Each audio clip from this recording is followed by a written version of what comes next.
Now we want to run through the whole performance. Sasa tuachane na mambo ya solo na hii. How do we dance? Hatukuwa dance kitu gani tulikuwa tunafanya tu rehearsal. Hatukuweka dance.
Dhambi unaitwa naye Mkombozi wetu, anabisha penye moyo wako Mkombozi wetu. Mwenye dhambi unaitwa naye Mkombozi wetu, anabisha penye moyo wako Mkombozi wetu. Yesu wewe aliteswa msalabani,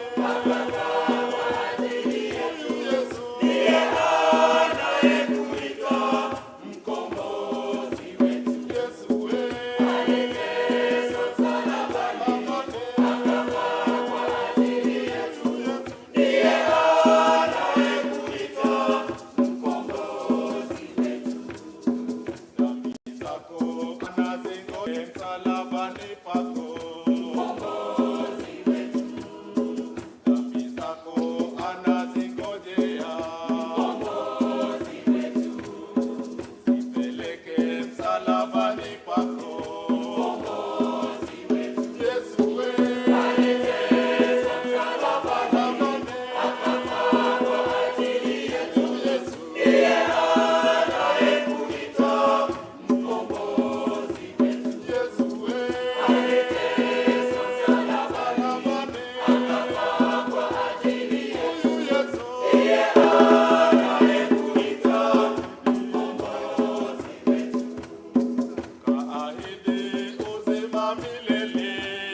cha kutumaini sina,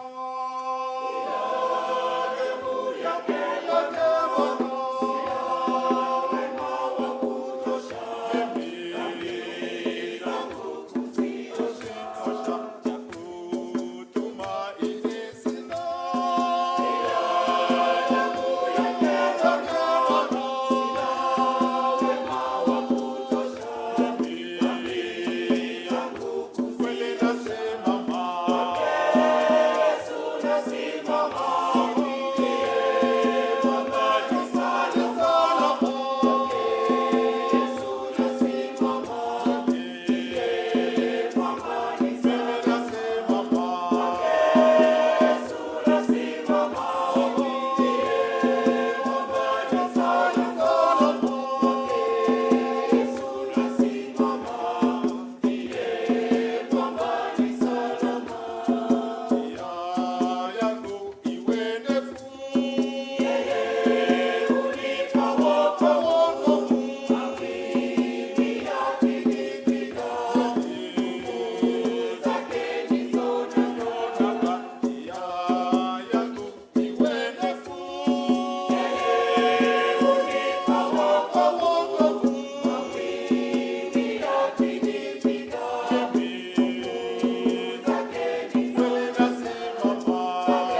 Ladies and gentlemen, our apologies for starting late. We will be beginning the program in the next 2 minutes. I will kindly request all of you, those who are seated at the back, to kindly come to the front, kindly, as I invite the choir back on stage so that we start with the national anthem.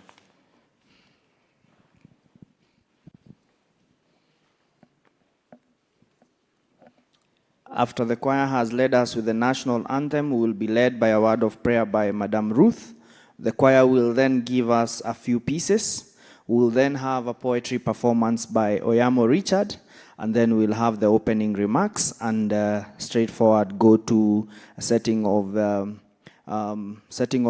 scene setting, a presentation that will be made by CEO Kenya Cultural Center. He will be giving us the state of Kenya's performing arts economy, and then we'll have our first keynote address by George Gashara, who is the founder and the current chair of Hiva Fund. KCC Choir, karibuni on stage.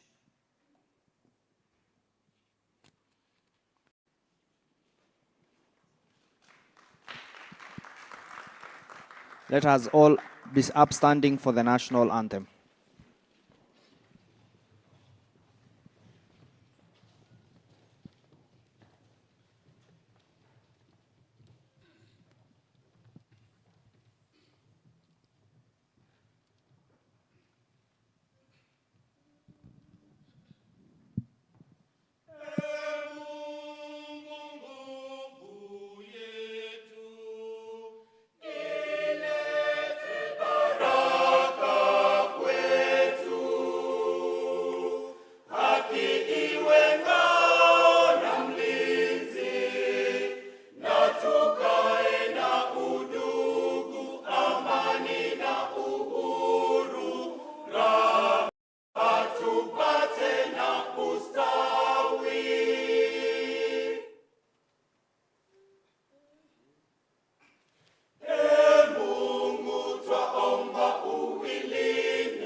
Let's believe and pray.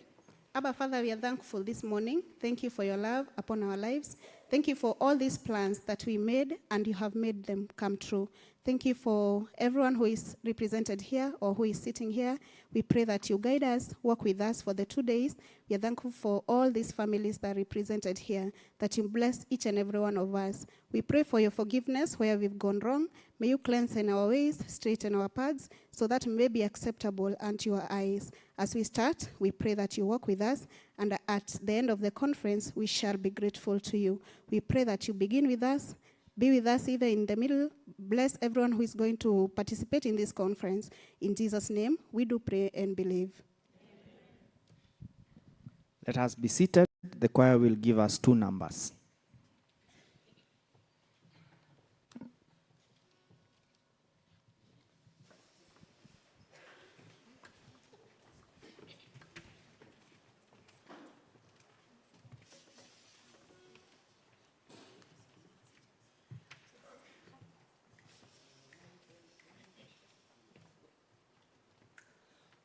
Amka twende tukafurahie. Twende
Exigencies of work.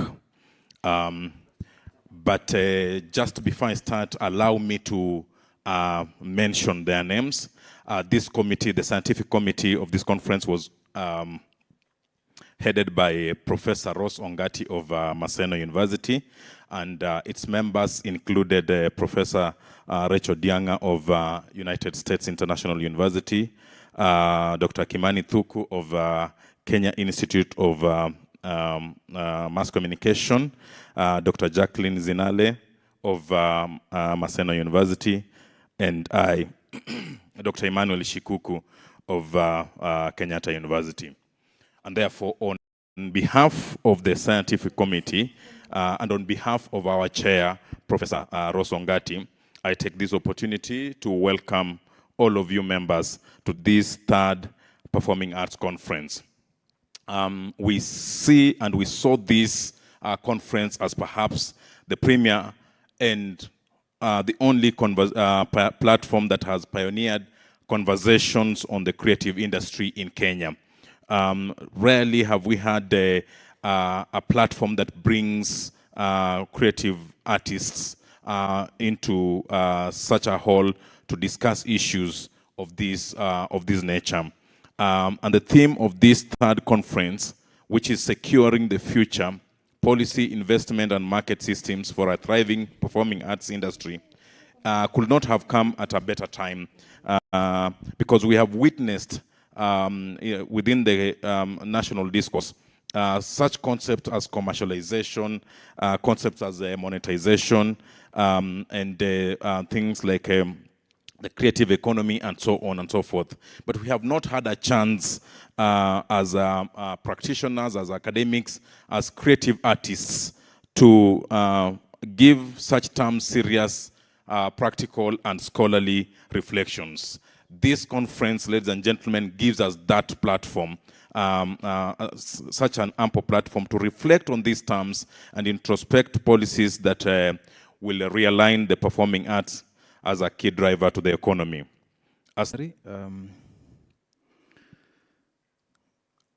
Madam Jennifer Koikai, the Vice Chair of the Kenya Cultural Center Governing Council, all the directors of the Governing Council of the Kenya Cultural Center present, our presenters, keynote speakers, artists, lovers of the art, students, ladies and gentlemen, I stand before you this day to welcome you to the 3rd edition of the Performing Arts Conference. The Performing Arts Conference is organized by the Kenya Cultural Center, incorporating the Kenya National Theatre, through a scientific committee composed of different scholars from various universities in this country. And we are basically here to fulfill one of the Kenya Cultural Center's mandate, which is to provide for discussion and forums for literary, historical, scientific, and educational engagements. And so this conference sits squarely within the mandate of the institution. But I also want to remind you that Kenya Cultural Center has several activities and programs that are geared towards the development of the performing arts industry as a whole, part of which cover capacity building for theater practitioners and other practitioners within the industry. We also have programs that nurture talent, for example, our Poetry After Lunch program. We also have the Band Wednesday program, which is dedicated to upcoming musicians and just to showcase and also on their skills in music. But we also offer spaces for exhibitions of works of art, among other things.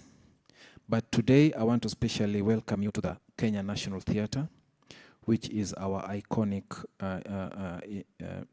space, the oldest performance space within this country, but also a space that is tied to the hearts of many thespians within this nation. On this stage, which we christen the Shrine, so many stories have been told, which have inspired change and growth within the country.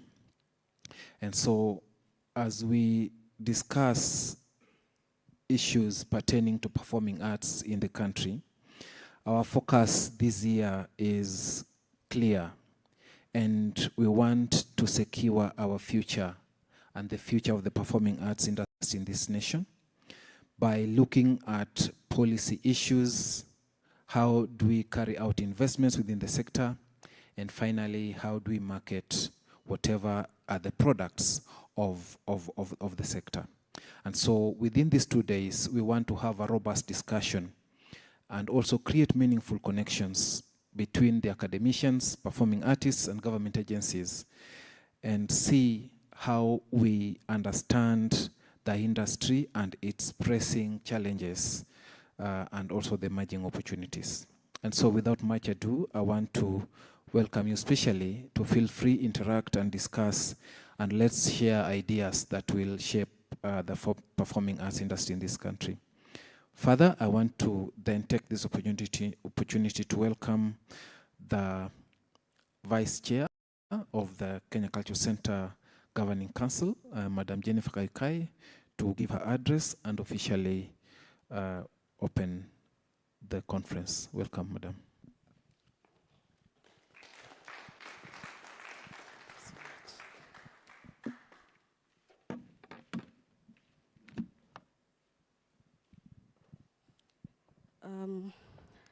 The board of directors present, the CEOs who are here, distinguished guests, delegates, artists, scholars, partners who are here, ladies and gentlemen, good morning. Good morning once again. Yeah, I'm Jennifer Kwikai, the vice chairperson. Nowadays we call them vice chairmen of the Kenya Cultural Center, incorporating the Kenya National Theatre. I am here representing the chairman, Captain Kongo Muigai Kenyatta, the chairman of the Governing Council, and I am here also representing the Governing Council. It is my great honor and privilege to welcome you all to the 3rd Performing Arts Conference, which is scheduled for today and tomorrow, the 25th June 2026. This conference brings together some of the most creative minds, accomplished practitioners, researchers, policymakers, and cultural leaders from Kenya and across the world.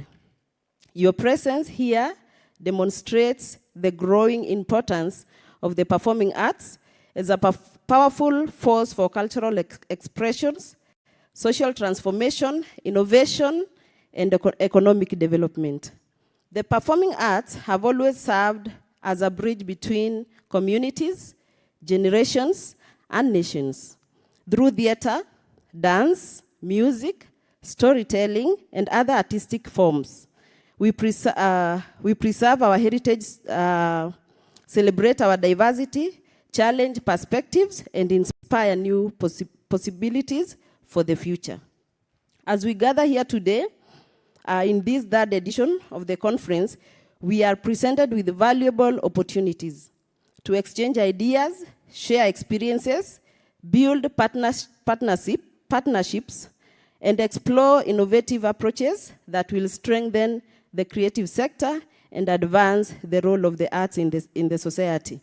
Our theme is so clear: securing the future, policy investment, and market system for a thriving performance arts industry. The Kenya Cultural Center, incorporating the Kenya National Theatre, remain committed to providing platforms that nurture artistic excellence, support cultural dialogue, and promote international collaborations. We are proud to host this important gathering and to contribute to conversations that shape the future of the performing arts, both regionally and globally. I encourage all participants to engage fully in the discussions, deliberations of the conference, performances, and networking opportunities throughout the conference. May the conversations held here lead to meaningful collaborations, groundbreaking ideas, and lasting impact within our cultural and creative industry. I want to believe by the end of this conference, we shall have recommendations from the keynote speakers, even the audience, that will help us to improve on the policies that we are talking about. I wish to express my sincere appreciation to our partners, sponsors, organizing committee, the keynote speakers, delegates, and everyone who have decided to come and walk this journey with us. With these few remarks, it gives me great pleasure to officially declare the third International Performing Arts Conference officially open.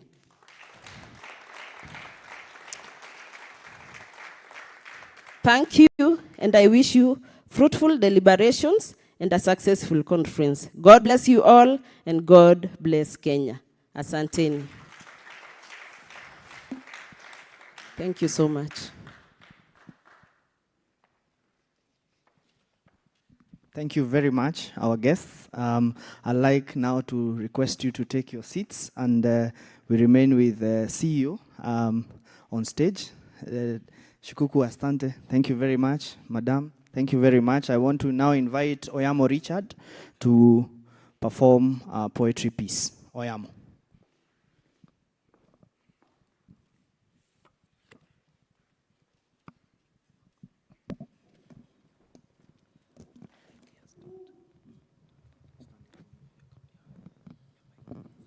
Yeah, clearly I'm very tall.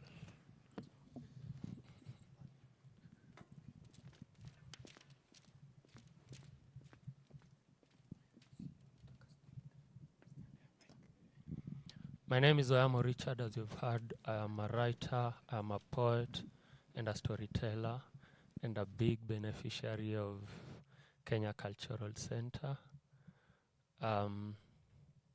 Most of my work revolves around history and how it shapes how we interact with each other today. So that's going to inform this piece. This piece is titled Red Tide Woman. Anyone familiar with the concept of the red tide? Yeah, for those who are not, I'll explain. So it's a mythical concept, underline mythical concept that exist in, I think, central Kenya, where there's a clan that it is said women from that clan are red thigh. And what that means is if you interact with them sexually, you die mysteriously. Yeah, so that's the concept. And that's the title of the poem. But it's a love poem, so loosen up.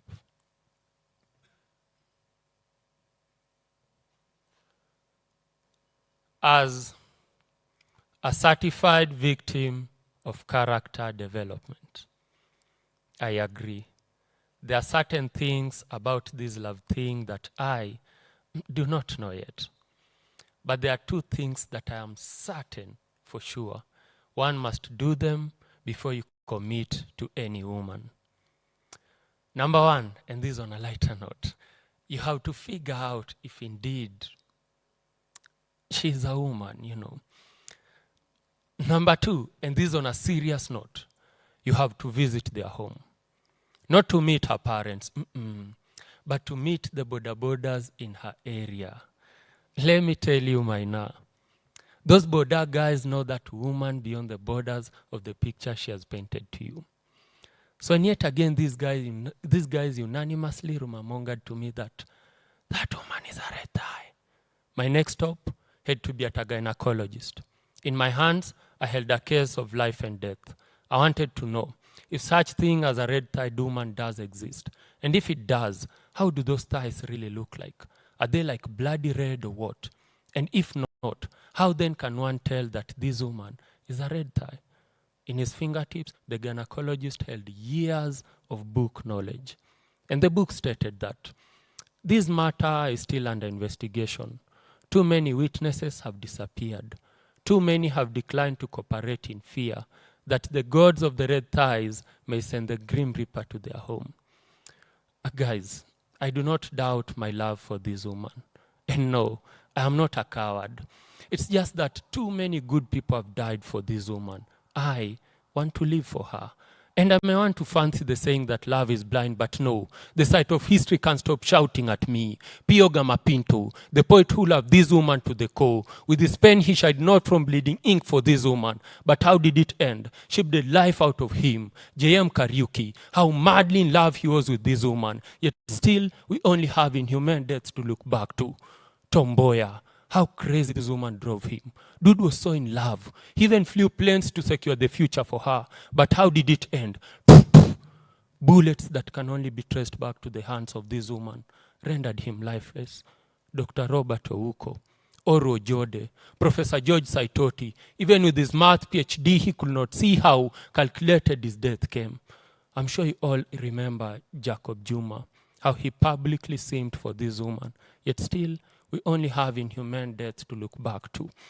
How dare you forget Chris Msando, how he beat his chest boasting of how he'll protect his love for this woman, yet still, when she decided to end him, she didn't blink twice. Lawyer Willie Kimani, Baby Pendo, even before she learned how to love this woman, she was wiped out. At some point, Riviera could have been mistaken for the Red Sea, for the numerous blood-soaked corpses that this woman dumped in it. The other day, it was Kwari at Mkuru. It was Beasley Kogi. It was Denzel. It was Rex Masai. And the list is endless. Yet each and every day someone keeps falling for this woman. It's like we're blind to the fact that dating this woman is like walking on a field full of landmines. Look at Okio Mtata. Look at Anifa Adan. Look at Faith Adhiambo. And the list is endless. I do want to commit to this woman, but first, I demand some answers. When will the blank pages in the books of investigation be filled? And will we ever get one with balls enough to show us how red the thighs are? Too many good people have died for this woman. I want to live for her. Thank you.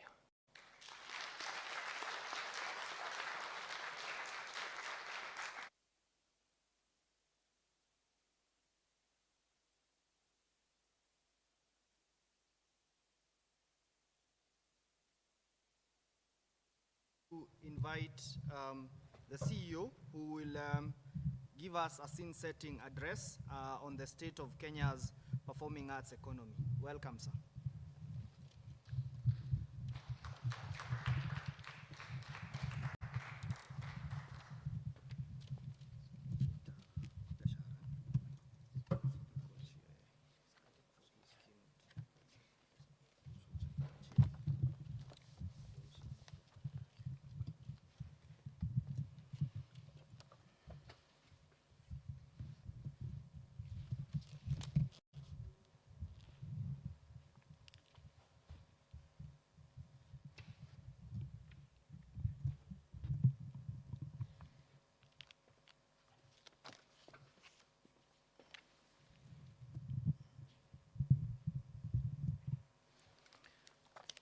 don't know whether I'm audible enough. Can we have this bit, set nicely?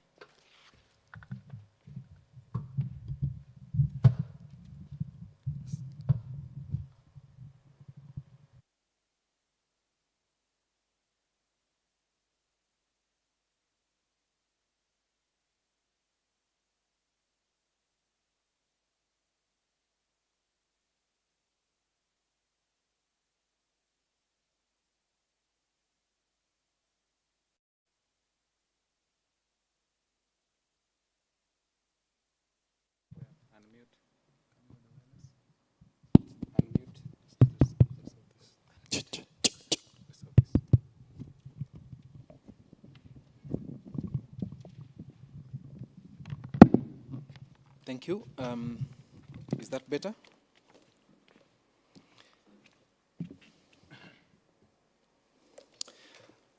Ladies and gentlemen,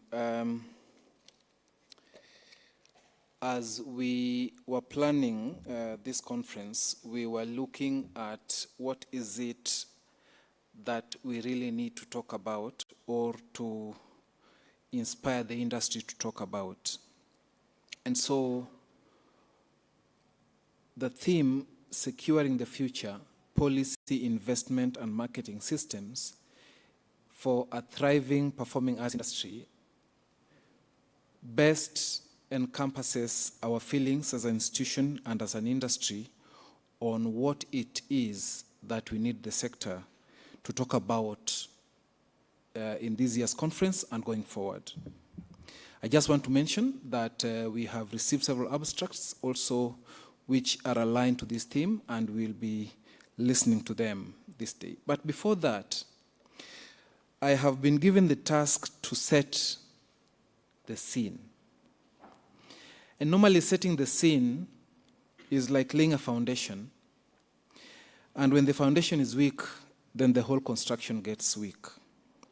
And so I have been trying to see whether this foundation will hold enough to get us talking for the next 2 days and have meaningful conversations. And so I want us to take a little time just to provoke our thoughts about the state of the performing arts economy in Kenya. And I will be talking to us. I wrote some things down, and allow me to delve into them. Ladies and gentlemen, welcome to the 3rd edition of the Performing Arts Conference, hosted here at the Kenya Cultural Center. This institution has watched over the country's performing arts since 1951, making it the oldest cultural institution in Kenya. In fulfilling part of Kenya Cultural Center's mandate, this conference offers scholars, practitioners, policy implementers, and performing artists a space to discuss literature, history, education, and the management of our arts sector. This year's theme, Securing the Future, Policy, Investment, and Market Systems for a Thriving Performing Arts Industry, rightly recognizes that securing a future for this industry is not a single act of goodwill. It calls for a simultaneous commitment to aligning policy frameworks, targeted investment, and a robust market system. The performing arts sector is too often discussed merely as a heritage to be preserved or entertainment to be consumed. It is, in fact, an economic sector, one that generates employment, anchors tourism circuits, and moves cultural goods and services. At a macroeconomic level, although Kenya does not yet measure its creative economy with the rigor it deserves, past baselines from the Kenya Copyright Board put the sector's 2013 contributions at roughly 85 billion shillings, or about 5.3% of the GDP. More recent industry engagements suggest that the figure should be 5 to 6%, but this is still short of the national ambition of 10%. The Kenya National Bureau of Statistics points to a strong growth momentum helped by a youth demographic in which most of the population is under 35. But an industry that remains statistically obscure struggles to be tasked fairly, financed properly, and defended appropriately at budget negotiations. Concrete statistics therefore matter. They are what will let us show government, stakeholders, that funding the creative sector is a bankable investment and not a discretionary expense. Recently, I traveled to Singapore, in truth.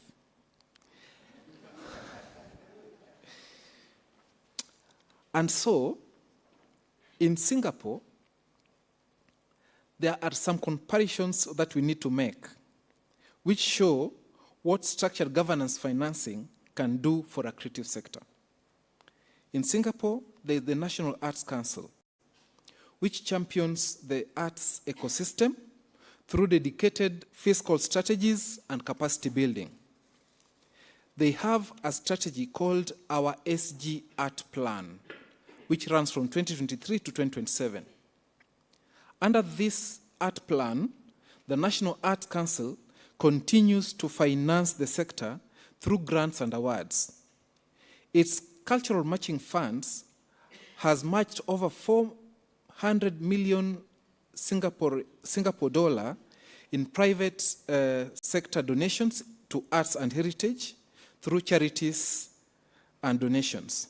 Importantly, these programs are designed for long-term sustainability rather than one-off project support. The capacity building grant, for instance, exists specifically to fund continuous professional growth. Singapore also invests heavily in training through strategic partnerships and subsidized short courses for independent artists and educators. Taken together, this financing and skill development model sustains a vibrant, highly professionalized creative economy in Singapore. And this is one that Kenya is worth Kenya's attention. Performing arts industry remains one of the most important absorbers of youth labor in the Kenyan economy. Industry associations estimate that 500,000 Kenyans hold formally recognized creative employment, while a further 2 million are engaged informally. The foundation of this talent pipeline is the festivals at the heart of our education system, the Kenya National Drama and Film Festival, which has been around and being held annually since 1959, and now draws an estimated 5 million learners. Alongside this drama festival is the Kenya Music Festival, which also traces its roots back to nearly a century ago, drawing hundreds of thousands of participants each year. And between these two festivals, they give millions of young people a yearly platform to develop their talent in music, dance, and drama. What is missing in this festival is strategy, targeted training in financial literacy, and talent monetization, so that the young performers coming out of these festivals learn to see their art as a livelihood and not only as pastime. If done well, this could turn a great deal of informal practice into formal employment. Already, youth and women are combining traditional cultural heritage with modern artistic expressions to tackle unemployment and build sustainable independent outcomes. At the infrastructure front, investment in robust infrastructure is critical for the growth of performing arts sector. Yet, the picture of infrastructure development in this country remains uneven. This center, the Kenya Cultural Center, remains the closest thing Kenya has to a national home of the performing arts.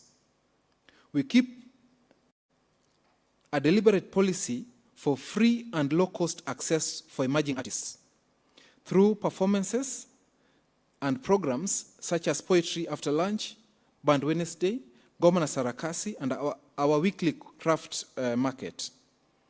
And so between 2022 and 2025, the Kenya Cultural Center has invested over 200 million Kenya shillings in modernizing its performance spaces, including a new audiovisual recording studio and the upgrade of this National Theatre.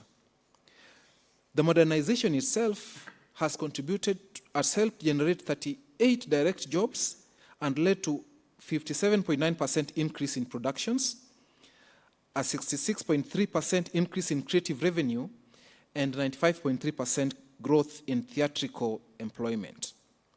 These advances are concentrated in the capital. That means most of Kenya's 47 counties still lack a dedicated, fit-for-purpose performing arts venue. And so touring productions often have to make do with school halls or social halls instead. Building on the policy investment market system chain that our theme describes, we have developed proposals for an international arts and culture center within our existing site. A few other developments are also worth noting. For example, at Bomas of Kenya, we have the Bomas International Conventional Complex, which once complete will offer better and more modern performance spaces. The Go Down Out Center has since 2003 also provided independent studios, rehearsal and performance spaces entirely outside government system. And government has proposed a number of other cultural centers across the country. But we realize that for performing arts to thrive, talent needs to be converted efficiently into dependable income. Unfortunately, our collective management system and royalty frameworks have been in sustained crisis. Of approximately 119 million shillings previously collected jointly by royalties, for royalties, only 68% reach artists. The Kenya Copyright Board has spent recent years reforming and consolidating this fragmented system, leading to the licensing of 2 collective societies for the current period. Organizations such as the Kenya Actors Guild continue to champion the welfare and professional standards of performers. They advocate for fair royalty distribution and for the full domestication in everyday practice of instruments such as the Beijing Treaty of Audiovisual Performances, which Kenya has ratified. This advocacy matters a lot. It helps protect local creatives from piracy and uncompensated exploitation of global digital platforms. Regionally, Kenya can learn from the East African Community Framework, which opens a market of over 300 million consumers. Further afield, mature African markets show the scale that is achievable through structured investment and strong rights management. In South Africa, for example, and we are happy we have a representative, they will tell us more, the cultural, creative, and sports industry contributes to more than 217 billion rands and support more than 1.4 million jobs. While Nigeria's creative economy, propelled by the successes in Nollywood and Afrobeat, generate an approximate $1.4 billion. These examples are very useful and a reminder of what a well-regulated, well-supported arts sector can do. And so, what do we need to do in terms of policy? It would be unfair to suggest that policymakers have been idle. No. The Talanta Hela initiative, which was launched in 2003 under the bottom-up economic transformative agenda, set out to identify, nurture, market, and monetize talents across sports and creative industry. Some predecessor structures were wound down in its favor.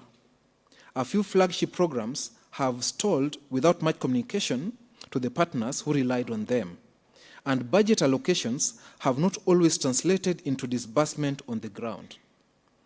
Ladies and gentlemen, I want to mention this, not in this, in the political, to score a political point, but in the spirit of honesty, in a scene-setting address for a performing arts conference.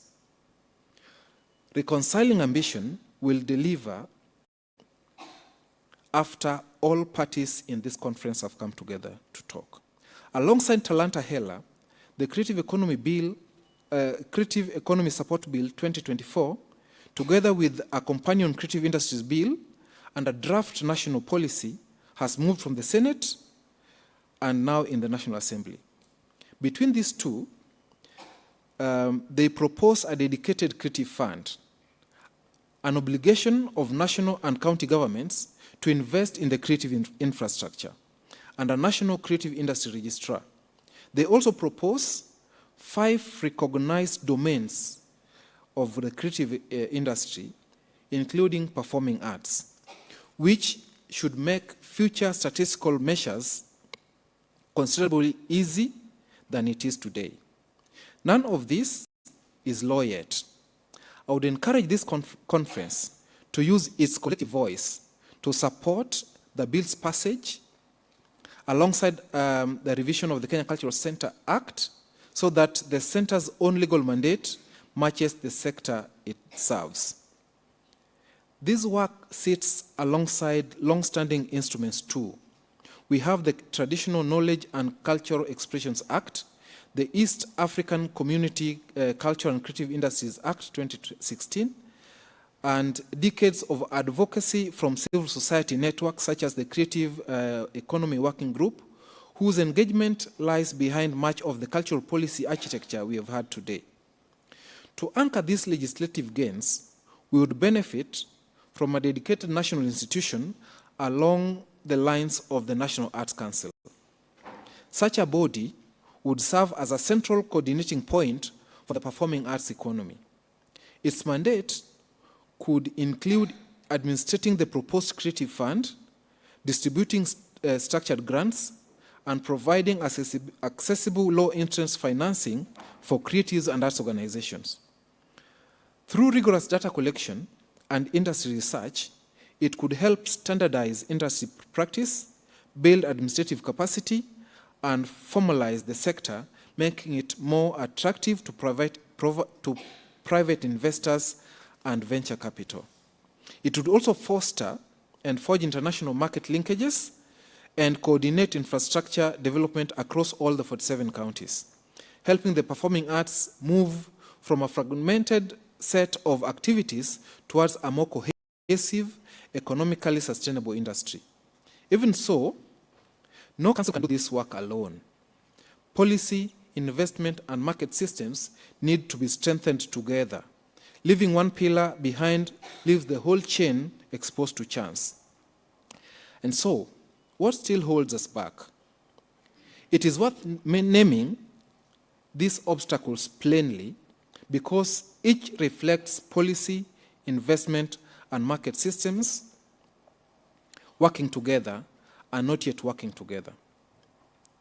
Informality in the sector remains the defining structural feature of this sector, leaving most performing artists invisible to banks and investors who might otherwise extend credit and capital. Our royalty infrastructure has spent recent years in litigation rather than steady. Our statistical blindness weakens our case in budget negotiations. Infrastructure remains heavily concentrated in Nairobi. Financing models, venture capital, structured creative funds, lending against intellectual property remain at the best nascence in our market. And training, management, and financial literacy gaps, particularly for performance outside Nairobi and for women in technical and production roles, continue to limit who is able to convert talent into sustainable livelihoods.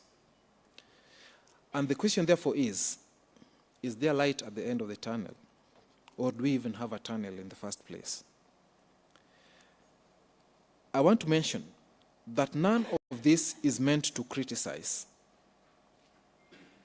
The opportunities in front of us are genuinely substantial.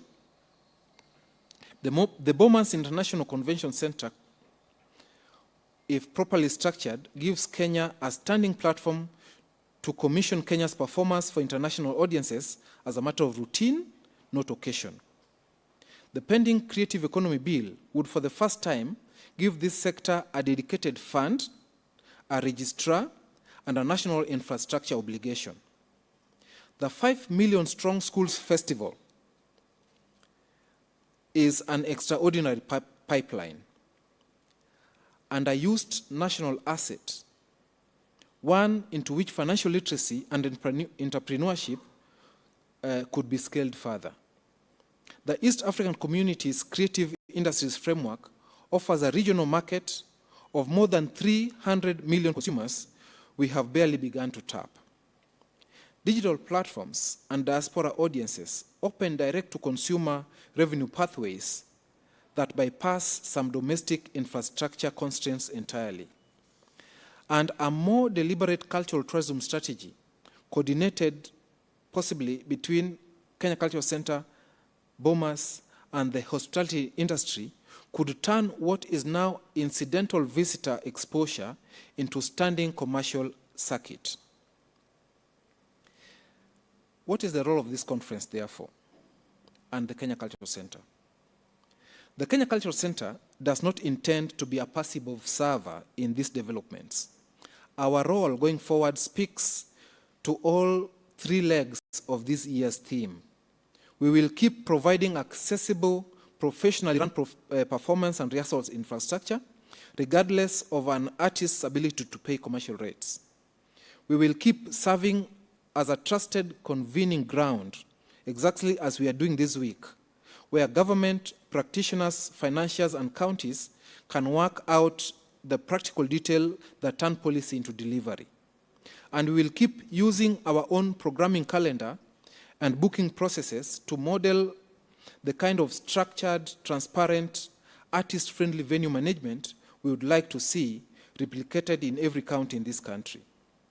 This is not an abstract commitment, because between 2022 and 2025, this center trained or engaged more than 5,500 creatives through programs such as Poetry After Lunch, which is now in more than 11 counties, and the County Theatre Fiesta, which most of you have participated in.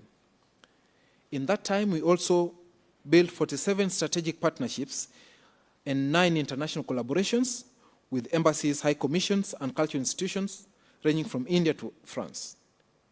The first 2 editions of this conference also generated thousands and thousands of conversations around the creative industry.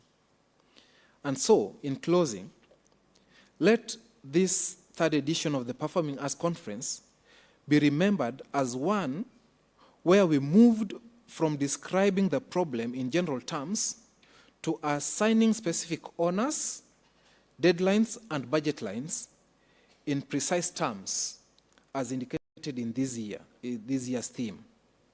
On policy, we should be looking forward to passing the Creative Economy Bill and a revised Kenya Cultural Center Act and a functioning national accounts that measures to our sector.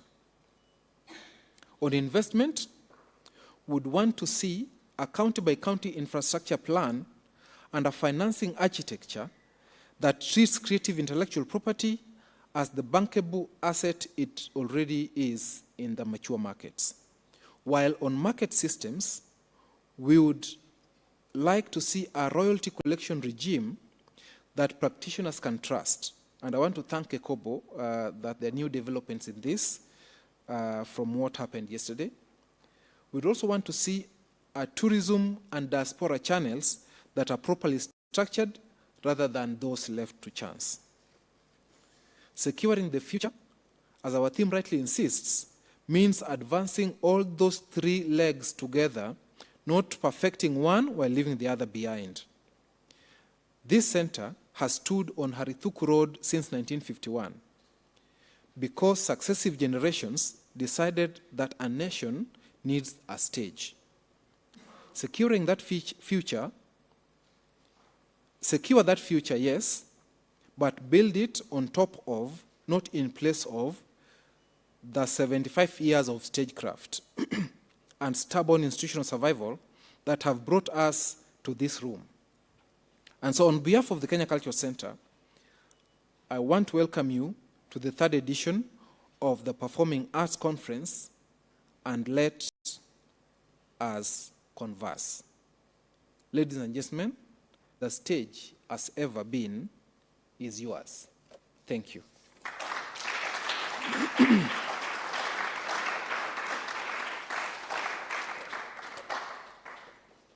On that note, I want to welcome our first keynote speaker. And this morning, we are privileged to have Mr. George Gashara as our first keynote speaker in this 3rd edition. George Gashara is a creative industry strategist, a fund advisor, and an investor in the creative industries in Africa. I would want to ask him to step forward as I read his bio.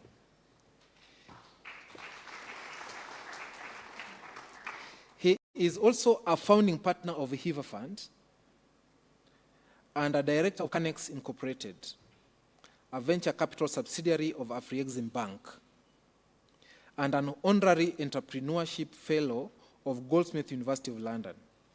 He is a leading strategist, a leading strategic initiatives seeking to accelerate the growth of creative industries in Africa.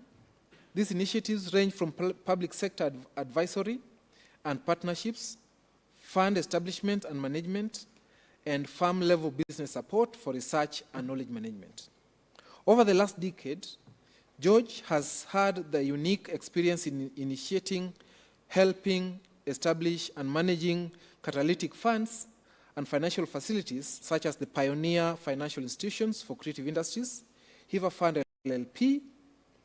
Through Hiva, he was able to establish the Regional Grants Facility, the Ignite Fund, which Kenya Cultural Center was a beneficiary, the Netflix Creative Equity Scholarship Program, East Africa, Thrive Fund, alongside other externally financial facilities, among others. He is also providing technical and strategic advice to intermediary institutions such as the Africa-Exim Bank, MasterCard Foundation, and the International Fund for Promotion of Culture. Through these engagements, he is helping increase the availability of aligned growth capital and support needed to fuel the growth of dynamic enterprises in the creative industries on the continent. In addition to these efforts, George continues to lead numerous knowledge engagements through his honorary fellowship at Goldsmith University of London and his public engagements as a thought leader in creative industries around the world. George is convinced of the impact of providing dignified jobs and a dynamic cultural life and identity, and unlocking opportunities for wealth creation for the continent's young population. He is excited to be at the forefront of providing leadership in creating long-term economic and cultural values. Ladies and gentlemen, let us welcome George Gashara.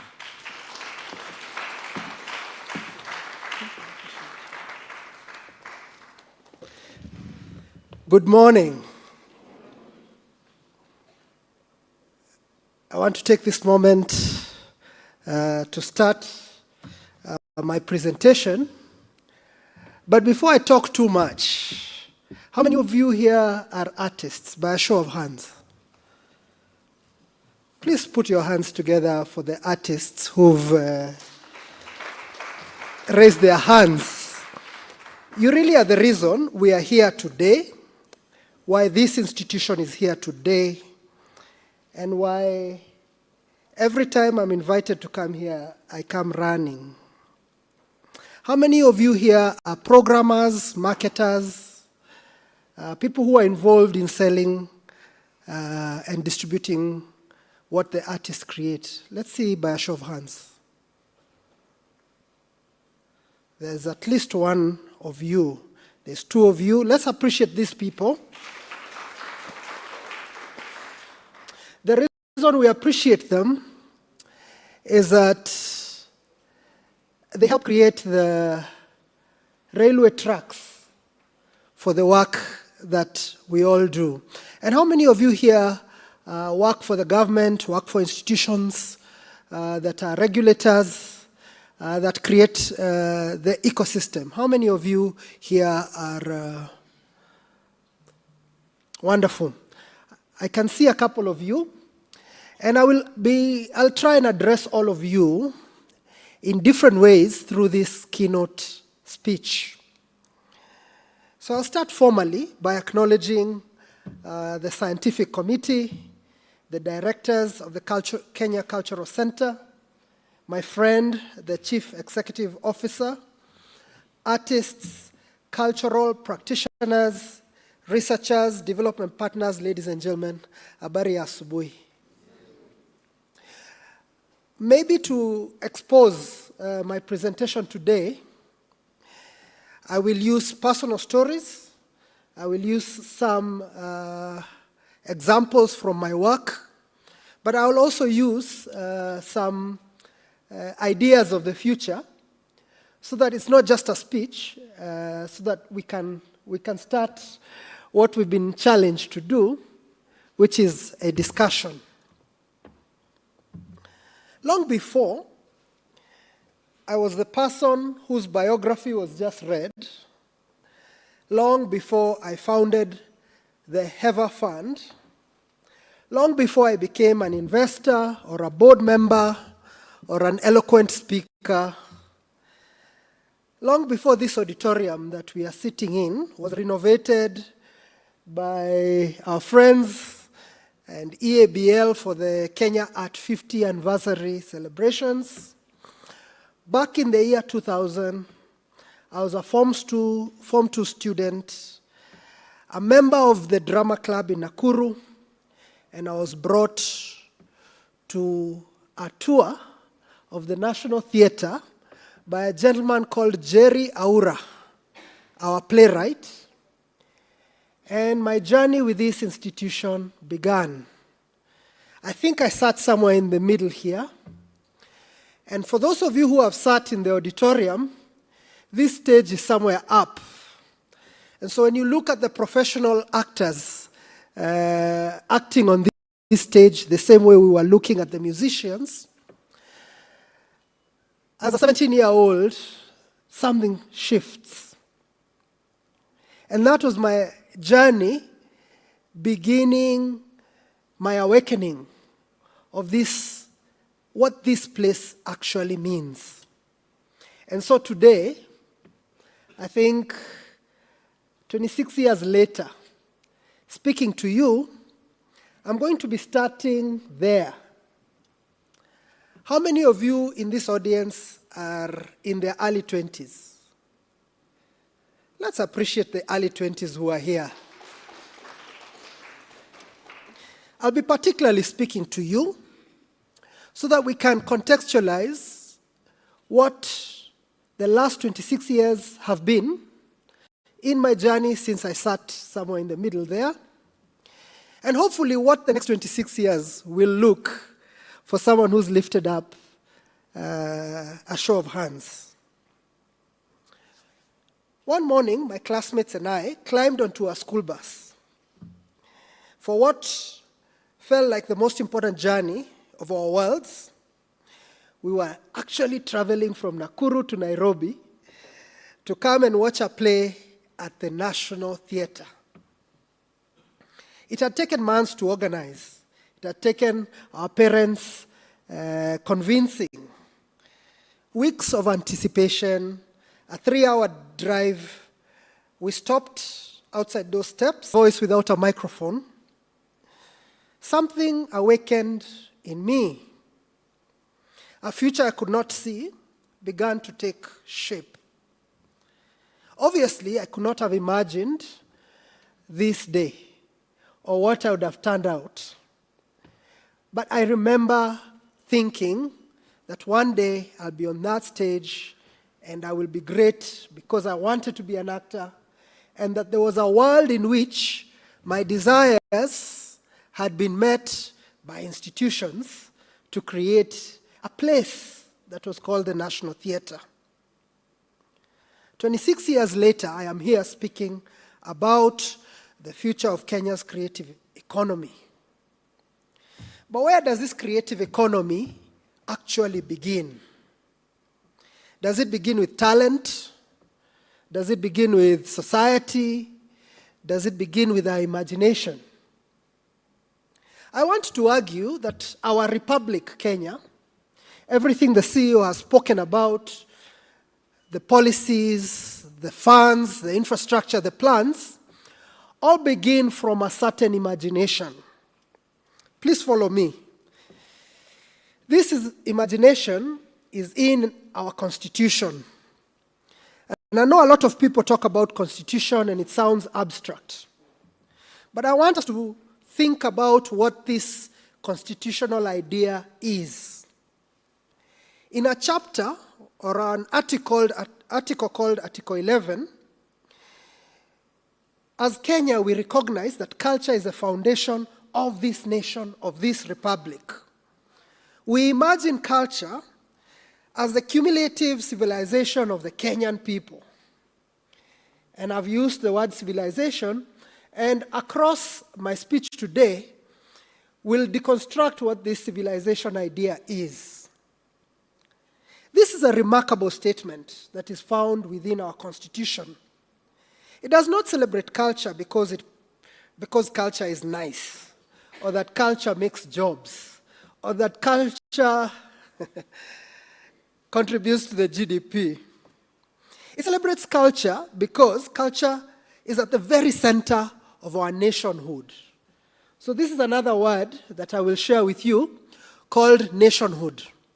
How many of you here think of themselves as a Kenyan? Show of hands. I want to talk to you.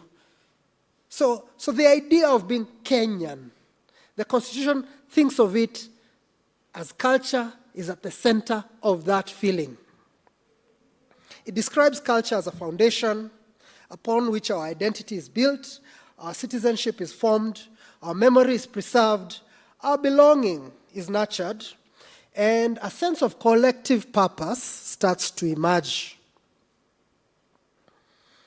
Before a song comes about, before a dance, before a play, before a film, before a book, even before a festival, culture is something fundamental. It is the pot or the well that we all draw to create these products. Those products could be the song that was sung here for us today, that we all have sung at the National Music Festival for years. It was the red thigh that the poet talked about. That is the well that we all draw from to create products.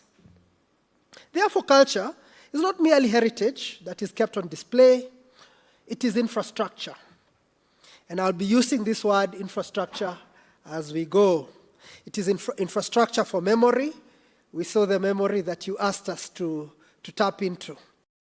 For imagination, when we use the word Singapore, it's this imagination of a place that we are going, culture. Increasingly also, it is infrastructure for economic value. So when we start talking about the GDP of so-and-so, the billions that the South Africans have or the Singaporeans have, culture can start to become infrastructure for that economy. The nations that have shaped modern world, our CEO was visited Singapore, and so what we will become soon. They have recognized that culture is not what remains after development. You know, we have this idea that when we build the theater, that's when we have culture. When we buy the car, that's when we'll become rich. When we buy the suit, that's when we become. I want to argue that culture is the foundation, not what remains after. Please follow me. I'm building something here. A society that invests in roads but neglects its memory eventually loses direction. A society that invests in markets but neglects imagination eventually loses its capacity to innovate, and becomes a market for others. And so, as we approach the final year of the Vision 2030, perhaps the most important question that we need to ask ourselves today is, what kind of a cultural nation have we built in the last 26 years? Because the future of Kenya's creative economy is ultimately about the question of Kenya's future itself, not just that economy, because the creative economy is part of culture, and culture is the foundation of ourselves and our economy. A couple of years back, a few years after sitting there, a government declared the Vision 2030. For us, that was the magical destination that we were all going to end up. In fact, all of us were transfixed by this idea that in the year 2030, we will have achieved those things that back then were a problem. We are 4 years away from the magical destination. Did we arrive where we wanted to go culturally? That is a principal question that I want to start with before we even talk about any other future. How has it been since I was promised Vision 2030, before I promised her, the 20-year-old in the room, Vision 2050? As I reflect on the period since my visit, I'm struck not only how much my own life has changed, but how profoundly Kenya and Kenya's cultural landscape has been transformed. Few generations in Kenya have witnessed the change and at the scale and speed that we have witnessed in the last 25 years. I want to give you some examples of what happened since I sat there, so that we see whether we actually achieved this Vision 2030, so that if we promise ourselves something else, then we have an idea of whether we achieve things or we don't. In the early 2000s, this is when I was in high school, and when I finished high school and I was performing on this stage, there was an explosion of expression. How did we know there was an explosion of expression? Suddenly we had FM radio. On every matatu, every barber shop, every market stand, you could hear morning radio. Just like we hear today, Kingangi and his friend Maina. That was not there before Vision 2030. Today we take it for granted. Ghetto radio was one of the most creative expressions of that time, because finally Sheng was on the airwaves. And kids in Eastlands can use their language, their tone, their cadence to read news, to rap. That was never there before. Urban music started becoming a real thing. How many of you know Issa? Or have heard of Issa? Issa was our Wizkid, or our Davido. That is what happened in the early 2000s. I remember coming to KICC for Chaguo Latini's Awards. Back then, there was an artist called Prezo who came with a helicopter. It was the first time for us as contemporary Kenyans to see a music artist, a popular music artist, in a helicopter. The vision of artistic success started to be created in our minds. Mobile phones started to become a thing. This is way before Facebook. We started to text in the evening to our girlfriends or boyfriends on SMS. I know nowadays you guys don't even use SMS. You probably only use Snapchat or whatever. This was the early 2000s. And then we grew up. We came to the 2000 2010s. And I will use cultural ideas to show you the progress that has been made since then. The 2010s brought new technology.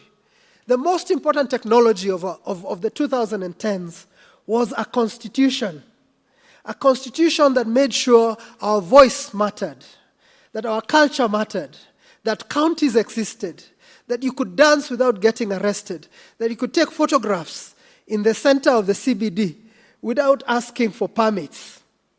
That was the first technology devolution. Social media started. We had Facebook, MySpace. Our phones started to get cameras. YouTube without ads. I know nowadays you have to pay to get YouTube without ads. Streaming platforms started to appear. Youth funds were declared. Fashion shows.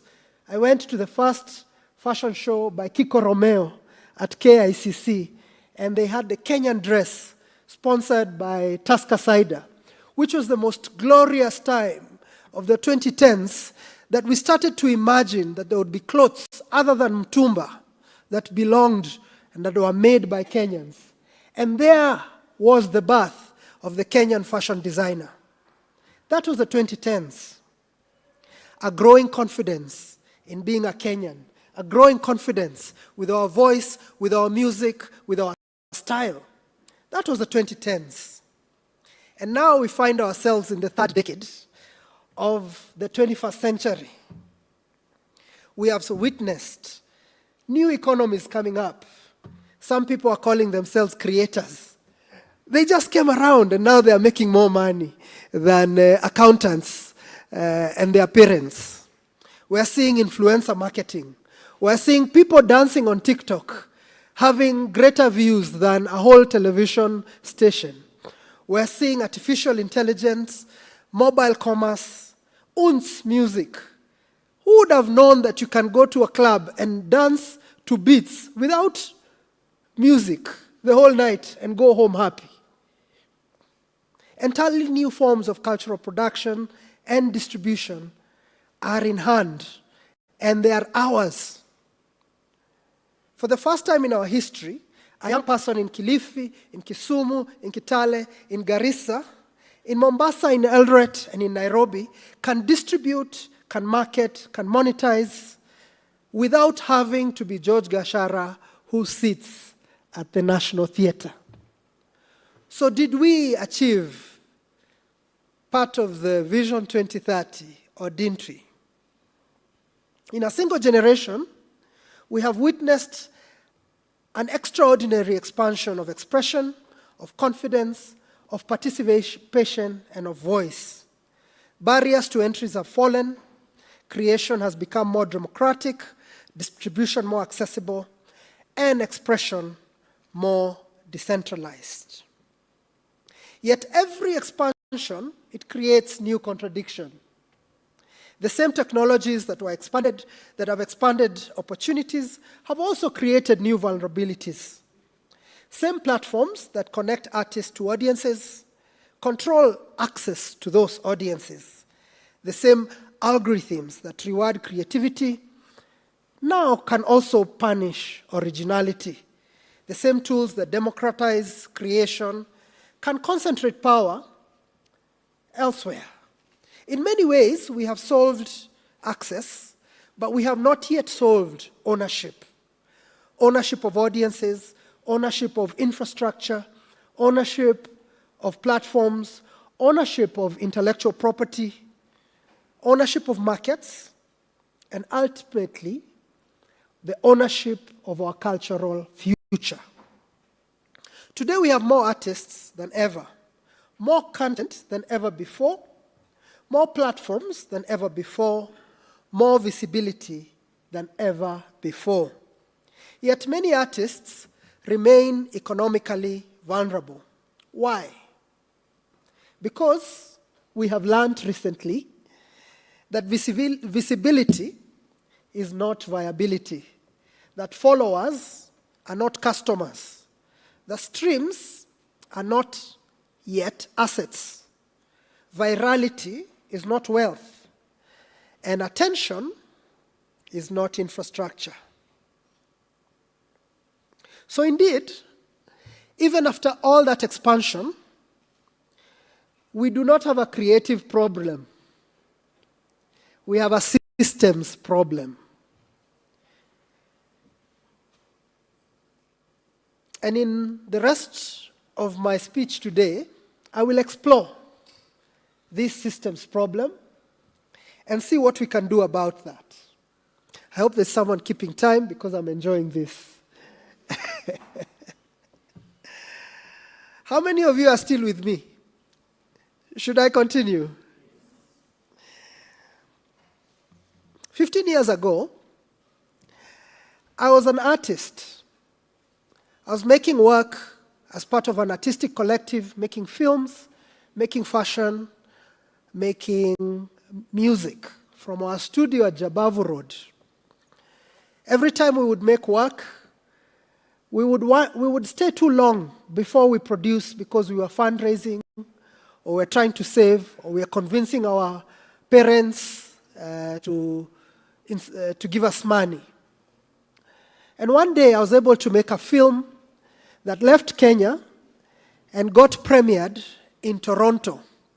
And for the first time I was in front of the Nation newspaper, having a red carpet event in foreign lands, finally validated as a filmmaker. In Toronto, I met artists who we always see on television, and I thought that I had arrived. We took photos on the red carpet with our new clothes bought at Mr. Price at the junction, and came back feeling victorious that we had a red carpet moment in the Toronto Film Festival. But I came back home, and I still have had rent arrears at Parkland's First Avenue. And this still remains the contradiction of artistic life, that you can be successful artistically, that you can even get the awards at Kalasha or at the theater festival, but still go home and you're unable to balance.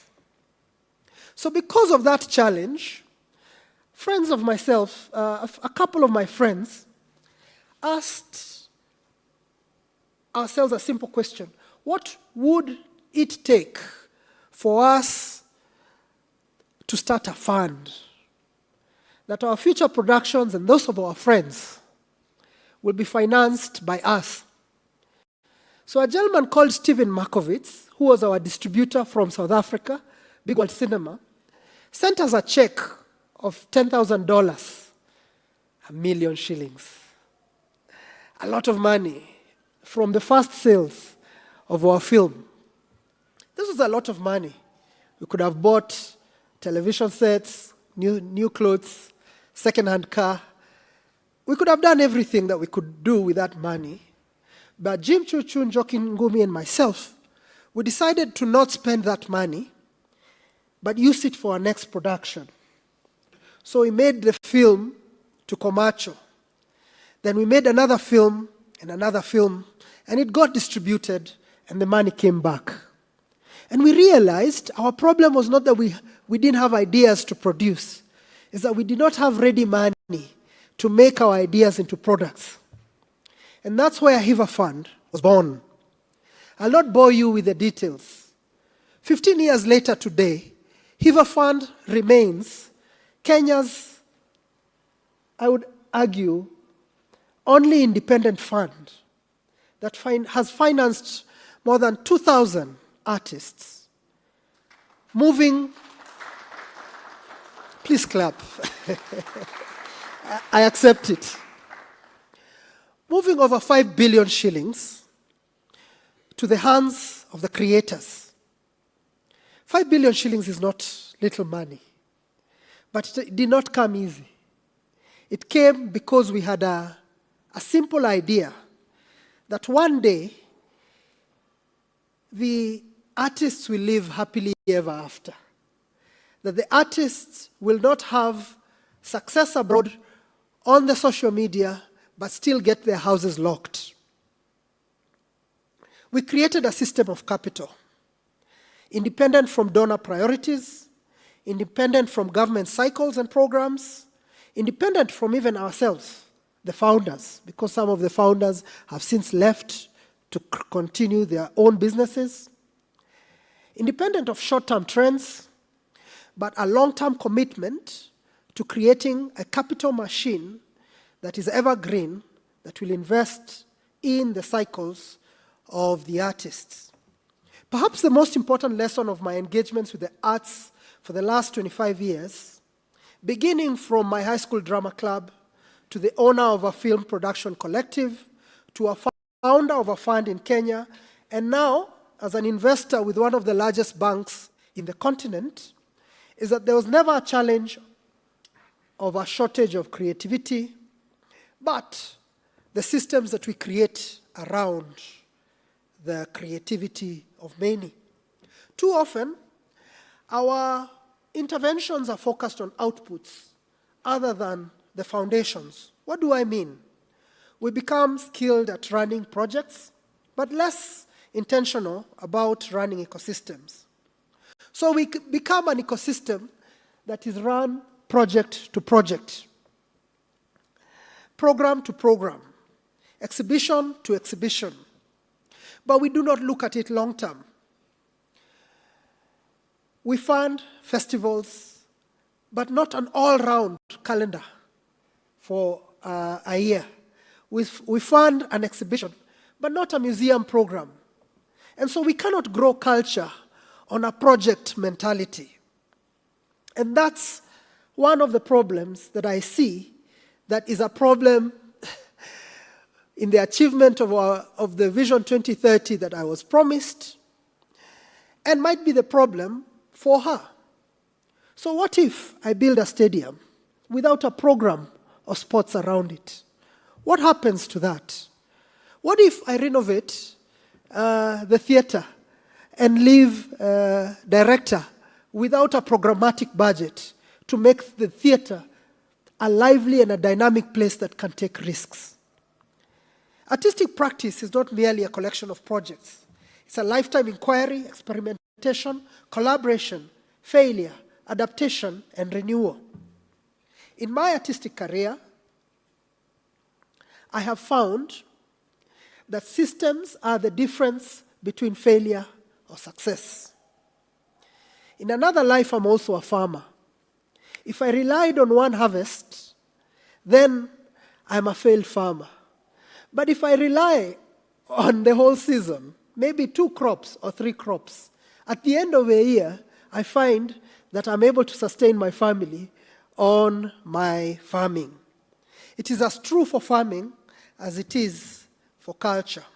The true measure of a cultural ecosystem is therefore not simply the number of projects completed or performances staged. It is the strength of the institutions that remain when the project funding ends. It is the strength of the communities, the depth of the audiences, the quality of infrastructure, the resilience of the markets, and the protection of freedoms. So let's talk about these freedoms. Because in Kenya, we've had a dance with these freedoms. And because CEO has asked us to discuss even difficult things, let me put it to you that the economy and the culture and artistic freedom are the same thing. They are the same animal. That we can talk about the red thigh and refer that to the country and deal with a difficult conversation on a Wednesday morning. We often think about censorship, when we think about artistic freedom. And truly, Kenya has experienced moments of contestation around artistic expression. We remember that we were uncomfortable with Rafiki, with my film, Stories of Our Lives, recently with a stage play, Echoes of War. So it is not rare in this country for us to contest the idea of artistic freedom. These moments that I've mentioned matter, because artistic freedom is not a privilege extended to artists, but it is a public good protected by the Constitution for the Kenyan society, not for the artists. for the Kenyan society. When a work is censored, what is lost is not just a film or a play or a song or a book. A story is prevented from being told, a perspective is prevented from being heard, a possibility is prevented from being imagined, a conversation is prevented from taking place. What happens when that happens? A society loses one of its mirrors. But today, censorship is not the most complex thing, because if you cannot perform here, you can perform on TikTok or on another platform. The greatest threat to artistic freedom, I will argue, is not formal censorship. Increasingly, it is emerging through social pressure, audience hostility on the comments, online outrage, economic vulnerability, the fear of backlash. The result of all of this is self-censorship. A writer decides not to write. A filmmaker abandons a courageous idea. A musician softens his lyrics. A comedian avoids a difficult subject. So what happens? The difficult work disappears, even before it is created. And because it never existed, the society never realizes what has been lost. This is why artistic freedom cannot be understood separate from the creative economy, cannot be understood separate from the visions that we want to create, because artistic freedom is the well from which we get original ideas. We test ideas, we push originality, we express ourselves in the products that we take to market. I know I'm going on and on about this freedom, and especially to the Gen Zs who understand the freedom very well. But some of us who were born in the 90s and earlier remember a period when you would whisper about some things. We cannot go back there. So the future of creative industries must include artistic freedom, but also must include the artistic work condition, and this is fair remuneration, social protection, healthcare, pension, insurance, mobility, safety and dignity for women away from harassment and sexual exploitation, housing, because the artist is not just the creator. The artist is not just an entrepreneur, because creative industries wants all of us to be entrepreneurs. The artist is also a worker, and a worker deserves protection. So I suggest to you, the future promises that we have to make to her have to include not only the freedoms, but the freedoms to be able to create, not freedoms only against interference. As I come to the conclusion of my speech, the letter that CEO wrote to me, he asked me to discuss the question of precarity to prosperity. How do we move from being broke to being stable? How many of you here are broke? I can see a lot of broke hands. How many of you are rich? I think my microphone is failing. Oh, you can hear me. How many of you are rich? If you are rich, please put your hands up. I am rich. CEO is rich. I hope there are a few more rich people. Rich people, show your hand and be proud of it. Let's clap hands for the rich people.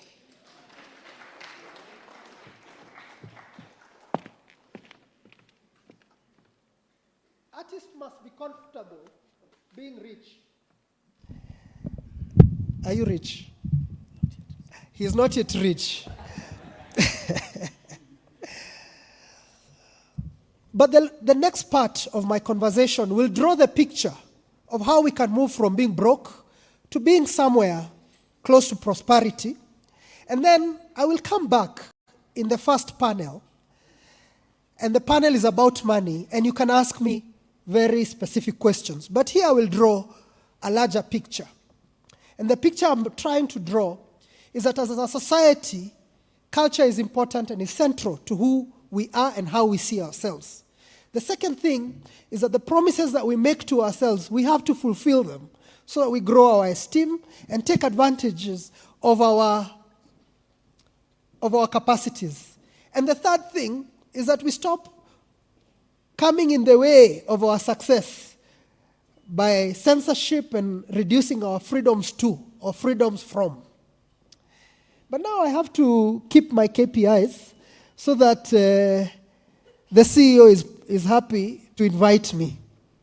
He asked me to discuss how we can move from precarity to prosperity.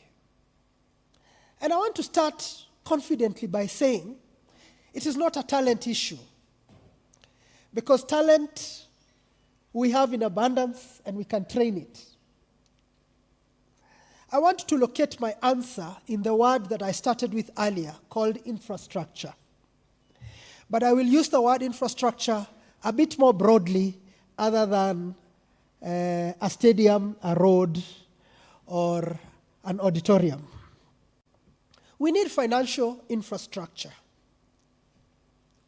Back in 2013, when I was starting HIVA, I imagined that all that the artists need is a circle, so that when they earn, they save, and then they can borrow against their saving to do some few things. That was the early idea of financial infrastructure that I had. But today, my idea of financial infrastructure has shifted. What has it shifted to? I'll tell you what I have done.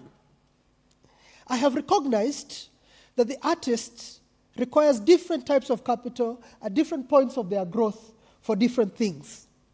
That they want a house, they want to take their boyfriend or girlfriend on a date, just like any other person, a doctor. So personal finance is important for them. So they have to earn. So how do we create infrastructure for artists to earn? That's one part. The artists work either as an enterprise or a production company or a collective needs another type of money. In our region, we are used to grants. So you go to British Council, write out your project, you go justify it to a program officer, and they tell you start here, end here, and make sure there's impact. That's one type of money. There's another type of money. A friend of mine has the bowling alley at Sarit Center. He considered himself as part of creative industries. He employs 600 kids who come to help you change your shoes, clean up the bowling, play the music. That person needs money to rent out the space, retrofit it, and run it as a business. My friend who has Blankets and Wine as a festival, every 3 months we wear our best clothes and go and enjoy music at Kasarani Stadium, where the artists perform and are paid. She needs money to book the artists, to book the tents and everything. So that's a different type of money. When the artist grows older and they retire, their bodies do everything any other person's body does. They need health care for their children. They need pension. So that's another type of money. So for us who are in leadership, we have to think about financial infrastructure robustly. And I dare ask, how many artists who are part of the National Theatre are covered by SHA? How many of them are eligible to the public housing that we are all paying through our taxes? How many of them are getting the scholarships or even the internship incentives that the government is offering?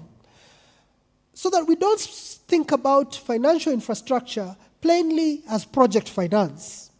It is a finance around the creator, as a worker, as a person, so that we build their resilience to be able to serve their purpose in a lifetime. So the future conversations that we would have here is how many of you are going to public hospital for maternity, and it is covered under the public health program. You are not different. And if you do not have a path there, what have we done to create financial infrastructure holistically so that the lecturer at the University of Nairobi, who is able to get a pension because they are integrated in all the public and the private financial infrastructure, has the same benefit as an artist who has had 15 years of experience in the same way? So we need to start to think about financial infrastructure for finance, for personal finance, for business finance, for project finance, for retirement, this more holistically for the artist. And those of you listening to me, it is also your challenge to stop thinking of yourself as a victim of a failed ecosystem, to think of yourself as part of that ecosystem. The same way the teachers go on strike when their 20% earning has not entered the account, you also go and strike and decide that this society has to be responsive to your financial needs. You're not separate from this society. You're not a victim of this society. We need market infrastructure, touring circuits, representation, export channels, ticket systems. And this is where I have put a lot of my investments. I've invested in shop fronts like Shop Zetu, Wowzy, any platform that I think Kenyans use for culture right now. We have invested in it, from distribution platforms, ticketing platforms, so that you as an entrepreneur in culture, you do not have to invent the entire system, so that you find existing infrastructure that allows you to take your products to market and collect for you. We need legal infrastructure. Legal infrastructure protects the investors and protects your assets. And finally, we need social infrastructure. This is the new thinking that I want to advance for the artist as a worker. These different types of infrastructure, they protect us from precarity, just like they protect other workers in our ecosystem. So how do we arrive at those infrastructures? Is that our institutions have to think of us more holistically. That the film fund will not only provide a production fund for films and not give you insurance and tell you that you have won an award. If there's no insurance, why isn't the design looking at me less holistically? So these are questions that we must ask ourselves. A little under the next 4 years, Kenya will have arrived at its promised land. We promised ourselves back in 2008 that we will create for ourselves an industrialized middle-income country, providing a high quality of life for all its citizens. For all its citizens, including the artists. It is time that our institutions and ourselves, we start to see ourselves as part of the Kenyan citizens, and we demand of the Kenyan system to provide just like every other citizen. So as we ask ourselves, did we keep our promise to ourselves?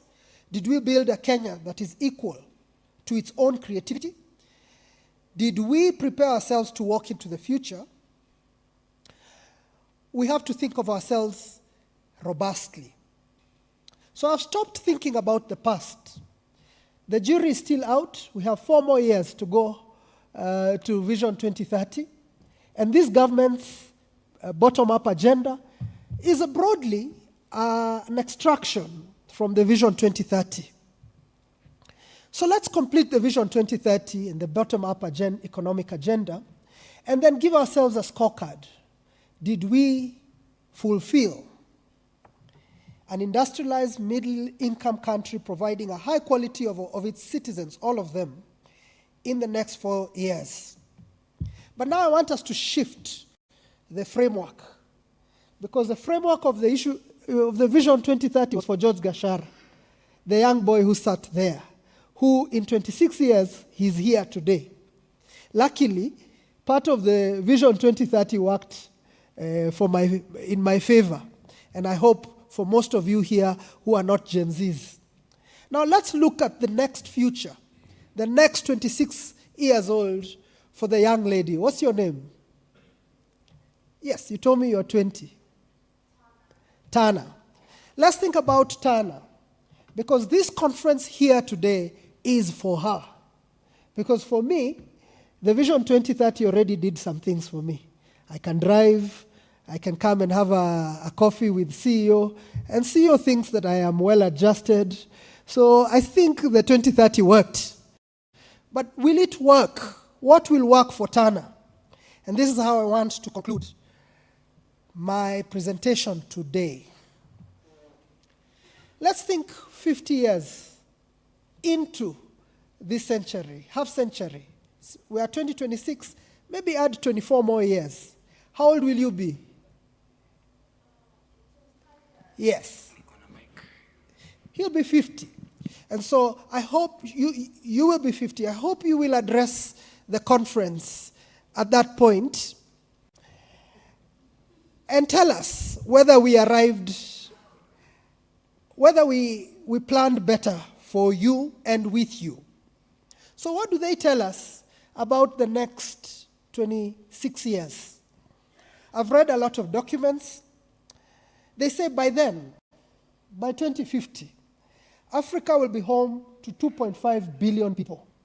So I wondered, in those 2.5 billion, where will be the Kenyans? We are told that will be 100 million. So I asked, in this city where we are, right now we're about 6 million. How many more people will there be? So there will be 20 more million people in this city. So you see the way you are, you're probably half the auditorium. So in the conference in 2050, this auditorium will not be sufficient. So maybe you might have to build another one, because this was built 70 years ago. I hope you do, because there'll be more people.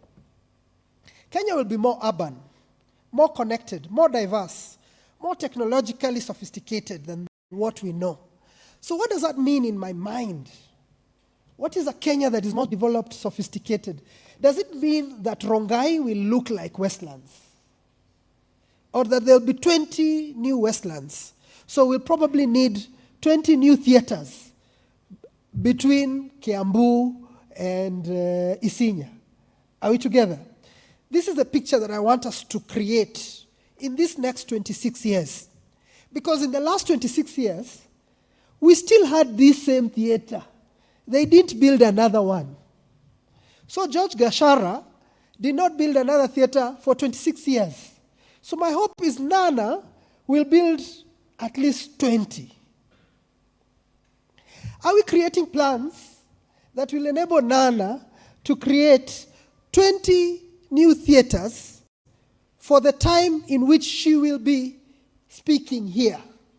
That's a failure of our planning.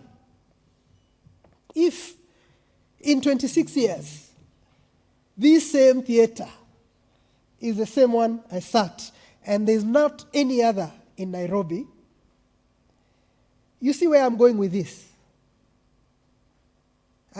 Are you hearing me? The most important changes, though, might not be demographic. I'm winding.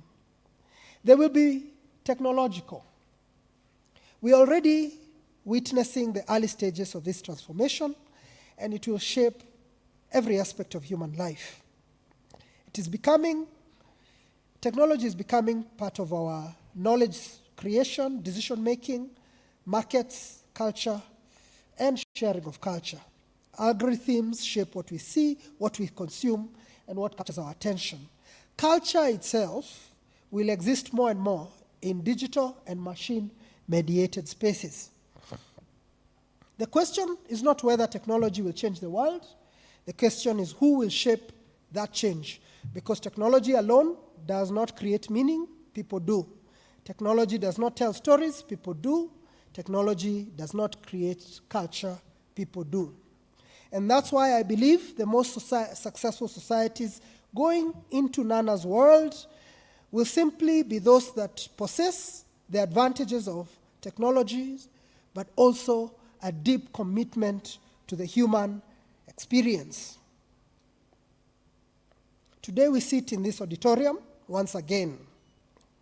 Somewhere today, a child is being born, and who will become an artist, a writer, a musician, a filmmaker, an actor, a dancer, a designer, or a curator, or a cultural leader of their time. With our 2030 blueprint or beta, have we created a pathway for them? And what is a pathway? From talent to training, from training to creation, from creation to production, from production to finance, from finance to ownership, and from ownership back to mentorship. This chain is broken for so many of us. So many of us have been trained, but we can't go to production because of barriers. Some of us can produce, but can't go to the market. Some of us have gone to market, but are not able to get our returns, so we can't go to prosperity. The deep challenge for the future is that this chain needs to be uninterrupted, and I will repeat it, from training to creation, from creation to production, from production to finance. You have to finance these productions.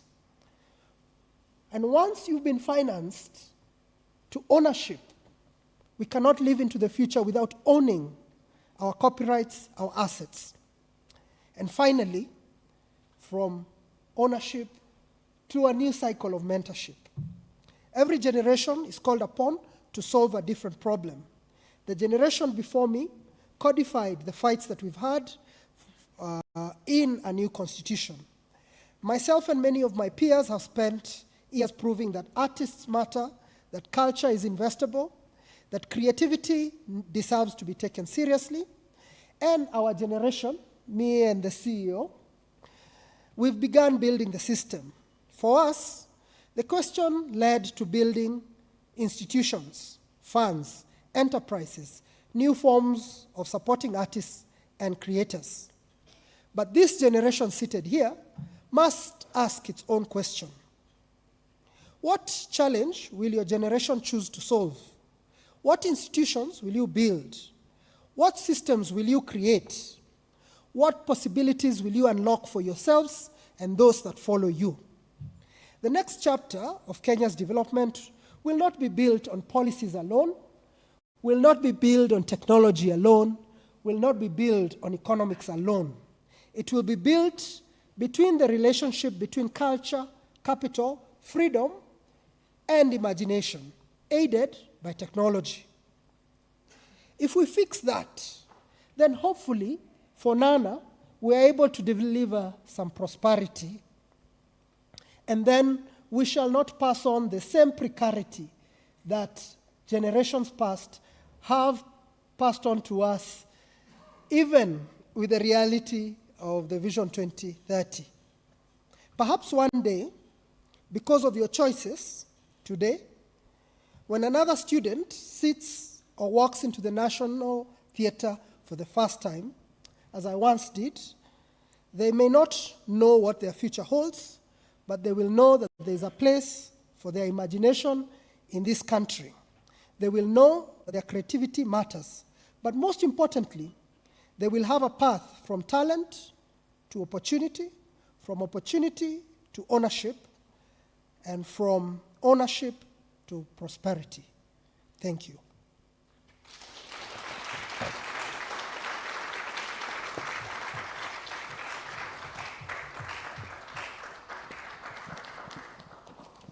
Thank you. Thank you very much, George. That was very inspiring.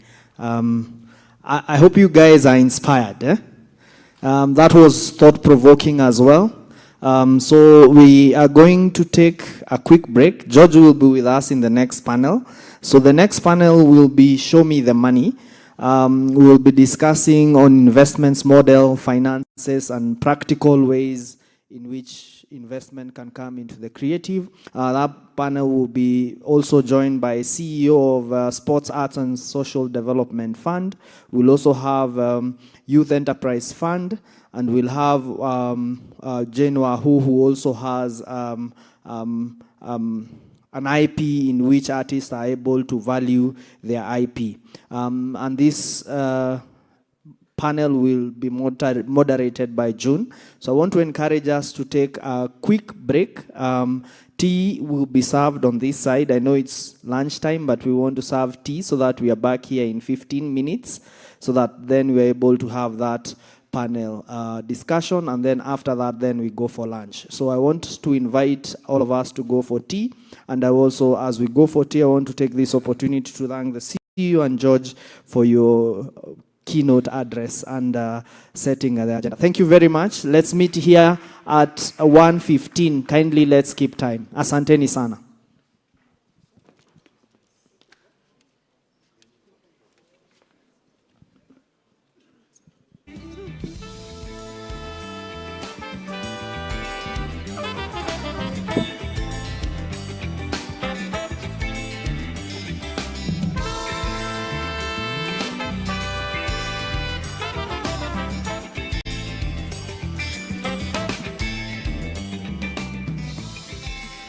Salam.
Thank you.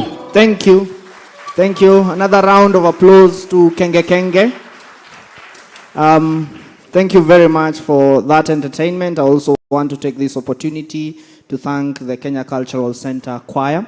We're now going into the next session, and I want to invite the moderator of this session. Her name is June Gashui. She's a prominent Kenyan creative professional known for her successful combination in combining careers in music, theater, media, and law. She's an intellectual property lawyer. She's an advocate of the High Court and the founder and principal consultant of JGIP Consultant.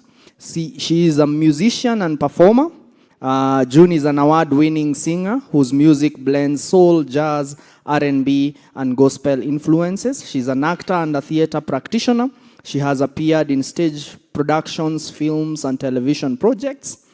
She's a media personality. She has worked as a radio and television presenter, and she is a creative industries advocate. Please, let's give a round of applause to June as she invites the rest of the panelists. Karibu sana.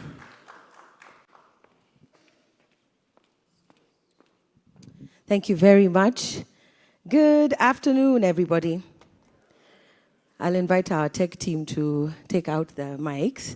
I'm going to make a request. May I make a request? If you are behind the gentleman with the camera who's standing in the middle of the aisle, if you're seated behind him, may I invite you to come forward? I feel like we need to give ourselves permission to be in the reserved seats because this is your conference. You're the people we were waiting for. Hakuna wengine, ni nyinyi. So please come forward. Even those of you at the back who've been singing and entertaining us, you are actively participating in the thing we have come to talk about. If you follow the camera guy, he has moved even more forward, so even you move even more. He's a good ally. I see you, bro. Come closer, please. Even closer, ladies, even closer. Kujeni, kujeni, kujeni. I'm trying not to see the red chairs. I'm a fan of disturbing the internet with good things. You know, you are younger than I am, and I am trying to understand social media. At my age, social media is WhatsApp. You know, I'm like your mother. So please come forward. All right. Number 2, DJ, are you ready with that song? I want to see if people know this song. Are you ready? What's happened? It's not able to play, or you need more time? You need more time. Okay. Let me look for that song because I think it is necessary. And then I will invite my panel up very quickly for a conversation on, who remembers the name of this panel? What's the name of the panel, friends? Show me the what? Yes, indeed. So that's what we are, and I hope that it excites you that we are going to be talking about money. Earlier on when George Gashara asked who was rich, I'm going to ask the question again just to see if you have changed your position on your earlier statement as you address the nation. How many of us are rich? Yeah, okay, 4 more hands. How many of us are rich? Because if you are a believer, you must claim these things prophetically. How many of us are rich? Much better. Tungeanza na Mungu. Tungeanza na Mungu. This is the song I want to play for you. And I want you to sing it if it is a thing that actually.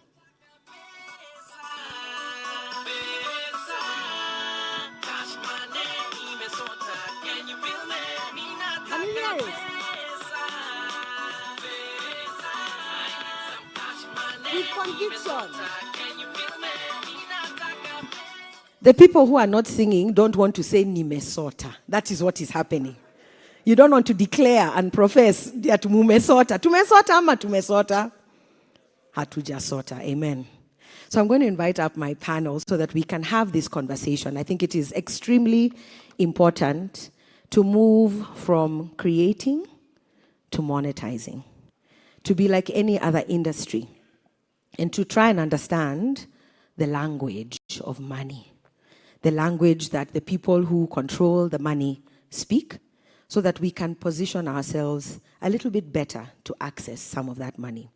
So the conversation we're going to have today will be at the intersection of 3 things: the people who have the money, who fund us and our art, the people who have built bridges so that you are connected to that money and to an audience, and the people who represent associations who speak a common language for those of us in this space. And we're going to have, hopefully by the end of this conversation, real practical takeaways so that you can know exactly what decisions you're going to start to make from the time we finish this conference. And so allow me to invite up George Gashara again, I believe, from the HEVA Fund, or HEVA Fund, as he correctly put it. Let's welcome George Gashara back up again. Also from a funder community, the CEO, Mr. Nuh Ibrahim. If you're in the building, please, is he here? Okay. He will join us when he joins us. Benedict Atavachi. Is Benedict Atavachi here? He's a CPA and the acting CEO of the Youth Enterprise Development Fund. Yes, you can take your time and walk so we can see you properly. That's what a CPA looks like, guys. You see how he has walked and how he's dressed? Akona pesa. And by the time he leaves here, you must know how to access that money, okay? I also want to invite up Jane Wahu. Jane Wahu is the founder of IP Thamani. She's into innovation and IP and has been doing great work in what she calls Africa's first AI-powered creative IP valuation firm. Many words to say, if you are worth 10 million shillings, these guys will confirm to you. Do we have our representative from the Kenyan Actors Guild? Wako area? Okay, no problem. We will ask you guys those questions when we sit down. All right, so please, a round of applause for the panel. Somebody once told me you must inspire the response and the reaction you want. So clap for people so that they can do a good job. The same is true for sports teams because of the World Cup right now. Clap for them in your house. In your house. This is not your house. So the thing we want to discuss today, show me the money. Investment models, hybrid finance, and practice as an investable asset. Tell your neighbor, asset. A lot of us in the creative industry do not consider the things we create as assets. We think of our furniture in our house. We think of the apartment. We think of the plot, the kashamba, the quarter, or the eighth. We think of those tangible things. But today we want to try and see how money enters the conversation for intangible things, the things that you create without even trying, because the gift is yours already. How does that gift move from just a hobby or something you're doing for today, because at some point you will have to grow up and become responsible Kenyan citizens to take care of your families? We want to change that narrative. It is possible to make a living doing things you enjoy, things you are passionate about, and feed your families. Kenya's performing arts sector is abundant in talent. I think all our speakers this morning have said that. And they have all alluded to the fact that part of the challenge is our systems, the infrastructure, or the underfunded structure that we currently have. And so we don't want to just talk about cash or the resources. We're talking about the language, educating ourselves so that we can speak and access. We want to learn what risk means. We want to learn what return on investment means. We want to learn how to have evidence. If we don't know how to use an accounting platform, but we can use Excel, and we can print out our M-Pesa statement to show how much money we invested so that our business could start, how much we sold our things for, and if we made a profit or a loss. Those are the things we want to make sure we start to talk about today. We also have the privilege of having the IP Thamani team here, because this then gives us a tool, a way to actually say, it's not how I feel about what I have created, but there's a a formula that can be used to confirm to you and those who want to give you money or buy your thing or use your services that you're truly, truly making something that is valuable. And so investors want returns. If they give you money, they want money back. Artists, we want livelihoods, and I'm adding myself into that group. And now we have a tool that puts a number on a creative IP. So what is still in the way? Why are we still not seeing the successes? And who is the one deciding what the terms are? I'm going to invite each of my panelists to address us as they respond to the following question. What, in your opinions, would it take for Kenya's performing arts sector to become genuinely investable, and what is currently in the way? When people say, I have an extra $10 million, they should look at the map, pinpoint Kenya and say, in fact, those guys who are at Kenya Cultural Center today are the ones I want to give this money to. So that's the question I'm going to invite each of you to speak on. Wahu, shall we start with you? Sure. Oh, thank you. Thank you. One, for calling me Wahu. I prefer Wahu. You prefer? I prefer Wahu. You prefer not Wahu. Jane. Yeah, I can tell. The spirit told me. Yeah. So my name is Wahu. Wahu Kirago. I am the founder of IP Worth. And IP Worth is an establishment, or is a firm that owns IP The Money. IP The Money, I think, is Africa's first AI-powered creative valuation platform. And IP Worth also offers consultancy, which helps in monetizing, protecting, registering your IP legally and strategically. So that's where I'll start. And June asked the question, what it would take. I think I'd want to start from some of the conversations that have been had, and specifically George's conversation earlier, where he talked about the whole, he talked about a cycle, a value chain, and particularly I'm interested in there's production and then there's ownership. As someone who's been in the creative industries for, I think, 13 years now, I have gone through the cycles. I started off as a creative, practicing, gone to school, and so I have interacted with creatives and got to understand some of the problems or challenges that we have. And one of them is a mindset problem. A mindset in the sense that we see ourselves often as producers of creative outputs and not owners of intellectual assets. So it starts from, and this is my opinion and also some research, one, from the individual creative, it starts from you changing your mindset to seeing yourself as not just a creator or a creative, but someone who actually produces valuable assets, and that is your intellectual property. How many of you see yourselves as that? Maybe I'll just ask a quick question. How many creatives in the room see themselves as owners of assets? How many of you? How many are still in that transition, seeing themselves as just creatives who do creative things, who produce art? So sometimes it starts from that process. I'm calling it IP consciousing. You have to consciously view whatever you are outputting or you're creating as assets that are investable. Because then as you see it, then you will treat it with maybe the dignity and give it the effort that it desires to fit in a capitalistic marketplace.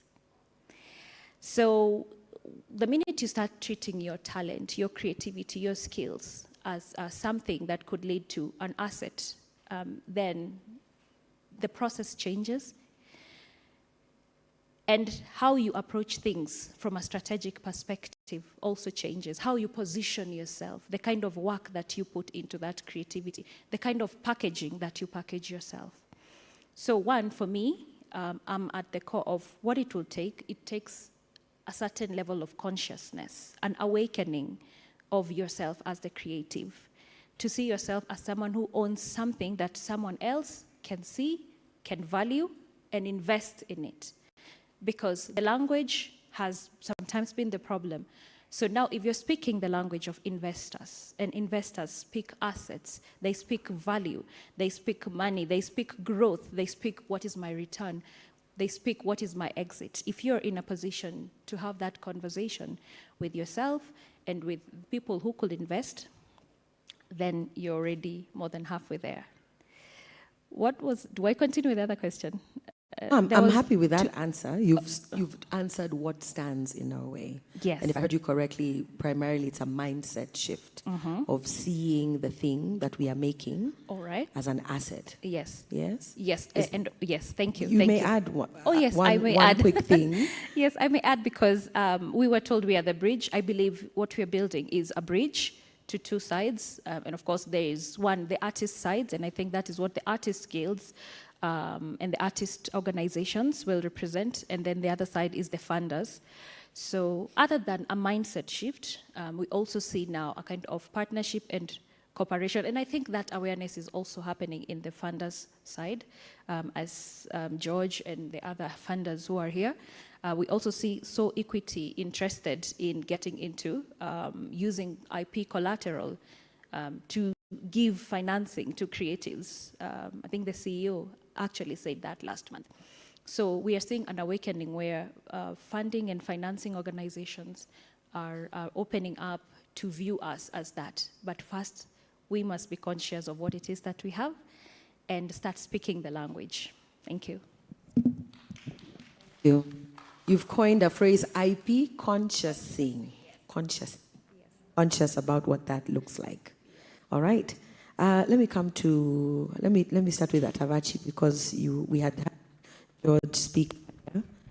Benedict, if I could come to you with the same question. And as you speak, is it me or is it cutting?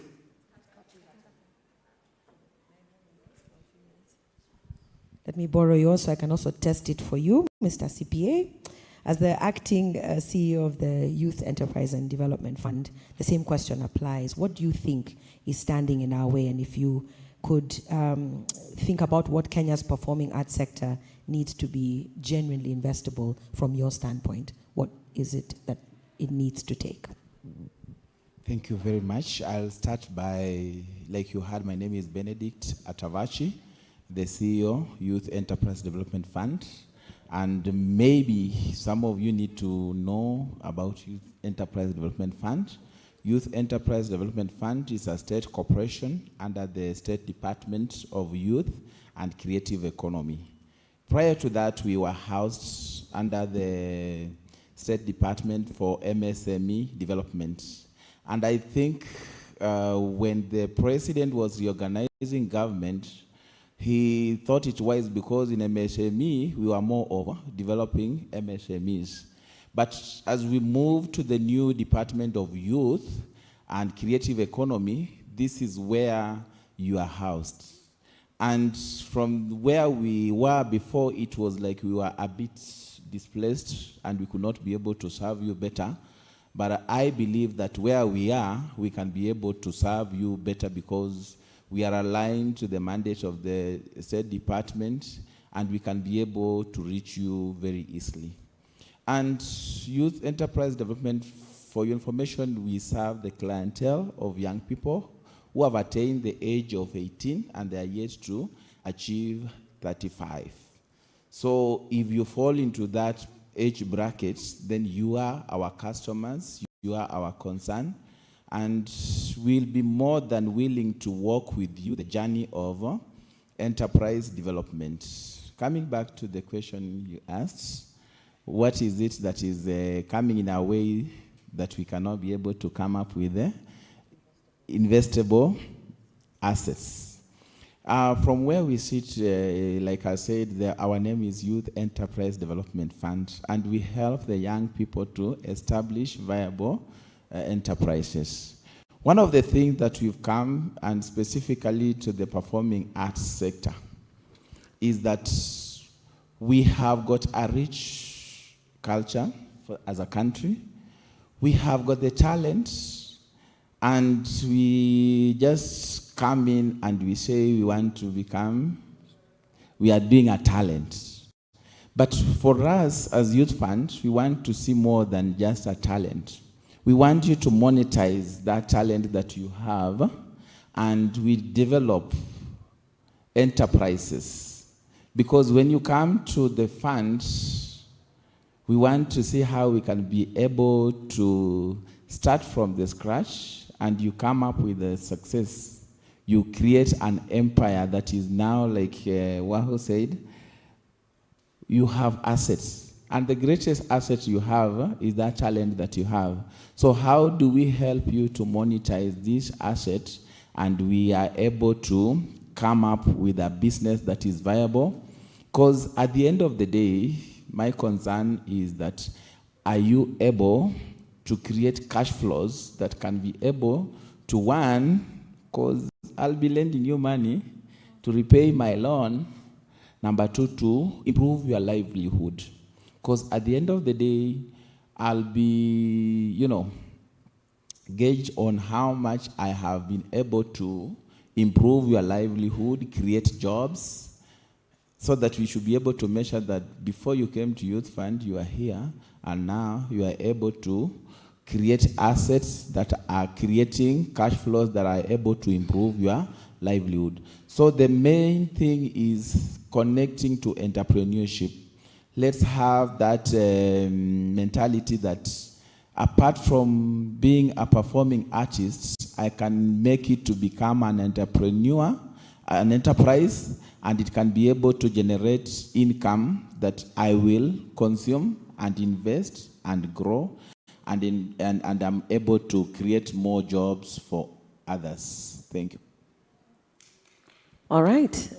The guy said he wants to give you guys loans. Now, unless you're over 35 and you don't think you are eligible, this is the guy you should clap for the most. Okay? He wants to give you loans. I'll come back and ask you a couple of questions, just because if I tie the conversation to what Wahoo said, the mindset shift requires a little bit of education. Because getting on a stage and singing, like a lot of our artists have done here today, does not always automatically translate to this singing is equal to a business. So even coming to you in a format that makes you feel I'm eligible over and above my young age of 32 is something that I think is part of the education process. So that they also come to you with the right documentation. So I'll ask the question now so you can think of the answer. If there's a 22-year-old here who has an M-Pesa statement, is that enough for me to walk into YEDF and say, I want to start now, this is how much money I have lost? There's evidence, it's a record.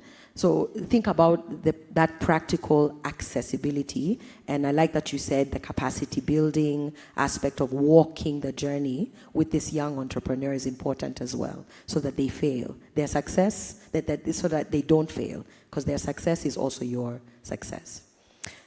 George Gashara, let me come to you. Thank you for the inspiration at the beginning. And I always say I like how your brain works. To sort of paint this picture so we all see where we fall in the ecosystem. Thank you also for confirming that an ecosystem exists. It could be better, but something is already happening, and I think you alluded to that. So in practice, even in your experience at HEVA and where you are now, what does investor ready for our same 23-year-old young person really look like, and what is currently standing in the way, in your opinion? Thank you. I love this question, and whenever I'm asked this question, my mind starts to bubble. Ukiweka omo kwa maji, that foam, that's what's happening in my mind right now. So I'll give you a story so that I can answer, and I'll try and be brief, but if I'm not, just feel free to. So the first thing is understanding money. and not be afraid of money. A lot of people that I've met don't understand money, not just because they are young. It's that in our families and in our curriculum and in our life, we don't understand money. And for a long time, I also did not understand money. And as soon as I started to understand it, then I realized I was doing it all wrong. So I'll give you an example with my friend Nana. I'll buy her a soda. Tana. Sorry, Tana. So Tana probably has finished high school. Her parents support her talents. She has a group of friends, and they want to do a certain type of play. And they think because they come from a church or a community that has an auditorium, they can create a name and they can put up a stage play or even a skit or a one-woman show. And so they've called themselves Nana, Tana. Please allow me to use Nana, because then my mind has already locked there. Tana has created this troupe, and they've called it a name. What name would you give it? Nana. Tana Nana. And so they look at a set book or a book that they love. What book did you like reading? Half of a Yellow Sun by Chimamanda Ngozi Adichie. Beautiful book. And they decide over the weekend they'll put it in some work and adapt that book into sort of a skit. And they choose a character. Auntie Uju, or which character did you like? Let's say you picked Auntie Uju and you created a story world based on the book, and you did a 30 minutes play. And you asked your friends and your parents and everybody around your immediate community to pay 500 shillings and come, say, to a theater near you. Is there a theater, a space where you live? Braeburn Theater? Yes, so you go to Braeburn Theater, you speak to the school, they say on Sunday afternoon we don't have anything, on this date please put your stage performance, and then you talk to your cousin who does posters, you distribute them on WhatsApp, they pay to your phone, and then on this day you bring your younger sisters to be at the desk, your other cousin drew the backdrop, and you have a stage play.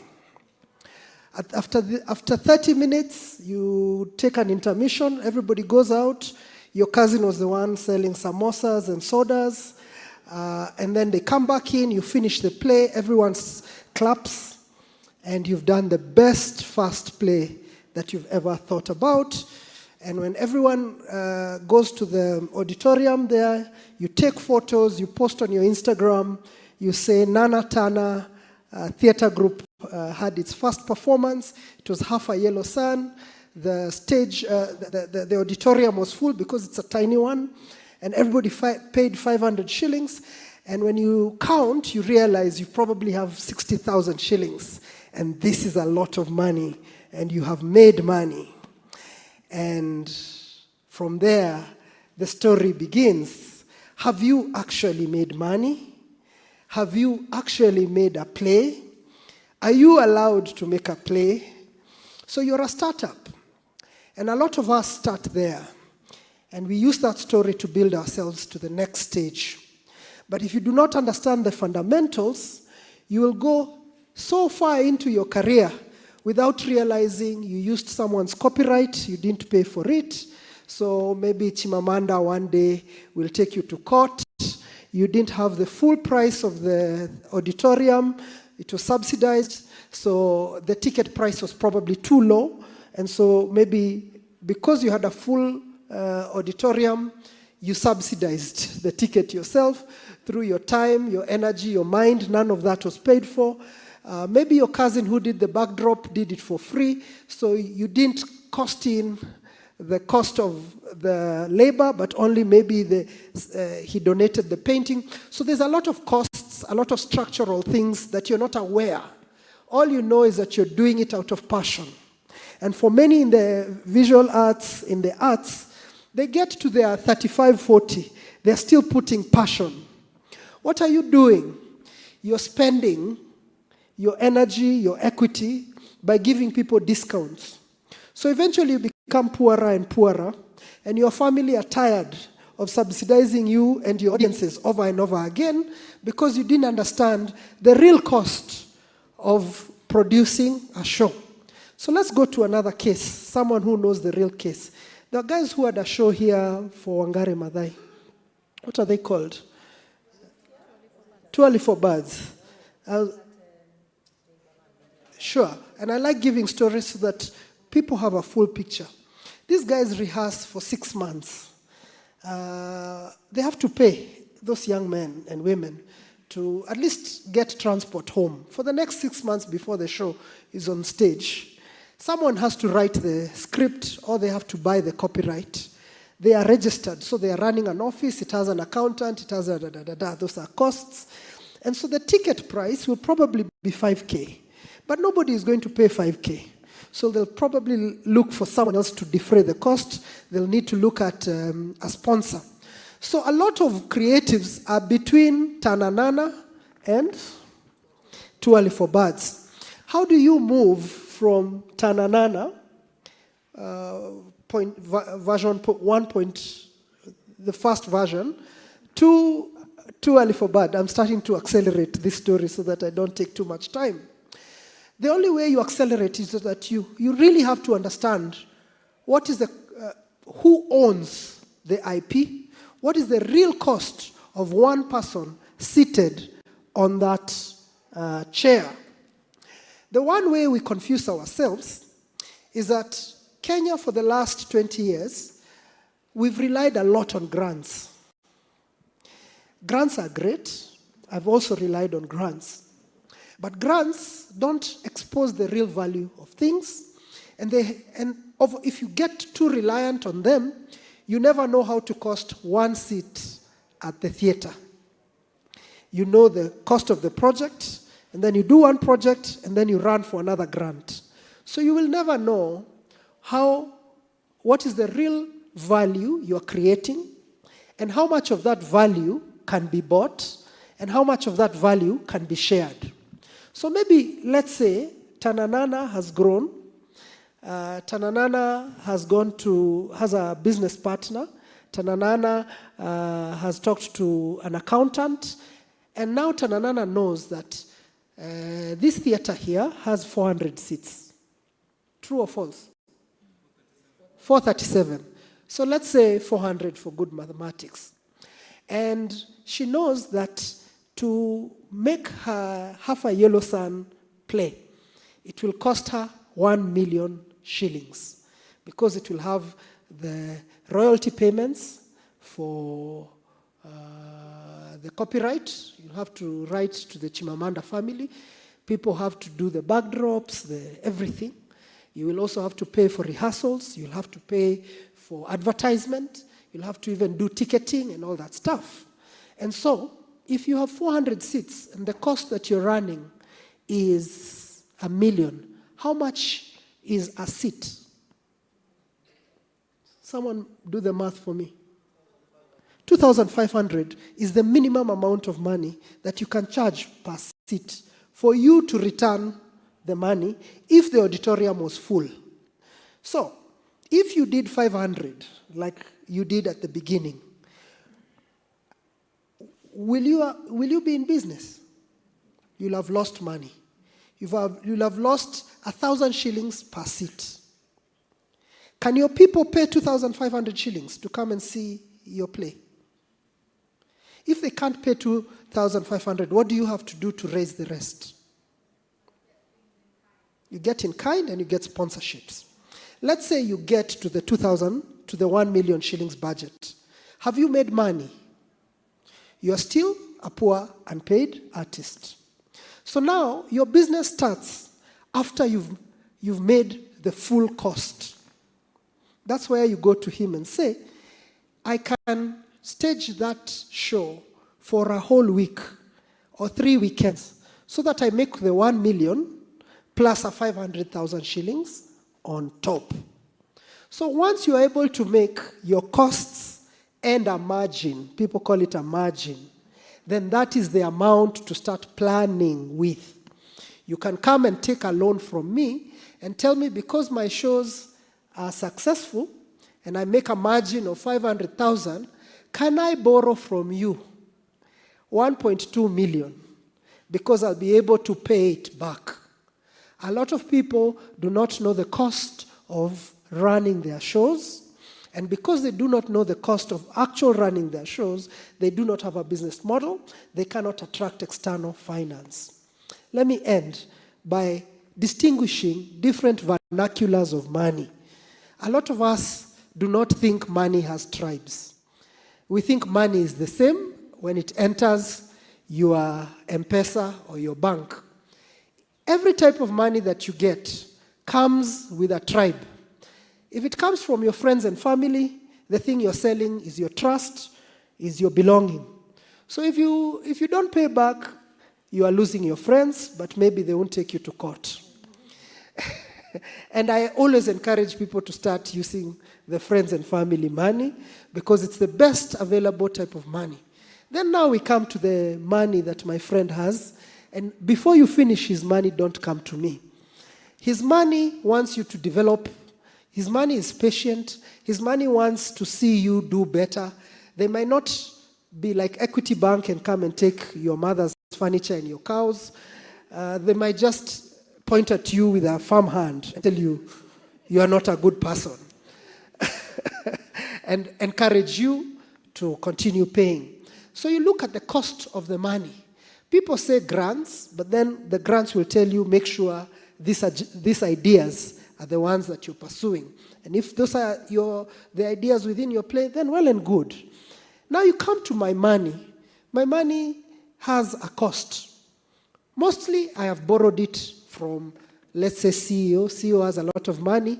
He's paid in a truckload, and he wants to save for his retirement. So I come and tell him, because you have not retired and you have this money, let me borrow it at this rate. And I go and lend it to Tanana. Tananana. So Tananana, my money has the cost of the money, the cost of the credit I got from him, and my margin. So it will be the most expensive money.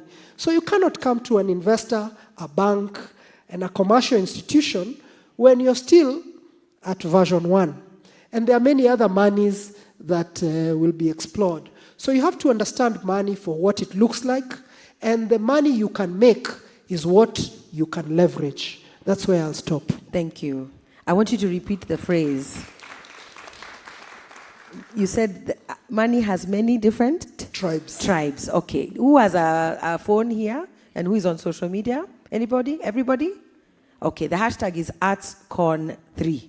I want you to quote George Gashara. He said what? Money has many tribes. Please post that on your social media. Not only for us to remember it, but for us to see it later. It is a very accurate statement, and thank you for taking the time to paint that picture for us. So let's and thank you all three of you for sharing your thoughts on that question. So I'm going to field a few questions so that you have a chance to truly explain the products that you offer and how we can access it. So Wahu, let me come back to you. You talked about IP Works and IP Thamani, and I want to ask you to explain in a bit more detail what the platform does and what the problem is that you are solving, that you felt this tool was needed at this point. All right. So IP Thamani is the app, currently available as a web app. Actually, I had shared some images. I don't know if they're able to, Brian, wherever he is, able to project something. So IP The Money can be accessed at ipthemoney.ipworth.co.ke. Now, IP The Money is a digital tool. It's an app where you feed in some of your data, data pertaining your creative work. Brian, are you able to project this?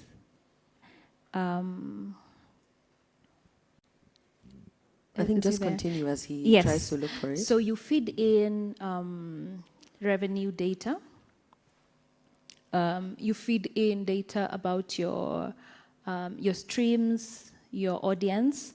You feed in data about your creative work itself. If it's albums, how many have you done? If it is shows, how many have you done? Oh, we have this. Yes. Thank you. Please scroll so that they can see as I say this. Thank you. Revenue data. How much you have spent in doing what it is that you do. Okay. That is the cost. And then we've said revenue, we've said cost information, we said market, audience, streams, for those ones who do streams, numbers, data, if you put up shows, how many people come to your shows, how frequently do you do your shows, all that information. Now that is data that you must have. And one of the challenges that we note is that creatives are not very good with documentation. So this tool, we built it as an IP evaluation tool, but we have realized that its use is actually more on IP consciousing. Basically, as you fill in those details, you start seeing yourself as something different, as someone different. The minute you sit down and have to look for 1 year's revenue data, from Monday, if someone asked you as a creative, how did your 2025 look like financially? Would you have that information at your fingertips? Who has that information? I want to ask that question. Who has that information as a creative? You've been in business last year, right? So who knows what they made in 2025 from, oh, Tana, you do know because you have documented. Oh, let's clap for her. That's very good. But the truth is, as we are getting the feedback, is that most creatives are not very good with that documentation. So you have done a lot, but all that work is scattered on WhatsApp, it's scattered on M-Pesa, there's some bank accounts, there, I don't know, Sendwave, you're doing work. So it's all scattered and not documented together. So the problem that we were solving there is a creative may have so much value, but have nothing to show for it, right? You may be very valuable as for an investor, but you have nothing to show for it because your data is all over the place. So that is what IP the money was made to solve. To one, help give a number, because investors, people who will be interested in maybe lending you money, they'll think of numbers. So if you say that you have a piece of land or you're selling a car, sometimes you're asked, what is your valuation, right? What is the valuation of that land? What is the valuation of that car? So when you want to get someone to invest in your creativity, sometimes they'll ask such questions. So IP, the money, was made to be an IP evaluation tool, which will take all that data, synthesize it using globally established methodologies, and also an addition of our own special sauce, and then actually gives you numbers. So what you can see here are sample numbers of valuations. This is a creative who sat down, filled in some of the details that they had to fill, and then they got this as the numbers. We have 3 figures, one which is a conservative figure, another one which is a market figure, is the moderate one, and one that is a little more optimistic. So I'd assume a funder like Youth Enterprise Development Fund would probably look at that because it's given to you in the form of a report, would look at it and say, okay, this is interesting. Then at least you have a starting point. When you're discussing the money, you have a starting point and say, okay, I'm valued at 1.8. How much can you give me? Let's start from there. Then they'll ask for what's the evidence. And because the tool has made you go through the process of documenting, you will actually have the evidence. All right? So when that question was asked about what does investment readiness look like, IP, the money, is actually helping in that. Another thing that it also offers is it gives you it gives you an investment readiness report. Maybe Brian, you could open that, which shows like this one. This is an assessment here we have. which shows legally how risky are you. Commercially, how ready are you for the market? Documentation, do you have your verifiable data ready? When it comes to strategic readiness, how strategic are you as an investment? And institutional readiness, how ready are you to work with us as an institution? So that is a little bit of what IP the Money does. And as I've shared, the problem is giving you a number that you can actually begin the conversation from, and actually showing you where the gaps are. It takes you through that journey where you look at yourself and ask yourself some questions. So we're calling ourselves to a board meeting. Najita kamkutano, yes. Yeah. So we must be ready. Kakubwa. Kakubwa. Is this free for now? Do you have a free model? I think it's important to know if we have to pay more money if we don't have it. For now, it is free. For now, it is free. Okay. Because we want people to use it, right? For now. We can promise that for the future, because we also have to think bills strategically. But for now, it is free. Okay. Yes. So please download the app, guys. Please use it, because she might change her mind tomorrow. Oh, yeah. All right, let's use it today and start to at least know what the scope of things we need to consider is. Yes. And just like in George's example, you have a cost also. So yes. I'll come back to you. I want to just piggyback off of one of the things you said. To come back to Benedict with the question I had asked him. So if we were to walk into the Youth Enterprise Development Fund, I'm sure by now you've seen a lot of things that our young creatives are bringing to you, and say, this is what your mandate is, Bwana Benedict, and you're supposed to help us.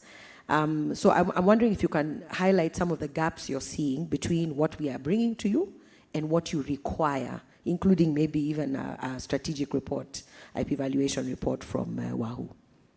Thank you very much. That's a very good question. And what I can say is that for us to assist the creatives, we've developed a product which we are calling Talanta, Vijana Talanta. These are products that is designed for the young people who are in creatives, and you can be able to access up to 2 million. One of the things, and these are products that has been there for some time, but the uptake we've seen is not been the way we would have really wished to be. And one of the things that we have seen that is making the uptake for the product not to be as we would wish to be, is first of all the documentation that Wahu has talked about. Because when you approach us for funding, there is requirements. There is a checklist that we need to tick the boxes and say this is available, this is missing.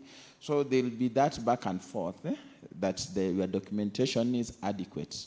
And one of the things that we require is, for example, you have to demonstrate that in this venture that we are getting into, you'll be able to generate revenues that we shall be able to sustain the repayment. So just also to ride on what Wahu had said, for us to satisfy that, we'll require records. And this is where the young people miss out. For example, traditionally I'll ask for a bank statement. But then you are receiving money, like he said, and then it comes through your M-Pesa, and your M-Pesa, I might not be able to distinguish between your personal income and the one for the business. Maybe you are the treasurer for the funeral organizing committee. And during that month, the inflows were so good. So when I'm appraising, I see that this period, sorry to use such kind of an example. And then I'll go back, or a wedding. Yeah, let's use a wedding. Then the following month, the income is gone. So how do I evaluate or appraise this application? So it is that, that ability for you to prepare a record that can be able to say that I'm in this business, and this business can be able to generate these streams of income. And when I look at it, then I'll be able to say this is sustainable. Or we are coming into an agreement telling me, for example, when you are saying that I have done this and I have projected and I've gone to maybe, I've said this is the royalties that I'll be receiving, and I can be able to confirm with the institution that is in charge to say that during this period, these streams will be coming in, then it will be okay. So unless we fix that issue of the young people coming in with the proper documentation that can aid us to appraise your loan, will leave you very frustrated, and you might even think that this fund is not addressing our needs. There is a very popular artist who approached us when he was starting, and we could see that he's an upcoming artist, but because of the way he presented the documentation, we could not fund him. But right now he's a household name. And then we look back and say we could be part of that success story, but because of the way he presented the documentation, we lost it, and we are not part of that success. But we were willing to work with him, to journey with him through the process. But we thank God that he was able to receive help somewhere, and he succeeded. Okay, thank you. I want to challenge you a little bit, if I have permission to do that. Yes, and while please. I'm doing that, I want to open for 2 questions so that we can also get some of your input, please. So if you have questions, I'll ask you to put up your hand, and then you'll tell us who you are, what you do, and what your question is. I've seen one, and I've seen one. Okay, we'll take 2 first, I'll come back. So what has crossed my mind in some of the things you've said, when you say, can you sustain the repayment? That's your priority, so that the loan that you're giving can be repaid. But there's, if I tie it in with what George had said when we add things like social protection, so is there a formula that you could consider introducing a portion of my repayment going towards my health fund, or health insurance, my pension, so that it's not just the fund getting money back? And I don't even know if this is in your docket, but it's making me think of a more holistic, which is what we were told to do, look at the artist and the creator in a holistic way. So there's the cash that you get back so that the loan can continue, the kitty can help somebody else. There's the amount that is above repayment, which is what George alluded to, which is I can now make a bit of a margin and a profit. And then there's what I also need to keep in the bank, because I feel like creators, we're almost like sportsmen and women.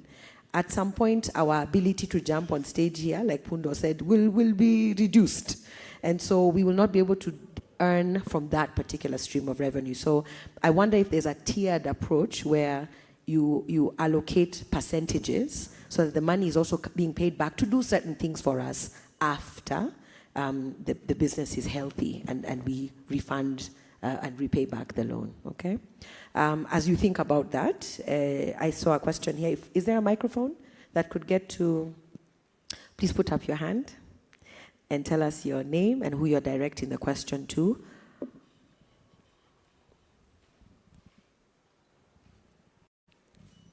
We're discussing where this money is, how we can secure the future for creatives. Go ahead. Hello, thank you so much for allowing us to ask some questions. My name is Wakio Mzange. I'm a theater director. I'm representing TV47. I have a question directed to George. Funding models. I'm curious about how they address the issue of ageism.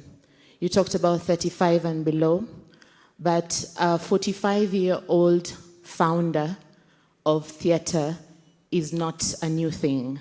Most people spend 20 years just building the craft, and then they get to a position where they want to do a startup.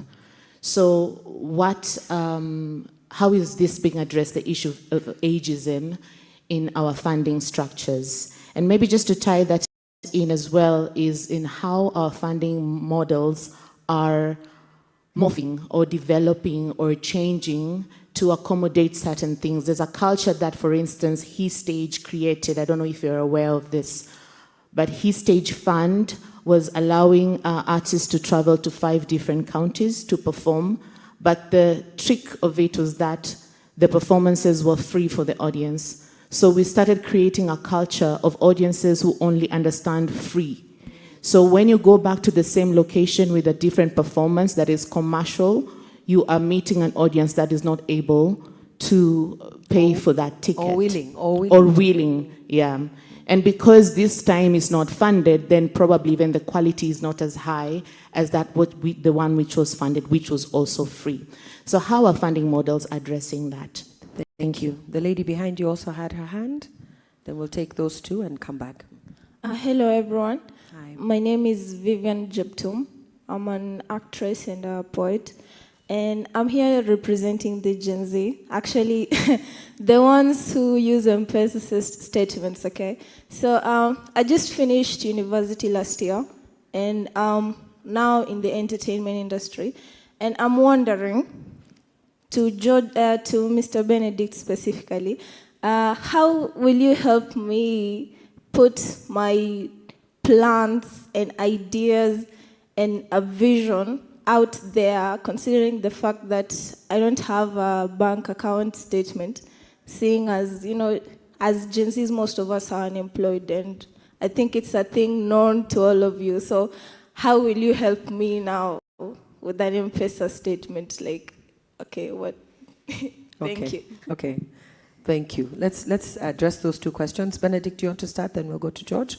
Thank you so much. You had talked about whether we have got a plan in just for not just repayment of loan as you come up with your performances. What I can say is that as you approach us with your business plan, you have to demonstrate your cash flows, like I said. And then the appraisal process has to take, first of all, we take into consideration that you are a human being who has got needs, and loan repayment should not be able to drain you so that you live in abstract poverty because you are paying a loan. So for those who are employed, there is always a third rule, that as you approach the lenders of money, you should ensure that you remain with at least a third of the net disposable income. This also applies in our case, in that when you come to us, we should be able to ensure that after you've generated income, you are able to meet your basic needs, which includes your medical. Then the remaining is what you'll be used to repay our loan. So that is well factored in the appraisal process. And it's not like if the repayment is 20 and you're able to generate 20, then you'll struggle. And there'll be a lot of frustration at the end of it. So we will be able to see how we can be able to restructure the amount that you are available so that you can be able to prioritize. And if we find that the money that you is now qualifying for is not making any meaningful addition in whatever we intend to carry out, then we might see how we can be able to look for other alternatives or advise you on the best way going forward. Then Vivian asked whether we have got plans or idea in place. When you are approaching us, one of the evidences that you need to provide us is the evidence of a bank statement. What we are saying is that in this age and time, many people, and I know most of these young people in this room, some of them do not even own a bank account, but they have an M-Pesa statement. But I'll go back to what I said. We need to be very careful about the income that is coming in through the M-Pesa. If you've got the pay bill, pochi la biashara, we can be able to clearly distinguish between business income vis-a-vis personal income. So that if George just sent you some money for lunch, vis-a-vis who send you money through your Pochi, we can be able to identify and we are able to analyze your M-Pesa statement. So, like I said, M-Pesa statement, sorry, I'm here to say that M-Pesa statement is acceptable as a bank statement and can be used to evaluate your loan at the application stage. Then I think Wakio also said she had a question for George. For George, yeah. But I think it's also relevant to me because yes, I said I do serve those who are below 35.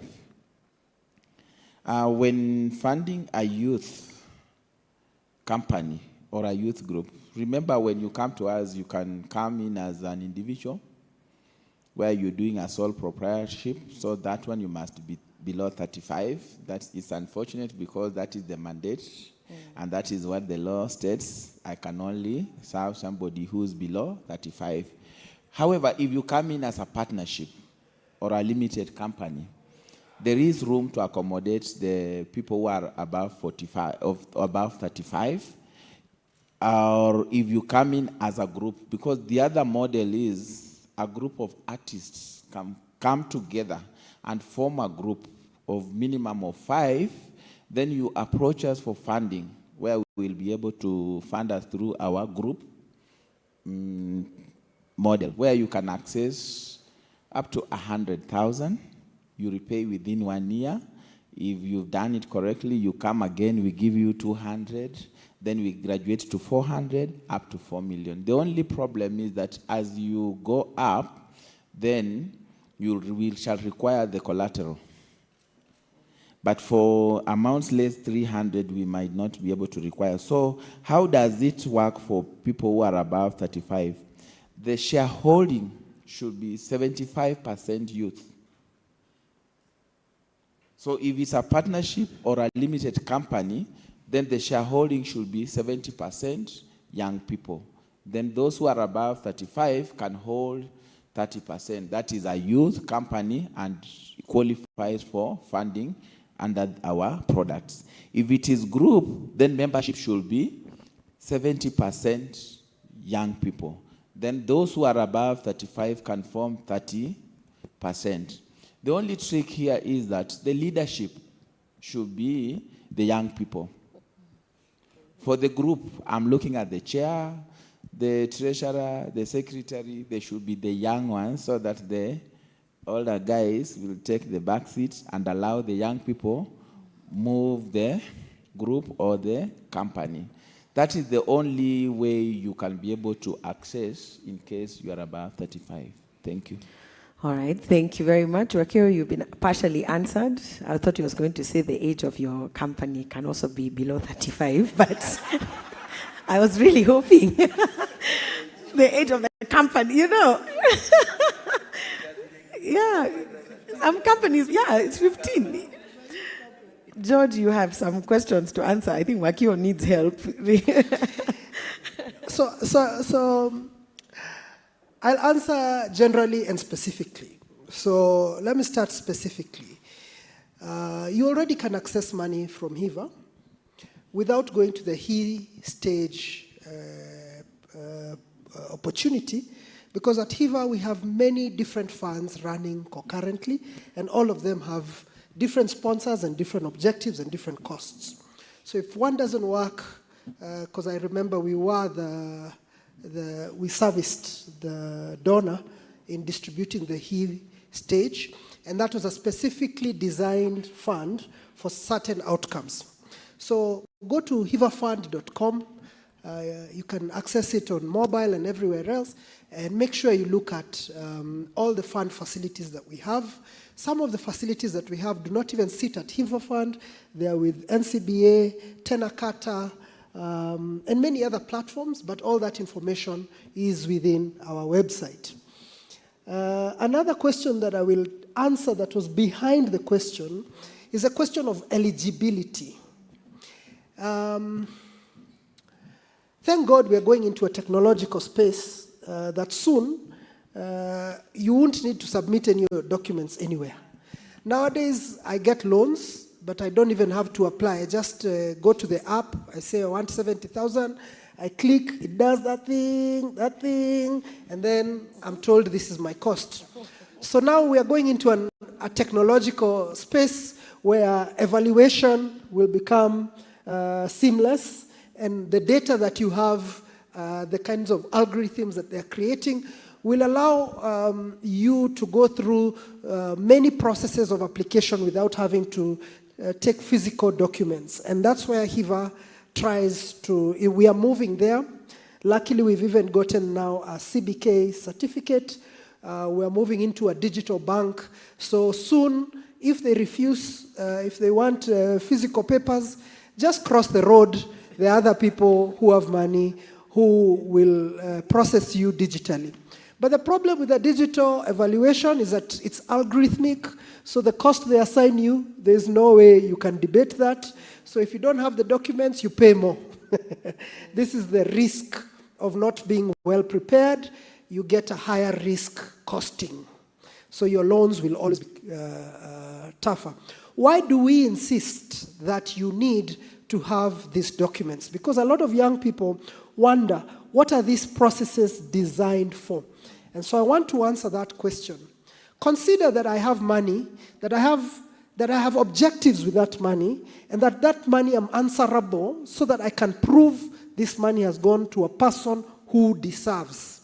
So you have to give me the requisite material for me to know that you're a real person, you are doing the real thing, your thing is viable, and you know how to use this money, and you can keep the promise. So that is the entire logic. And so if you want the money, then you prepare yourself to be able to provide this information. And luckily, institutions are now starting to create ways to use the data that you already have. Someone says that I'm a Gen Z, I don't have a bank account. I think of it first. If it was in the year 2000, where you have to have a deposit of 20K to enter ABSA, then that's a real barrier. But today, with a deposit of 3,000 shillings, you can get an account at any bank. So you need to be strategic about what you want. And I always tell even my friends, you're the one who wants the company, you're the one who wants to get rich. So prepare yourself for the hurdles to be fewer. So it is not my problem that you're 45. It is your problem that you're the one applying to a fund that has said 45 and above is the narrow percentage. So align yourself strategically for this money. So if I was Tananana, what do I do now if I want to, in 2 years, to be able to achieve a loan? The first thing I'll say is that my money is fundamentally separate from my business's money from day one. So you have two separate tracks of where those money goes. Even if you will pay yourself from your company's pocket, make sure it is a payment. But do not mix both of your monies. That is the first thing that people say, this one is a liar. The second thing, pursue a registration. Go and get a business license. Go get a small certificate of registration so that by the time you're coming to me, you already have done 3 years of operation. Even if you got money twice in the year, you'll say, I've been operating 3 years. I've seen people applying the year, they registered their business. And they come to me and say that I've been doing this business for the last 6 years. So I'm just like, which business have you been doing? So you have to be strategic. And now specifically to my dear, I am also at the point in my life where I cannot access money from many funds because those funds are impact funds. And I started using the tribes of money. So luckily you're a woman, so there are so many funds in the environment that I cannot apply to that you still can apply. You might not fare on the part of age, but you can fare on gender. So scan across your dashboard, talk to people who've applied, look at which impact funds can favor you. Sometimes you can even go to a tech fund and apply for a creative thing because that tech thing has used the word creative. So be really strategic about these impact resources that exist in our ecosystems. Just give me two more paragraphs. Because this is important. Other ecosystems in our region do not have the kind of resources that we have. So if you go to Uganda, they are a least developed country. So you'll get a lot of grants there. But here in Kenya, we are a medium income country. So everybody here, the only money that is there is for business. So if you do not create yourself into a business orientation, then you'll end up getting a lot of rejections. But if you go to Ethiopia, you can even be a farmer and you can still get 100 million because every ecosystem has its dynamics. Final. I'm looking at you. 1 second. 1 second. I had written the notes, now I'm anxious. Audience development. And this is now talking to every programmer. Because you raised the question of, one moment I have an audience that I'm giving a free show, tomorrow I'm going to charge them. We need to stop thinking of our work project to project. We have to think about ourselves. Am I developing an audience? And if I'm developing an audience, I'll create different value points along the journey with this audience so that the audience is yours, it's not your funders' activated audience. So that when you are thinking about your year, you know that there are 30 people who come to my shows regularly. So you say, these are my VIP people. So how do I build them? So you can even tell them, instead of saying that this one was a grant, I'll say, I am giving a discount show for my audience for this one event. But the other events, you've already built a relationship with an audience that pays you all year round, but at a point you can give them discounts. At a point you can give them loyalty points. At a point you can add value. The problem is thinking of ourselves as project to project. You are doing a marketing campaign only for one show. You are creating a relationship with the people who buy your ticket only when you have a show. So I want us to think strategically, especially for all of us who want to be here in the long run. The business of developing your audience is your core business because those are your future customers, and that's not the business of your donor.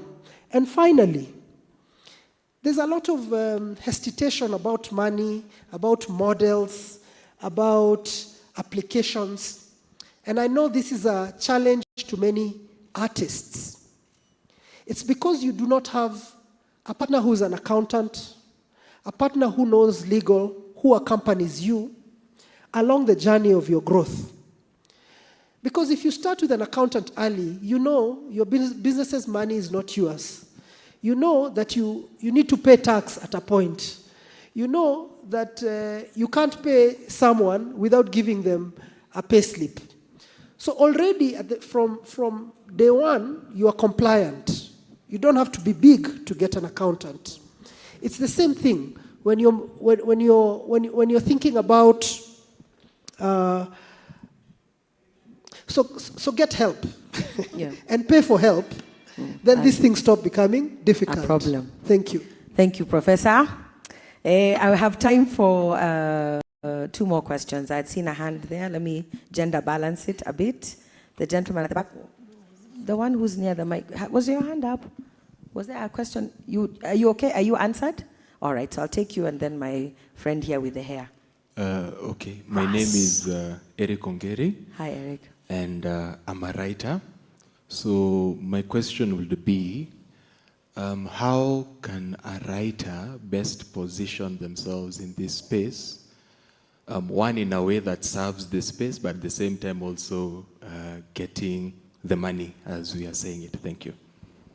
All right, thank you. Eric, the writer, right in front here. Yeah, good afternoon. Yes.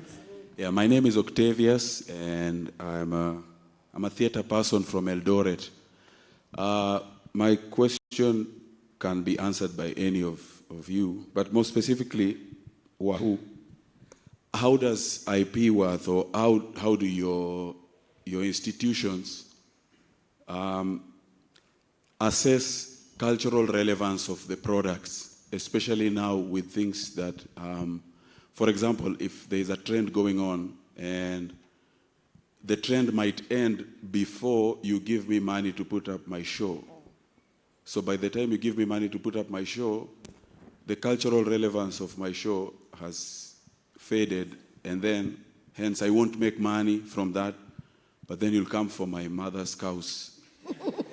So how do your institutions assess cultural relevance of the product? And then to George specifically,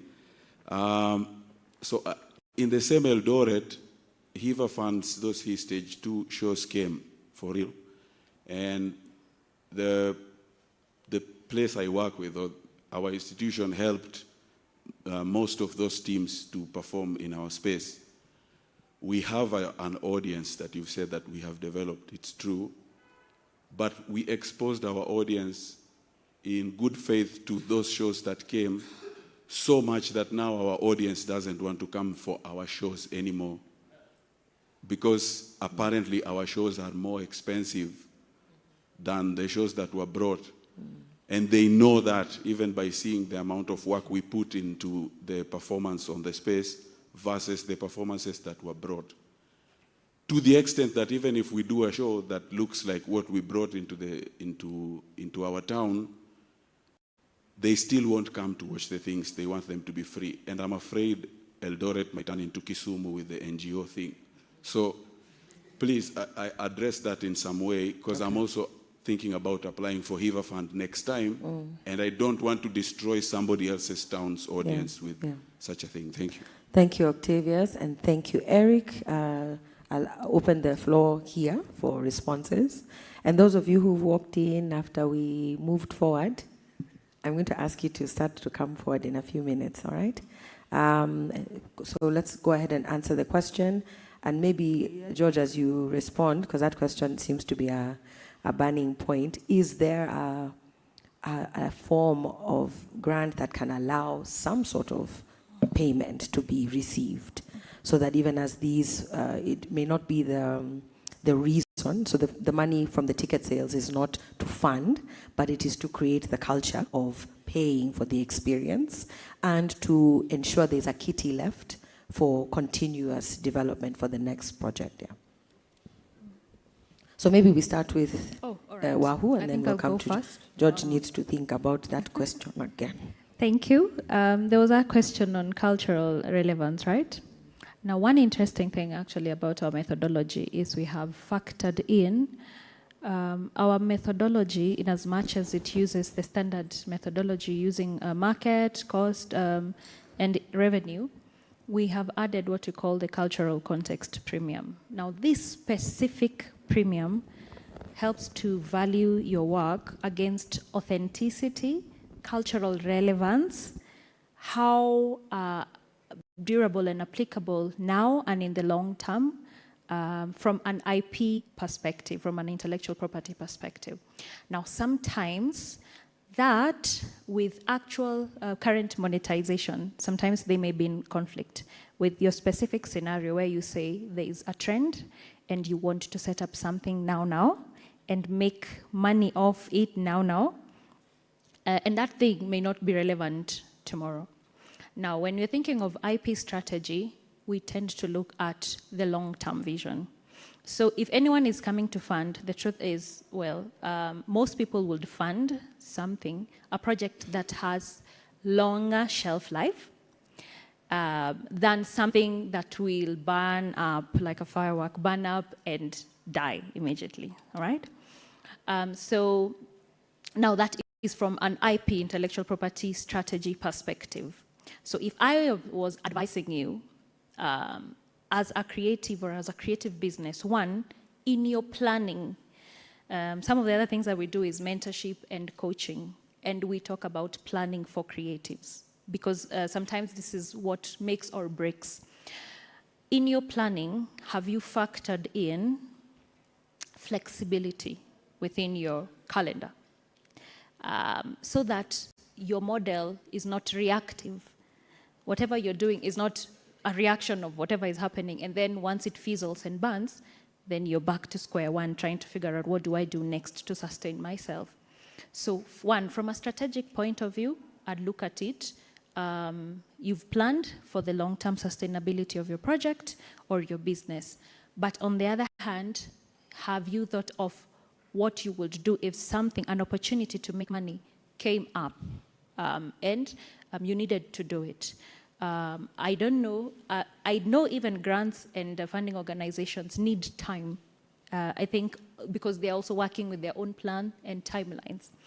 So my answer to that would really be more on how is your planning as a creative business? Have you intentionally factored in that you may need money for, let's say, a reactive project or a reactive gig, and what measures have you put around versus instead of sitting and hoping or waiting that a funder or a funding organization would see that, carry your vision with the same intensity that you hold it, and provide the funds for that. That's how I would see it. I don't know if your question is answered. Maybe partially. The other panelists can add a few thoughts. All right. We'll also remember Eric's question, so whoever is able to respond. Do you have a question for the writer, Eric, who can still serve his his art, his industry, and himself? What would you add, Benedict? Thank you so much. Derek wanted to know whether, as a writer, how he can be able to position himself so that he can be able to benefit from this space. What we are saying is that as a creative, we are funding, but the only catch here is that we need to see how we can be able to monetize everything that we are doing. So we move from being an event or activity, but then you kind of tweak it, and then it becomes a kind of enterprise. So once you come to us and you tell us that I'm in the business of writing, then we shall be able to assess and see how the model that you want to apply and how we can be able to make sure that it will be able to be sustainable and generate revenues that will be able to assist you in repayment. And in case, like what Octavius was saying, that the cultural relevance, sometimes you find there are good times and bad times. So we do not treat this in funding. We are not funding an activity or an event. But we want to have a situation whereby you'll have streams of income throughout, so that there are days when it will be bad, but then the future activities or events will be able to cover it up, and then you are able to move on with your repayment. In that, if you have an activity that is able to generate more funds, you can even first pay upfront. And where you are in arrears, you come to us and you talk to us, and we're able to restructure the repayment, because we understand that not every day will be a good day for you. So that's how the flexibility comes in. So what all you need to do for Derek is just to ensure that as you venture into writing, apart from being a hobby, it should be a business, because we are funding business ideas. We'll even take you through the business. So for those of you who are coming in for the first time, as Youth Fund, we also will help you in terms of capacity building. Our business development unit will help you to even how to write winning proposals, how to set sustainable businesses. He talked of compliance, because when we are coming in, one of the successes of payment is compliance. We don't want the authorities to come and say, you are now involved in legal business, you are doing things that are not doing the right thing, KRA coming in and saying you are not paying taxes. So we will even try to help you and teach you some of the basics in terms of how to navigate the market that you entering in. Thank you. George, I'm going to give you the floor, but I want to just add one or two things, if I may. I really want to support that point about just starting to think of streams of revenue, and also that your business formalization process does not equal success at this point. I think the first audited accounts I did for my company, we had lost, it was red, but undergoing the process is important to just start, right? And I talked to an auditor guy, I said, even I'll buy you coffee, please, for this first one, but let us get into the habit of doing it. The other thing I wanted to add for you, Eric, I think is look at your writing skills. And I think we see this a lot in music, in the music side. Somebody studies music, then starts to teach freelance or at an institution like across the road here at Conservatoire, or individual freelance students. Then they write for other people, or they write songs for other people. Then they perform in bands, different bands around Nairobi, around Kenya. Then they do studio sessions. Because June is doing an album, I need a drummer, the drummer comes and plays for me. So the streams of revenue are multiple, and that's part of your business model. So could you write for a newspaper publication? Could you write for a blogger who has a lot of things to say but doesn't have good English in terms of grammar? Could you teach a course? So what other things can your writing do other than writing for yourself? Okay? All right. George? Yeah, I think the writing thing is important, and I think it cuts across a lot of talent. And for all of us, we have to distinguish. Hello? I think I can proceed. Thank you. We have to distinguish between talent and enterprise.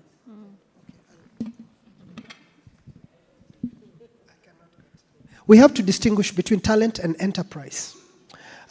So, Alex, you have to imagine, do you want to be a worker or a business owner or both? So if you're a worker, imagine you'll be paid salaries, wages, commission fees. So your writing work goes into someone else's processes. If you're an accountant, you are a worker. You will be filing receipts of someone else's business processes. At the beginning, this is a very beautiful start, and it doesn't give you pressure to get loans. Because what do you need money for? You need money for your sustenance and your time. That you can already charge as a service. And you make sure you charge at a good fee so that you pay your rent and you're able to write for this person, do research for the other person, hire someone else who is your trainee, and they help you do the first draft. So in the next 3 or 4 years, you're building your writing skill, your portfolio, but you're still earning from it. Are you able to be a writer for publishing? Are you able to be a writer for plays? And so on and so forth. And so that could be a journey. But then if you want to be a publisher, now this is the business of writing. And that's what June is referring to in part of that conversation. Now then, if you're a publisher, what product are you developing? Are you publishing a magazine, a journal, a journal, and a blog? Which of them gives you revenue? What do you need to sustain those businesses? Then now you can walk up to any of us. So if you are just providing a service yourself as a worker, I don't think, unless you need personal finance to buy a car, to change your kitchen, to get married, pay dowry, that's personal finance, and you can save. And there are tools in the market for that, like SACCOs and so on and so forth. So I'll stop at that. I'll come back to my friend in Eldred. I tell you, I also sympathize with you, because in one way or another, I also have to deal with the same complaint that you're dealing with. The grant that you're talking about, I find it as a very successful grant, because we wrote the proposal because we did not have commercial money that could take a risk with performance. And so we wrote a grant to the French, and they were able to give us, through a bid, some money within certain constraints. And to be honest, they didn't even allow me to benefit from the same money. The same way they didn't allow you to earn. All I could negotiate for myself, and I'm talking here so that I can give you tools, was in my budgeting. I used budgeting tools to make sure that I built resilience for myself, even though they could not allow me to earn. I could not charge you for using that money, but I used all my team and their hours to give you that money, to look at your proposal, to look at the events, to buy you the equipment. I stayed with you guys for like a year, and I couldn't get any dividend from that. So how do I use my budgeting to get a bit of an advantage in a difficult environment? I always charge a management fee. This is a fee outside of the grant that my company earns. You can use that because when the grant finishes, you can't just be left with photographs. For me, I'm left with the charge I placed on the services. And I've seen a lot of donors are starting to accept that I'm using my intellectual property and my team. So you can use several budgeting tools. You can buy equipment for yourself. You can put a marketing budget for yourself that you can use even for services outside of the grant. Obviously, you'll have to spend it within the grant period, but for me, I pay a company the full amount, but the company will give me services beyond the grant period is over.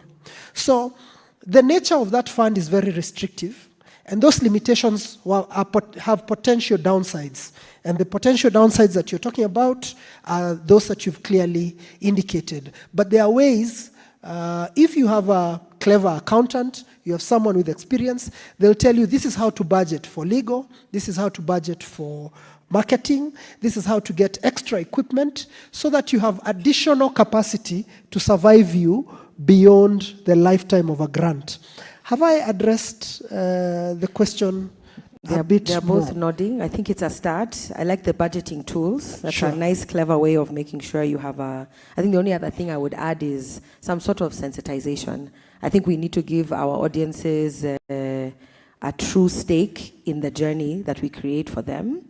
And I'm shameless. I will tell the audience, "Hii ni free, but next time, in fact, mulipe sai," kind of thing, so that when you're truly creating a community who walk with you, then the quality of the work you've delivered is already a guarantee that they've enjoyed the experience. So I think sensitizing your audience is extremely important. That this one was funded so that we could have 3 extra moving headlights, but next month maybe there'll be no moving headlights, but sisi tutakuwa.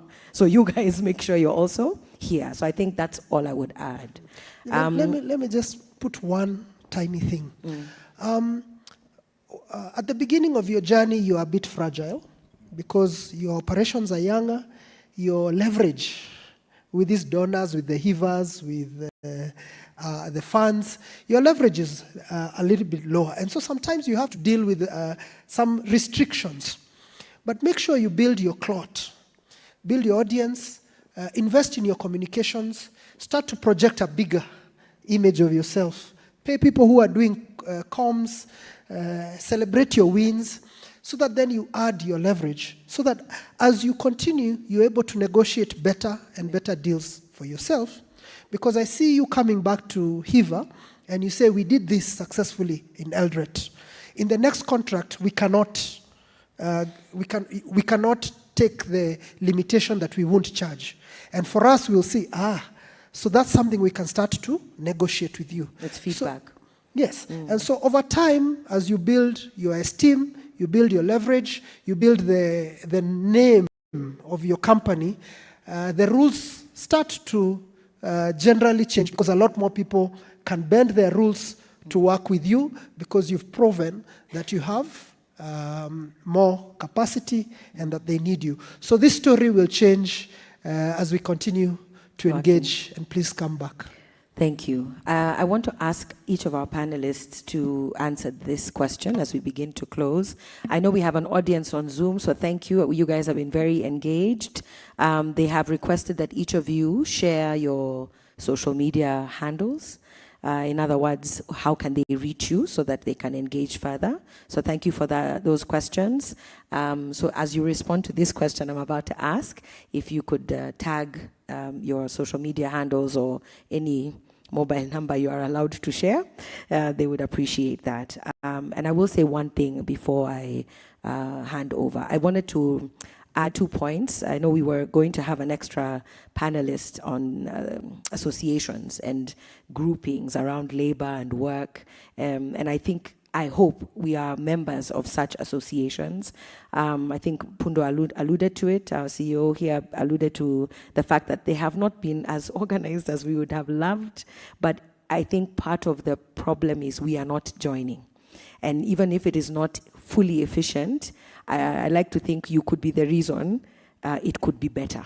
So if you join, even when it is not the best, join and make change from inside.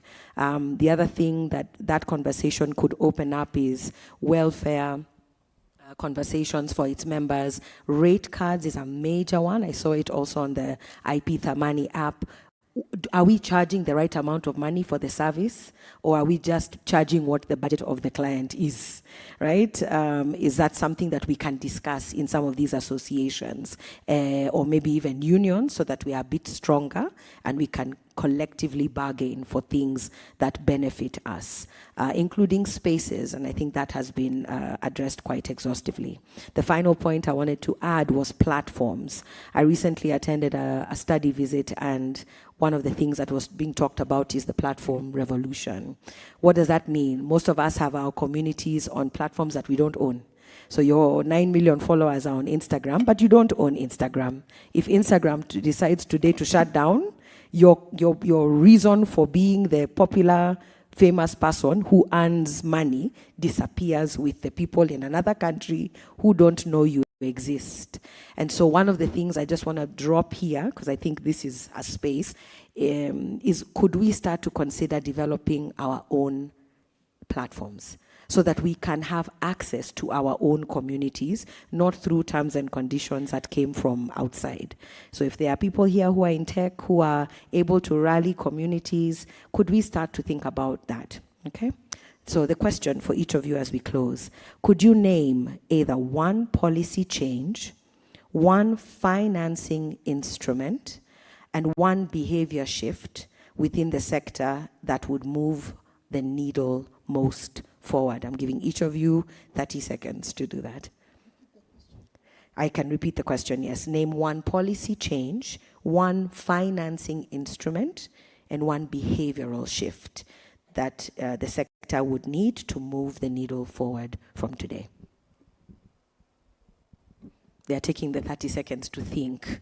It's important. For those of you at the back, the reason I'm asking if you could start moving forward is that we're going to take a photo. We're going to take a photo with you so that we can also disturb the internet with our hashtag, which is hashtag ARTSCON3. So come a bit forward. Our camera guys will come to the center and we'll take a Sauti Sol type photo. You know the Sauti Sol type photo? These guys will be on their knees and you guys will be behind like this. Okay. Are you guys ready to answer? Wahoo? Okay.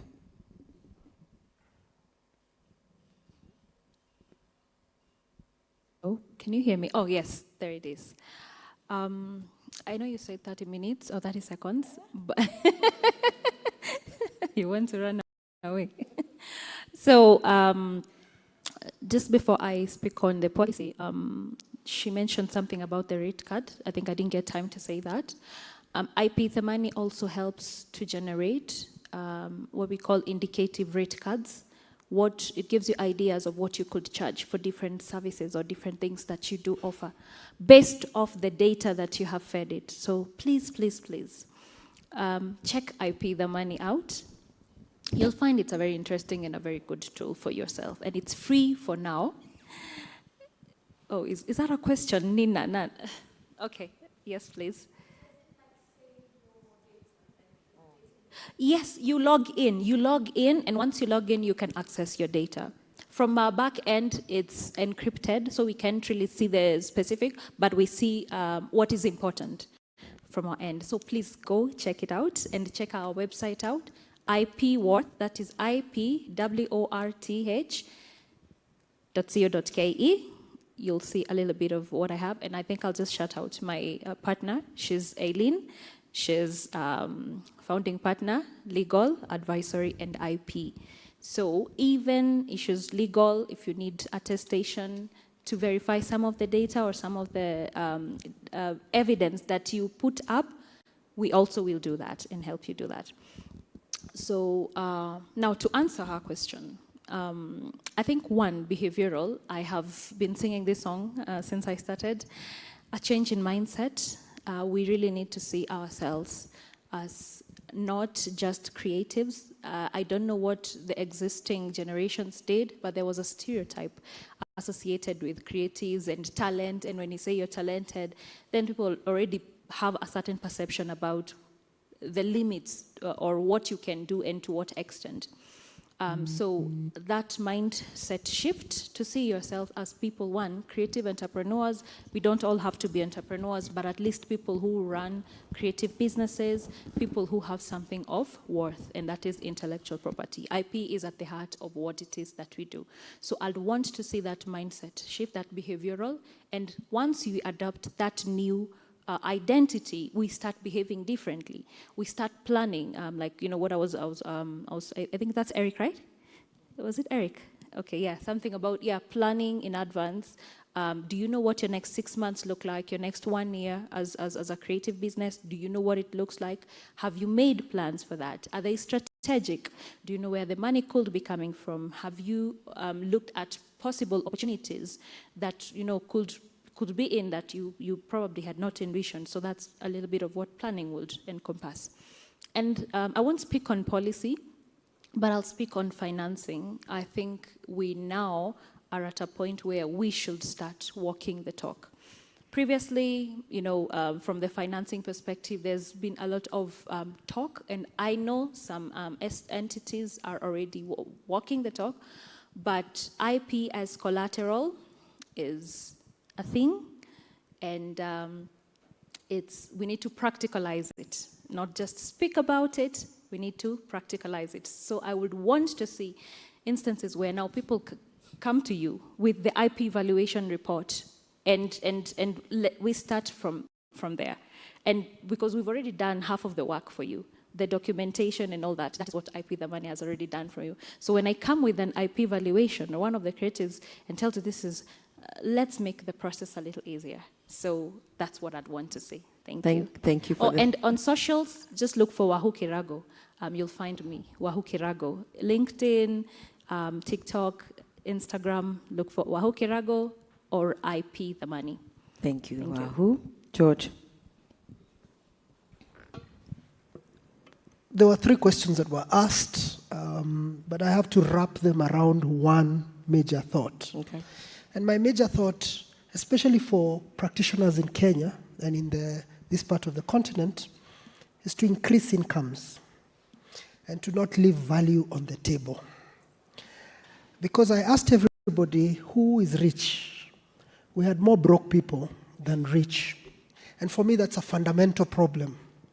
As soon as you're broke, you're vulnerable. The sector is vulnerable. And part of this brokenness is not that you're not creating, is that you're not collecting. We are pricing badly. We're not investing enough in production so that it can be product. And when we even price appropriately, we're paid late or in fragments. And when we collect that money, we don't save. So we are in endless precarity. As soon as we cut that cycle of brokenness, if all of you have a savings, then this conversation would be so much different. Nobody here has asked me about equity. Nobody has asked me about financial modeling. Nobody has asked me about what long-term finance options do we have. I work for a bank that has more than $2 billion that is investing in IP. None of you has asked any of those questions because you're broke, because you don't have leverage and you're not rich. And we need to move from that place where everyone is so precarious. We're not thinking big ideas. We're still thinking about survival.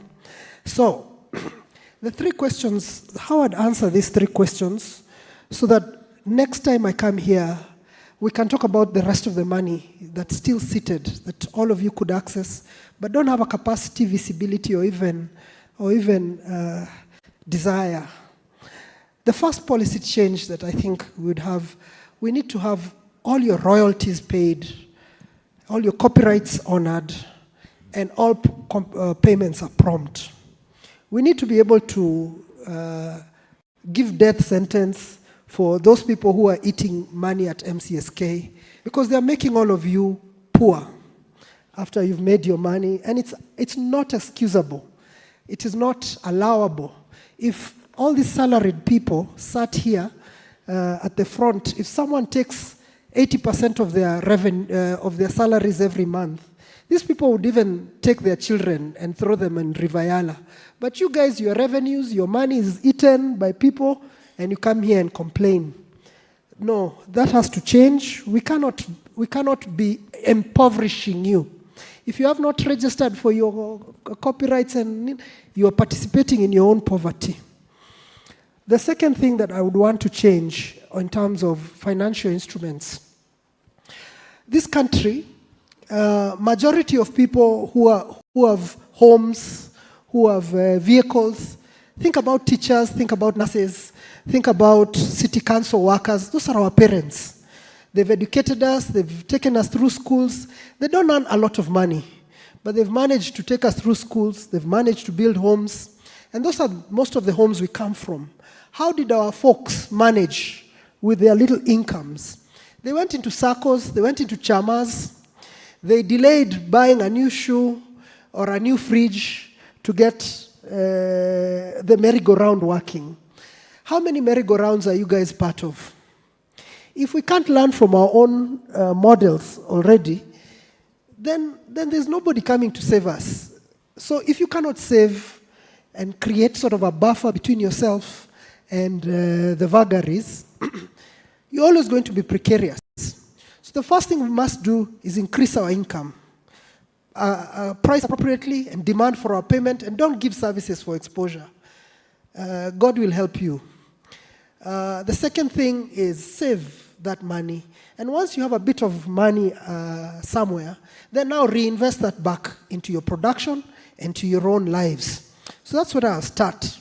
And a behavioral shift that is important for me is the true cost of things. Everybody in this economy works with the true cost of things. If I go to Java today, a cup of tea will cost me 450 shillings. If I go across the road there to Mama Mboga, I will drink the same cup of tea for probably 30 bob. Mama Mboga has not priced it accordingly because she doesn't have a building. Her water is probably tapped from the side of the road. She doesn't pay for it. She walks home with her tea urn, so she doesn't charge me the true price of her services. She probably adds more water than milk, so she lowers the quality of the tea. So for me to get tea at 30 bob, I contribute to her daily poverty. So we do the same, and I'm saying this with a lot of grace and with a lot of understanding of who we are. We don't price accordingly. Someone will tell you, come and perform the whole day. You say, I tell you 15,000 shillings. You say, okay, I'll take it because it sounds like 15,000 shillings. But your cost of living in a month, how does that add up? So we do not cost our services appropriately. We leave value on the table, and then we continue to be precarious. But the next session, we need to have moved from precarity. We'd rather fire my CEO and tell him that he is not doing enough to make sure that we are not being paid well, instead of us negotiating and keeping our people in poverty. We have to stop that. You have to discuss, you have to refuse for yourself and do whatever it is possible for yourself and your children, not to work with subsidization at every corner. So when we move from there, then you go to Ngong Road. I sit in panels in Ngong Road, and the language is different. I think she's more on Ngong Road than we are. There are kids here called digital economy. The digital economy guys, they are your brothers and sisters who have learned a little language of tech. Those people price their things in dollars. And they are just here. They eat their food from Java. In the same economy that we are struggling in, these guys get startup grants, Series 1, Series 2. They've learned the language. They've known what green economy, blue economy, Orange and economy. presentation. And they charge their money. They live in Kilimani in these new Chinese buildings. And they drive their first car before they cross over to 30s. There's no precarity. Across the road here, it is us who are in the creative industries who accept a sort of victimhood, and we refuse, in one way or another, to be aggressive enough within our own ecosystem. So I'm leaving you with a challenge, that if our cousins who went to the same schools, we went to the same 844 system or CBC, I don't know whether those ones have finished school.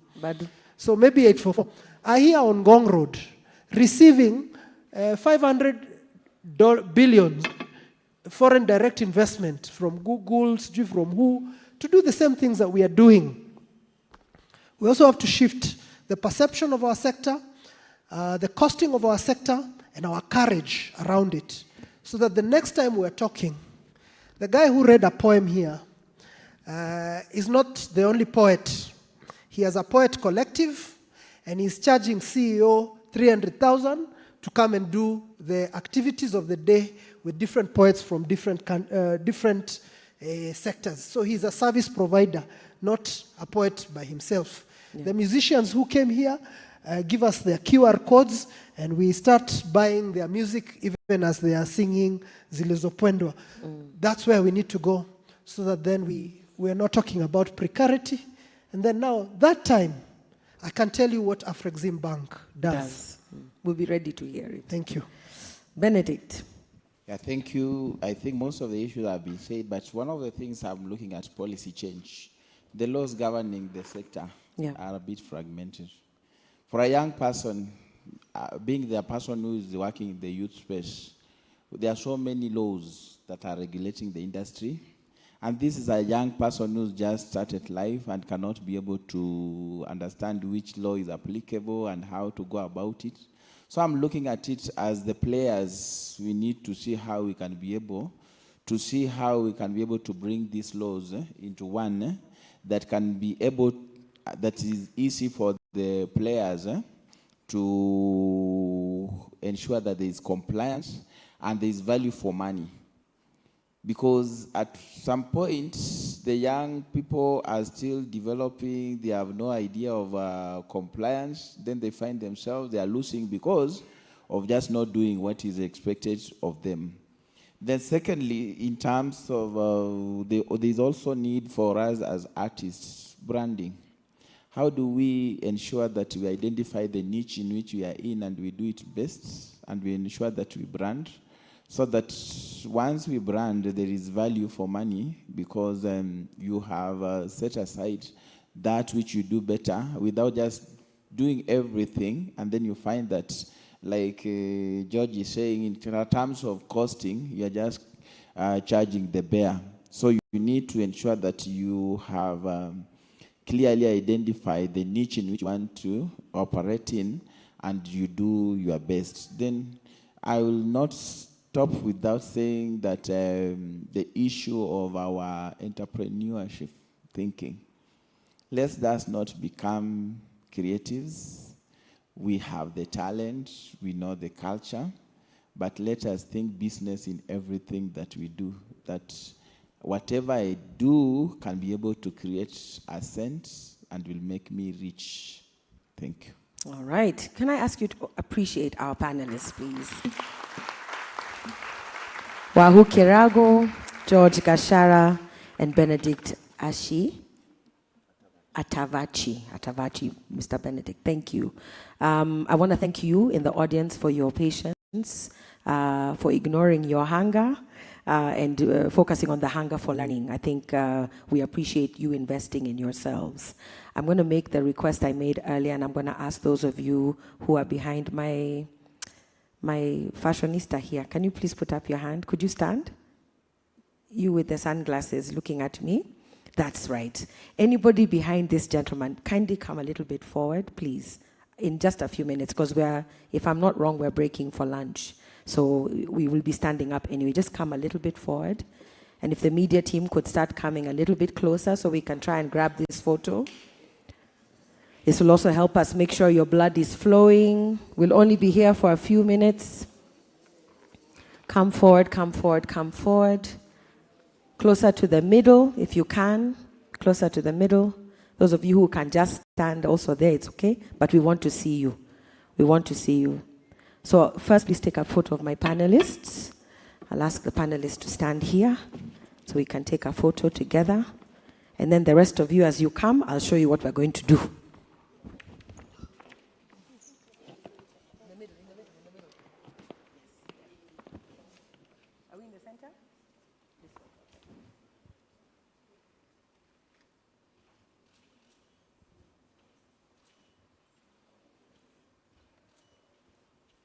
Okay, are you all in? Are you happy? Yes? Tell your neighbor, are you happy? Have you learned something today? Have you seen where the money is? Okay, watu wa 36 and above, let me see your hands. Mumeona pali pesa iko? Find 70% of the cooperative, make sure they are below the ages of what? We've been given some tips. I really hope that you've been listening. I also hope that you start to see that we must be comfortable with money. We have to be comfortable to talk about it. We have to be comfortable to ask about it. And we have to be comfortable making contributions in our space. My one takeaway is I hope that we stop talking about the sector that we are in and we talk about the industry. Industry gets funded, industry gets provided for in a budget of our country. We've just had our finance bill be assented to. And I'm hoping that we all see that money comes back into different industries because there's contribution. So this conversation about formalizing our informality is very, very necessary. My panelists have escaped, but it is well. I want to ask you to, where is my camera guy? Camera guy, please. We're taking a photo this way. Where are you going? Yo? Oh, do we have another CEO? Can we take your camera guy and take a photo? Is it possible? The photo I want to take is from here, looking at you guys, okay? Because you have beautiful faces and you have been smiling at us beautifully. And I want to make sure that the world knows you have been in the presence of yourselves. So please come on stage here and take a photo that way. You can go. I'm coming down there just now. So this is a test just to make sure everybody's in your frame. Is everybody in your frame? Okay, what are we going to say? Can we say ARTSCON number 3? Guy. This is how you will be eating lunch. If you don't do it properly, no lunch. 1, 2, 3. Yeah, much better. That was a rehearsal. Now do it properly. Okay? On the count of 3, do we have somebody with a phone? Social media, hashtag things. Are you ready? Okay, let me help you. Open it. So I'll take the video, she'll take the photo.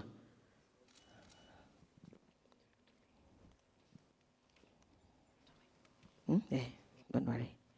I'm gonna do the wiping. Okay.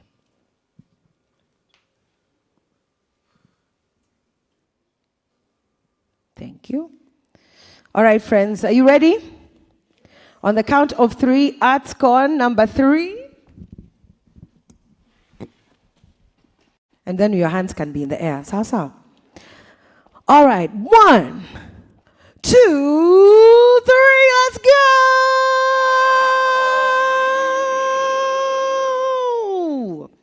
That was a nice rehearsal. Now please stand up and do that again. On the count of 3, 1, 2, 3. Thank you very much.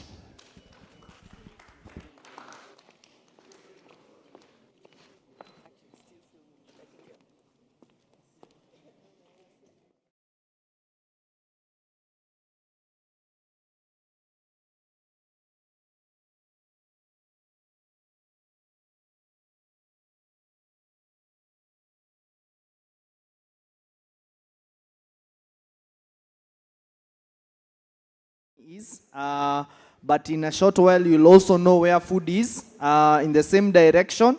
As we digest about where money is, let's go have our lunch. It's around 15:35, 37.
Yeah.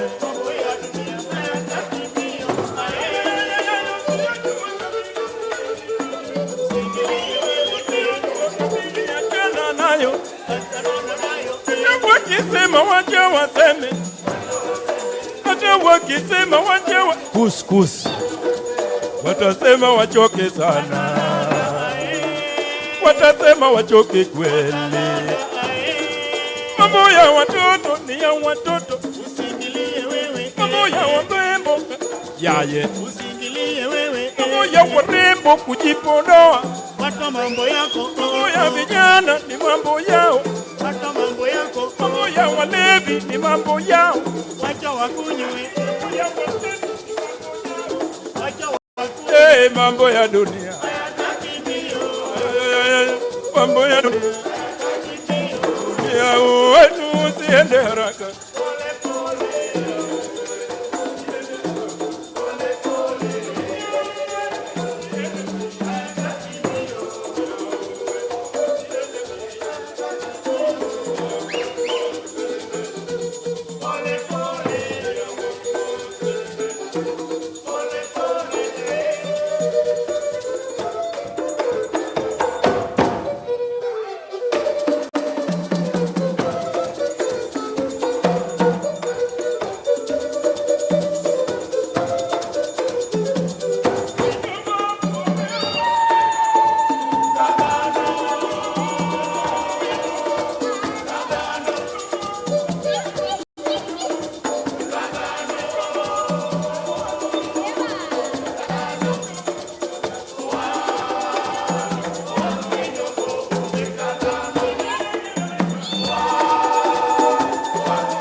Let's give them a round of applause. Yeah, I don't know if you felt like standing up and enjoying yourself by joining them in the dance. If you didn't, that has gone past you. So we go to another section, a section where we're going to listen to scholars, practitioners, and amazing people that have ideas and have coded them into papers that we're going to listen to. So we have one of them joining us from the virtual space, but we have 3 of them in the room, and I would request them to join us here. Otieno Otenga, wherever you are, let's appreciate him as he comes. Let's encourage him a little more. He may come and tell us nice things. He'll be making a presentation on cultural policy and intellectual property governance in Kenya's performing arts sector, specifically on implications for indigenous cultural expressions. Asante sana Otieno for coming. The second person I'll be calling on stage to make a presentation is Hiram Kimotho. Let's appreciate him as he comes. Hiram, karibu sana. Let's encourage him even more. Asante. Hiram will be making a presentation entitled Beyond Nairobi, Securing Policy, Investment and Market Systems for County-Based Performing Arts Ecosystems. Asante sana for coming, Hiram. The third person that I'll be calling on stage is a distinguished lady by the name Priscilla Kathusi. Wherever you are, let's appreciate her. Karibu, elegantly dressed. Karibu sana. Priscilla will be making a presentation titled Securing the Future of Visual Theatre, a dual market system for puppetry and animation in Kenya. So we have someone joining us from the virtual space. I don't know if I can get that from the technical team. We have Elizabeth Wanjala, who will be speaking to us about theatre as a medium, small, and micro enterprise in the Kenya National Theatre ecosystem, and specifically on policy and market challenges. Let's appreciate that team.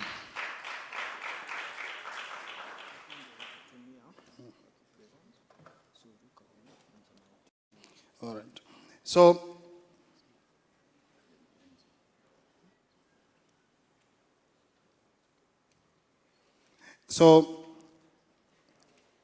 after that guidance, I will now invite the first presenter, Otieno, to come and make his presentation. Karibu sana.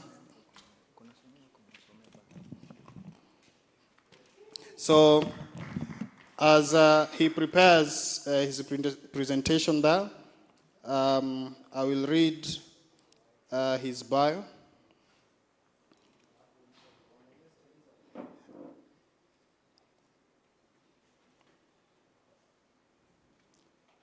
It's a very serious bio, so I must take time and prepare myself so that I deliver it as expected. So, Otieno Otenga is a theatre practitioner and a founder of Studios of Tambua Africa Limited in Nairobi, Kenya. Studios of Tambua Africa Limited is a creative platform that aims to promote cultural authenticity through publishing, showcasing, and conveying African stories. At Tambua, there is teaching of students and theatre practitioners on IP management and all industry-related matters.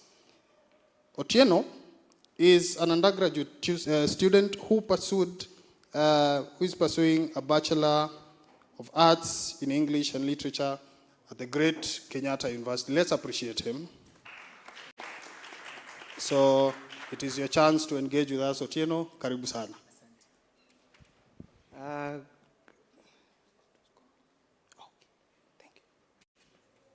Good evening, Wananchi. You good? Meshiba? Okay, so as I have been introduced, You can call me Otieno Otenga, and I'm your presenter of the day. I'm the founder of Studios of Tambua Africa Limited. I founded it back in last year, June 2025.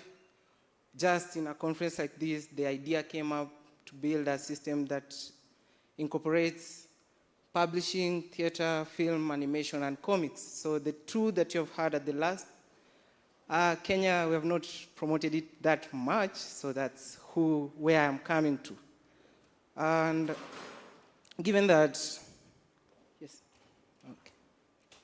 So Studios of Tambua Africa Limited is a space where we have all these platforms where you see you can be able to produce a book,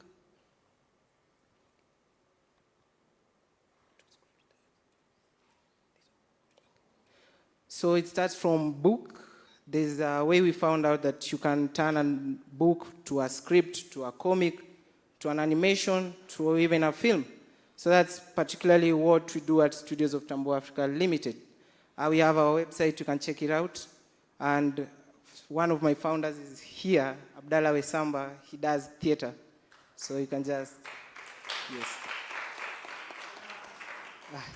So today I'm supposed to present to you a paper on cultural policy and intellectual property governance in Kenya's performing arts sector, implications for indigenous cultural expressions.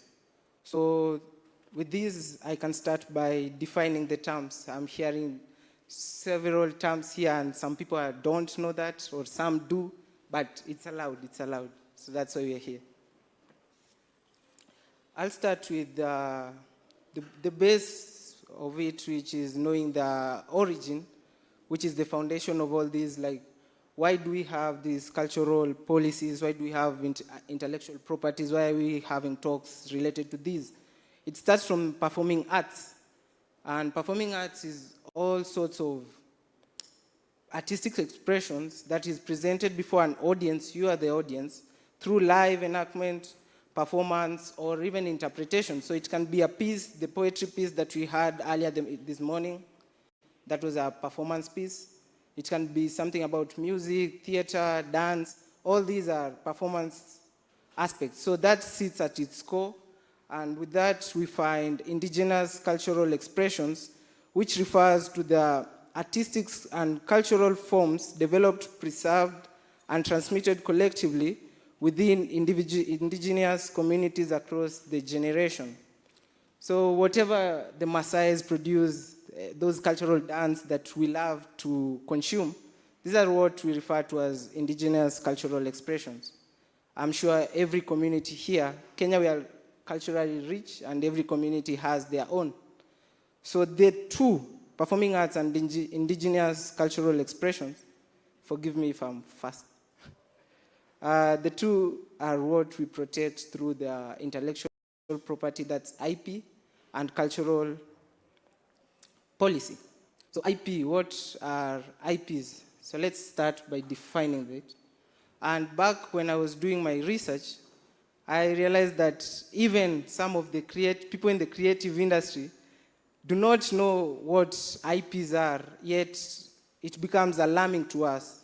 So I'll start by defining IP, which is the governance, and it refers to the legal institutional systems used to regulate ownership, control, protection, licensing, and commercialization of creative works.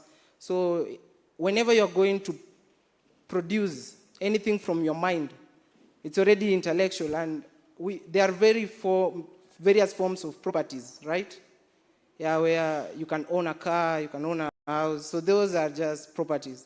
And even whatever you think in your mind, whatever you think and you produce, that's an intellectual property. You are the intellect at that point, and you need to protect this. So how do we protect these IPs? So we have laws and policies. That's where we come to cultural policies. So cultural policy is a system of laws, institutions, regulations, and public interventions through which governments shape cultural production, distribution, participation, and preservation. So the government our government claims that they are able to protect us. So there are those laws which are there that are supposed to guard us as artists. So my paper focuses on the gap that is there. Yes, the policies are already there, but are they being enforced as we should? So this is what my study had. It focuses on 3 main questions.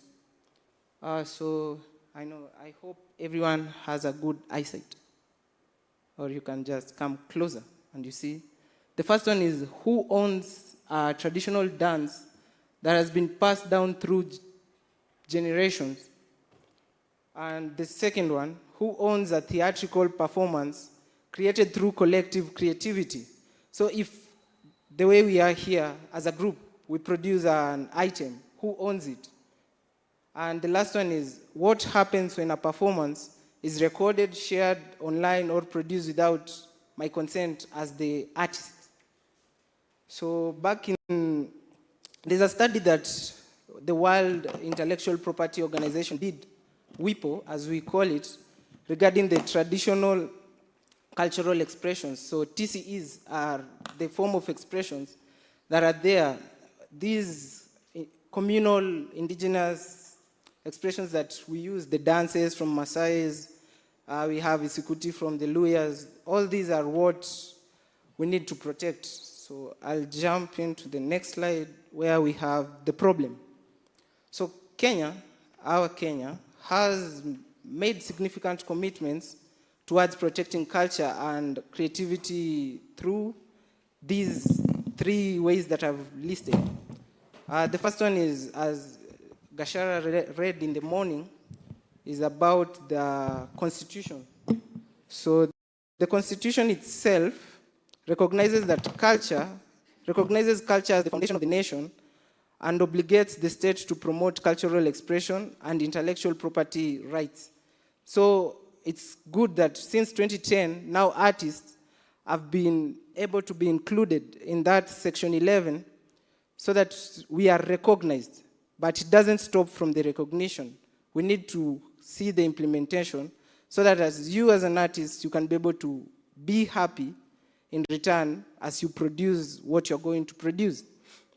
The second one is the Copyright Act done back in 2001, where it provides the legal protection for literary, artistic, musical, and dramatic works, including certain rights for performance.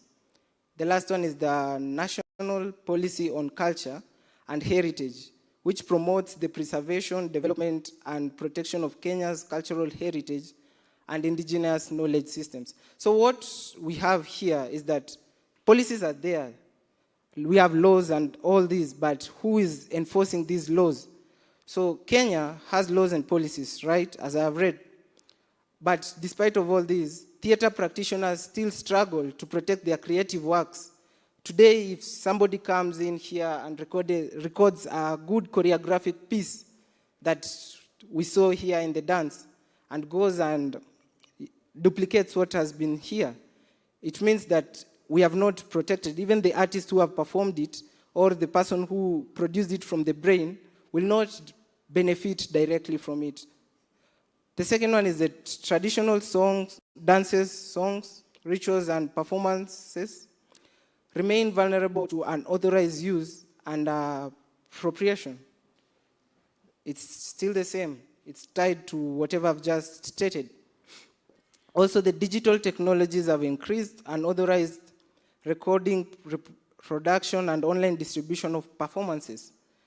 Yes, right now we are in the tech era, and we are really happy about it, but at the end of the day, for example, if today we have here a show costing 2,500, like it was earlier mentioned, my friend won't be able to, okay, he's going to come because he's my friend, but there's another friend who is going to say, why should I go and watch where somebody will just record the whole show and I can get it free online?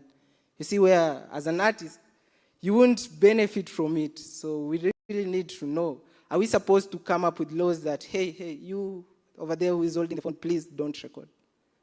It seems rude, harsh, but at the end of the day, these artists has to pay their bills, you see. So I'll jump to the objectives of this study. At the end of this study, this is what we are trying to pass out. The study examines the cultural policy and intellectual property governance in Kenya's performing arts. And it also explores the challenges affecting the protection of these indigenous cultural expressions. It also assesses intellectual property awareness among theater practitioners and students. So this is all in the methodology and the paper that I submitted to the panelists. And the last one is that our objective is to propose strategies for strengthening the protection of indigenous cultural expressions. So the methodology was just 4.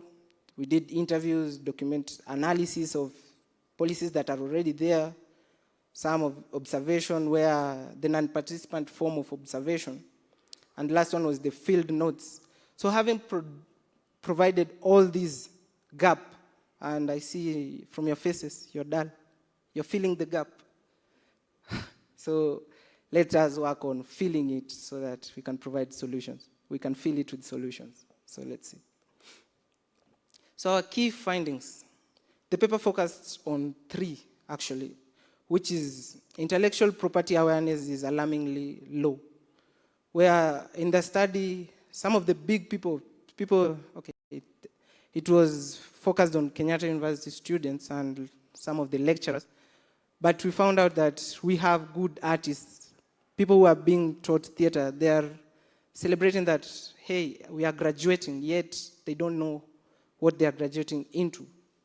So it means that IP education has been low, and we need to educate, we need to start this. We do this back in Tambua, where all the creatives who are there, we tell them about IPs, we tell them about copyrights, patents, all these things, so that at least the artists can be aware, since we tend to suffer due to lack of that knowledge. The second one is, theater is forgotten.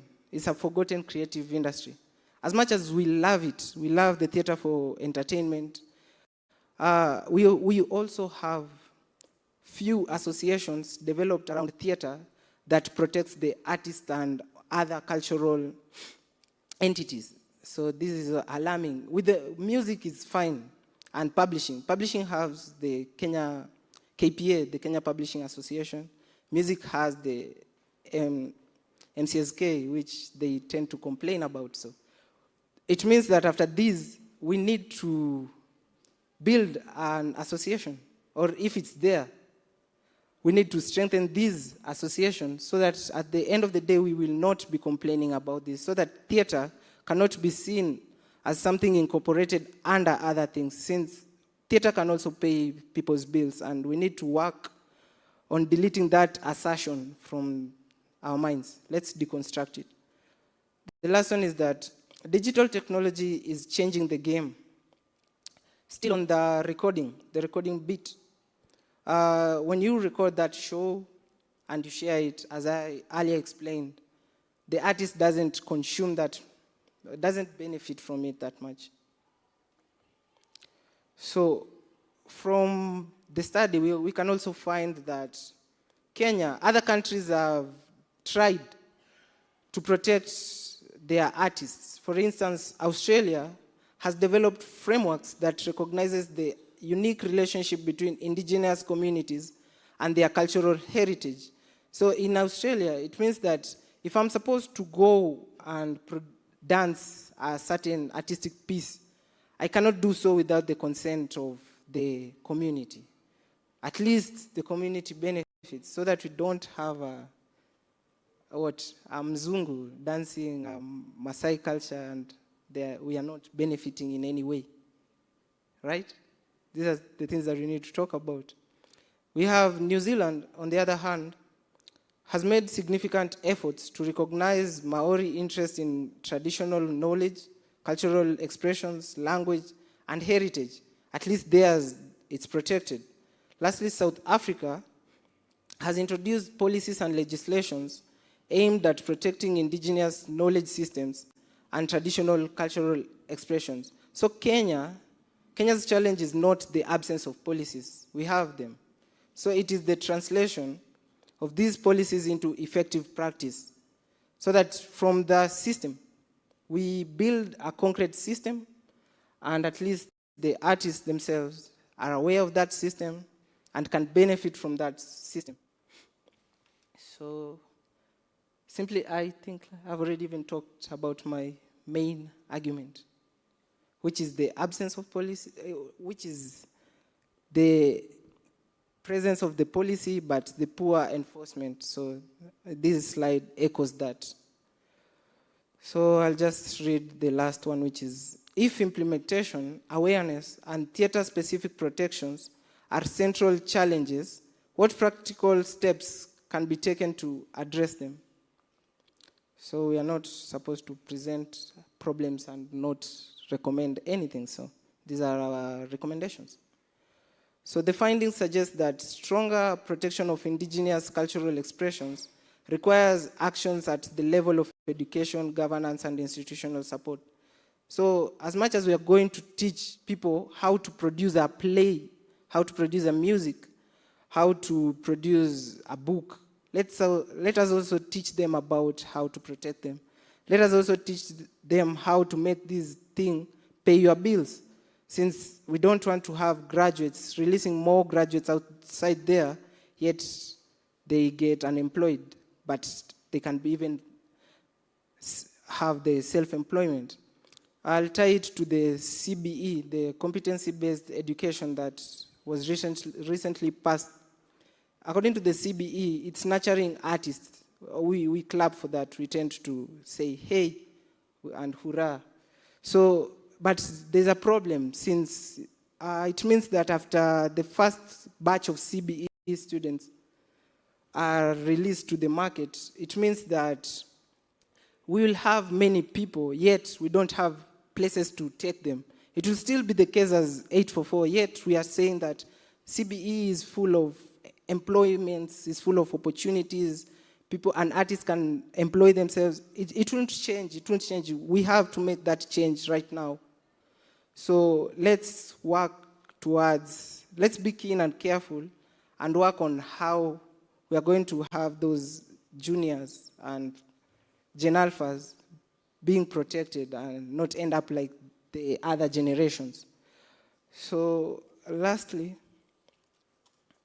I will just say something about the protection bit. Oh, thank you. So that's everything that I had for you today, and it being the only chance that you have to clap for me, so I'll ask you to do that. Thank you very much. I've just realized that you want to take my job. It is actually my job to ask them to clap for you, so let me do my job and help me in it. Sindio? Let's appreciate him, tafadhali.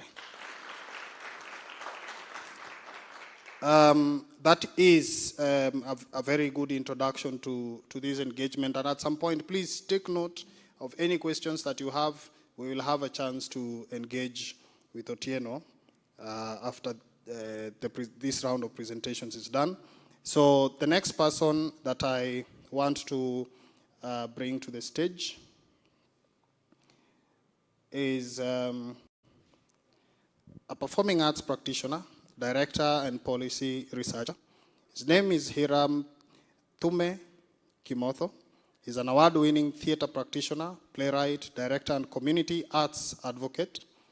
He holds a diploma in performing arts from East Africa Media Institute and has built a versatile career spanning stage management, acting, script writing, and community facilitation, using performing arts as a tool for education, empowerment, and social transformation. As a founder and artistic director of Masafa Arts Production, Hiram nurtures emerging talent and addresses critical social issues through theater. His work led the company to victory at the 2023 Kiambu County Theatre Fiesta, earning a prestigious showcase at the Kenya International Theatre Festival. He was also part of a national championship winning team at the 2013 Kenya Music and cultural festival. Beyond the stage, Hiram designs art-based community engagement programs for NARIGP, RESOC, and NSDCC, focusing on youth empowerment, sustainable agriculture, and sexual and reproductive health awareness. He's also a dedicated male champion for men's wellness, HIV and AIDS awareness, and youth leadership. Hiram is a recognized youth arts leader and champions decentralization of creative opportunities beyond Nairobi through policy development, strategic investment, and sustainable market systems. His work demonstrates the creative economy's power to drive inclusive cultural and economic development across Kenya. You can tell that his profile is almost like a paper presentation, and I can assure you that what he's coming to tell us will match the profile. Allow me and work with me in doing my job to welcome Hiram Kimotho. Karibu sana.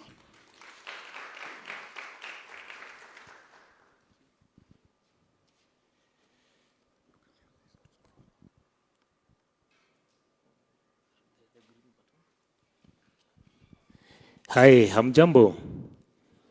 Well, my fellow thespian artists, practitioners, creative directors, and producers in the house, through the KCA and its fraternity, I'm honored to be here today. I think I'll just request all of us kindly. I'll take my 2 minutes. Kila mtu mahali alipo tafadhali. Naomba hebu simama tafadhali. Just stand. I believe most of us got out tukakula alafu kisha tukakuja tukaketi. I'll just use 2 minutes of my time. Just stand up to and help me with just 3 actions, please. Naona washaanza kufanya. Just stretch your arms twende juu like that. Both your arms. Both your arms.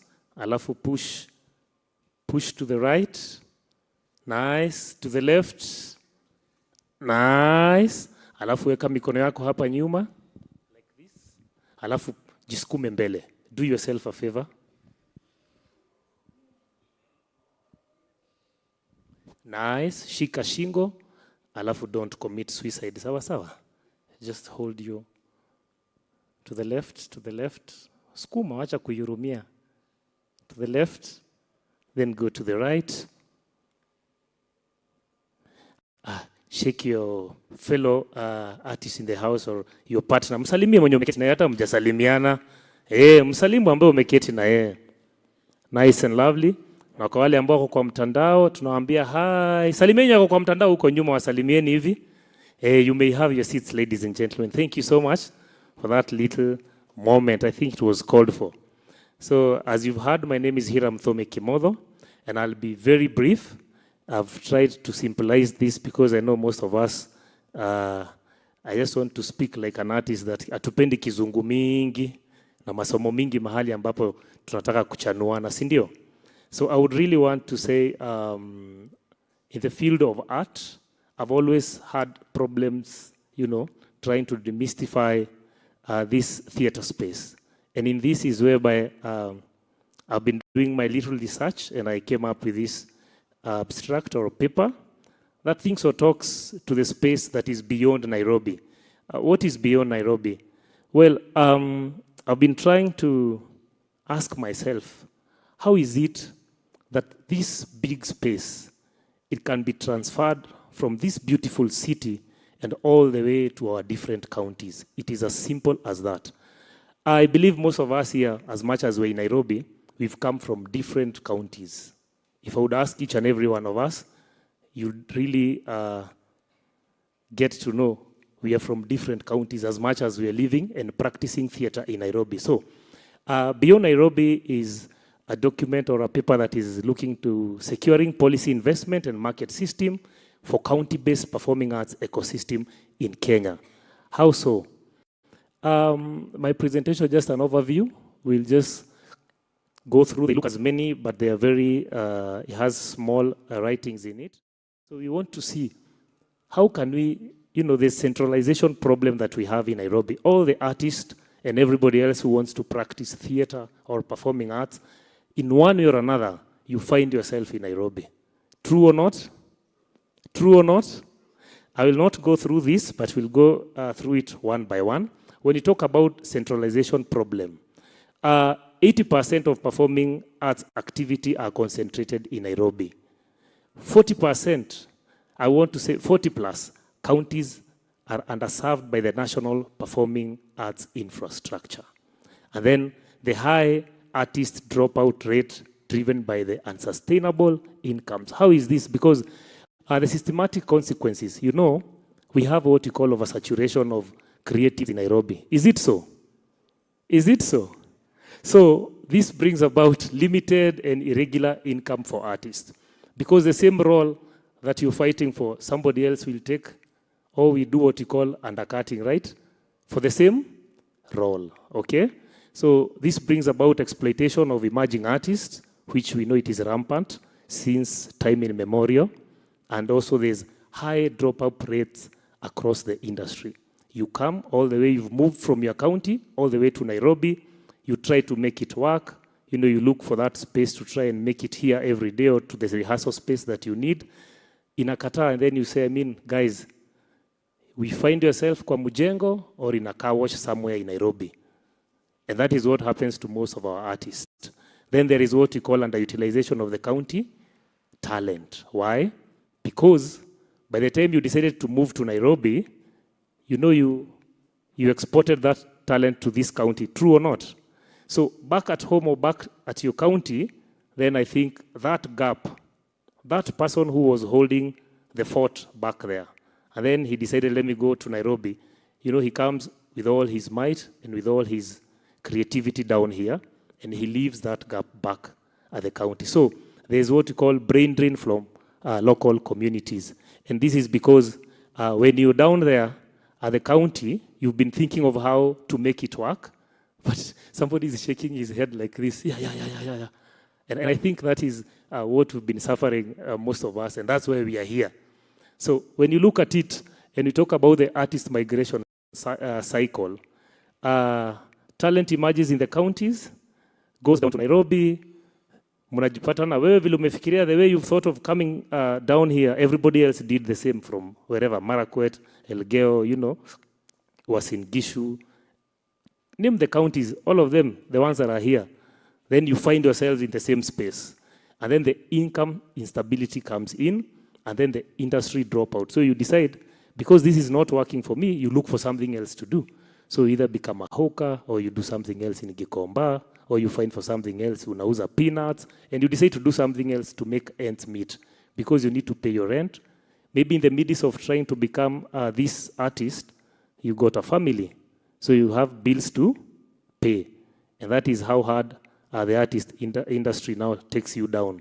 So why is this happening, you know? And when I was trying to research further and get to understand where is the disconnect. So there's what we call policy gaps and structural disconnect.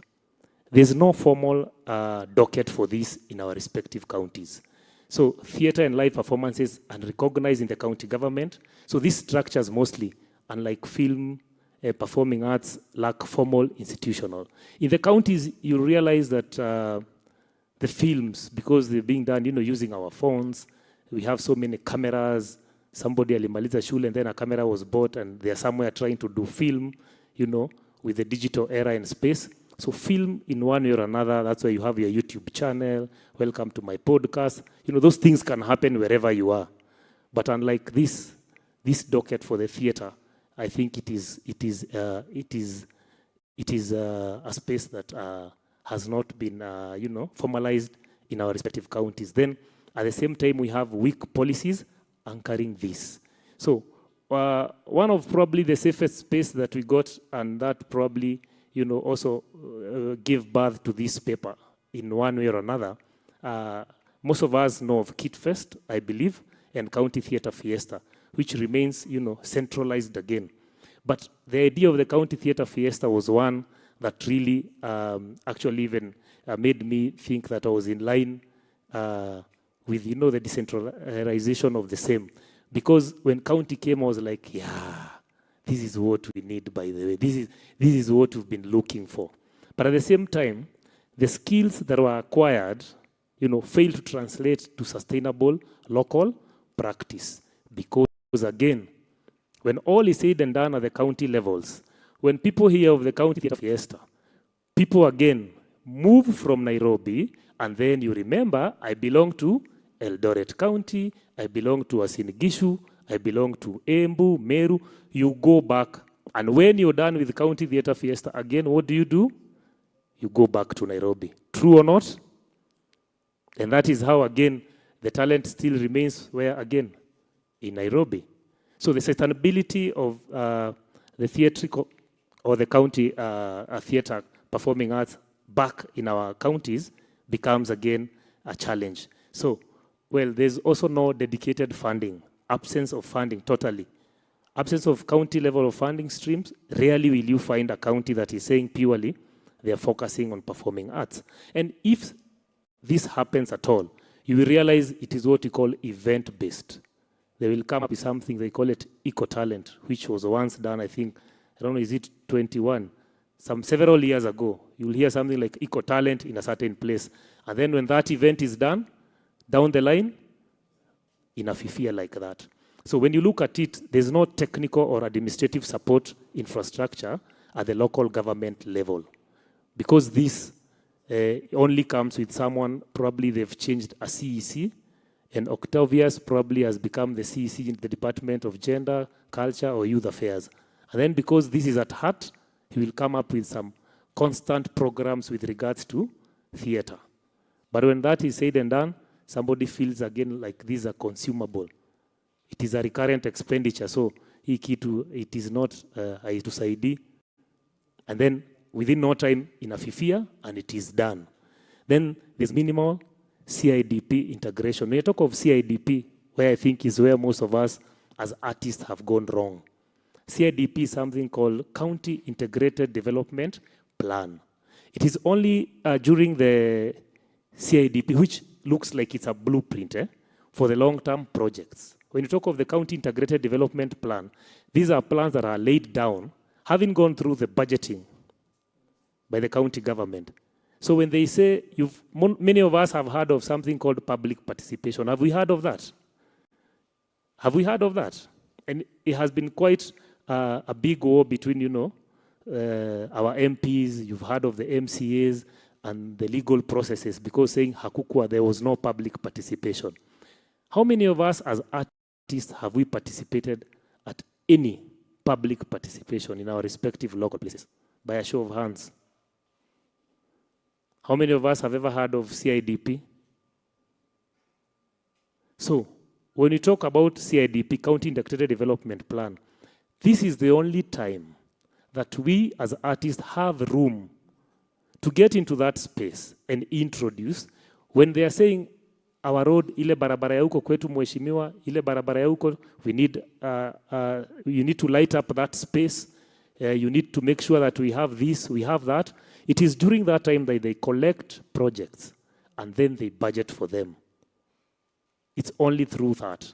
And when that is said and done, and there was none of us in those spaces, so who will be there to say we need a recreational facility, we need a theater facility, we need this and that as artists? So when will we ever have an opportunity to create a space like this in our counties? So that is where the rain started beating us. So all of us are in Nairobi, working so hard, but when you go back home, you can only go back kwa shamba, or you go do some other manual jobs, and you leave what you love dearly in your heart. So that's also, we'll get to know better probably how we also need to involve ourselves in the same processes in our different counties. And again, what are the constraints? These investment constraints, when it comes to theatrical performances or performing arts in our different counties, this is how it looks like. And those who have tried doing productions or have been in any production house, and you call yourself so-and-so as a producer or this production house, the ticketing, it looks something like that. And I think it is something most of us, when George was doing the presentation, we had something that looks like this, and also had Obonyo talk of the same, how people are not paying, when it comes to ticketing. So let's say we get that as revenue, government support, like we said, it's an event, it is done. Then corporate sponsorship, you are lucky. If you get to any public-private partnership, and then it comes to donor, like we were discussing, the grants, and then it comes inflated, the program runs, and then it deflates, and you get back to zero settings. But which probably has sustained most of those productions or the performing arts activities in our different and respective counties is the personal funding. So if you're a producer and you don't tire, you keep on, doing the job, and at times somebody asked, you need to ask yourself, so are you feeding the dog or you're feeding a cow? So you need to ask yourself that. Are you feeding the dog or feeding a cow? Why? Because if you're feeding a cow, you know what benefits you can get from it. You can get some milk, can get some meat, you can get some hoofs, kama zinauzwa mahali, bones and what have you. For the dog, well, security will be there, but unfortunately, I don't know, there are those who know better with that kind of feeding. And I don't think we are cut from that material, right? So the no production funding, artists self-finance production, limiting, quality, and of course, the scale and frequency of doing these performances. Because if, it goes down, no profits, no nothing, then you say, let me take a break. So if we get lucky, now mostly it doesn't happen that in the local places, because the production has no name, the performers have no name, so the public-private partnership rarely does it work. That framework, needs to be tailored to the performing arts, because there's an absence of that. Rarely does it happen. Then there's no tax incentives in the private sector, which lacks motivation to invest in live performances. Because the people in the private sector, they look for what you call value for their money. Even if they are doing CSR, corporate social responsibility, they also need to check on, as we do this, if it's a bank institution, are these people opening bank accounts with us? Are these people putting anything with regards to, as an art industry, how are they also benefiting, as much as they will call it CSR? So rarely do we get this, because there are no incentives they are getting from the government, so that they can do it to support the performing arts, regardless whether you have an account with them or not, or whether you're bringing money in or not. But they are benefiting from the government, probably that would make them support the same industry. But I know this happens once in a while, if you really work for it, because there's something in the county government that happens. If you dare get out there with a megaphone and you start announcing, maybe you are selling peanuts or you are selling anything, you use your comical way of doing things, you will see the Kanjo, the city council. They'll come ask for Neema. They say you're making noise. They'll come ask if there are things you're issuing, have you paid for these leaflets? If you wear a t-shirt that is branded, you need to have paid for it. So where is this performing artist going to get anything? So if a company needs to pay for you to go and do that, they first pay you. Then they pay for you to go and do that. When they brand you, they pay for that. They are called the sandwich men. The people you see dancing on the tracks, the people you see dancing somewhere, they mobilize and pull the crowd, the magnet theater and all that. You first pay for them to do that, so that now they can earn from you. So when we talk of these incentives, probably would also help if we in our respective counties try to channel this support and asking for it. And then donor dependency. If an NGO comes in, it was discussed here, the programs with regards to arts goes up, and then immediately the funding is gone, we go back to default setting. So the market systems that we are looking at to try and make it work at the county, as I try to rush this up, is the audience, where it brings a big gap, and I think this is where we've had most of the challenges. The paying audience again comes in. They are concentrated in Nairobi urban centers. The county audiences are underdeveloped. So when you ask them to pay that much, and they are wondering, what is this? So again, it pulls us back. Then the circuits, which is also a current gap. No structural touring routes across counties. Performances are isolated events. You cannot do your performance here. Some of us try. I've seen, like the 64, they're also working so hard. From LD, come do a performance, go back. Where else can they go and do this? Can we have a circuit whereby you can even travel with your performance to several counties and probably make a kill out of it? So if you get that circuit again, it will also help the performing arts industry. The schools, which I'll not talk much of it, most of us have started there. This is the set book area, which is not professionalized as we speak of it, but they're also trying in their own way to make ends meet. If only these consumers, you know, have been brought together and probably gotten into a professional, systemic way whereby even the theaters can recognize this, it would also make the pay for the performing artists probably to be something that is tangible and people can live out of it again as we try to grow the creative economy systems, which I think this is one area that is untapped nationally by the creative industry with regards to the professionalizing the art, that aspect of, because there's no way you do 10 books and people are being paid 150 for that performance, where you've performed the whole day from 7 a.m. to almost around 7 p.m. in the evening. And if you don't do it, there are some people who are ready to do it at 100 shillings. So again, we lack a lot of professionalism in that line. So the three pillars that I think the framework we need to look at is the policy alignment, which of course will definitely then again get into the market system and the strategic investment that needs to be put in place. Let's have these structures. The theater, if we can have this in Eldoret, we can have this in Kiambu, in Meru, and every other place, then probably we don't need all of us to relocate and come at the Kenya National Theatre.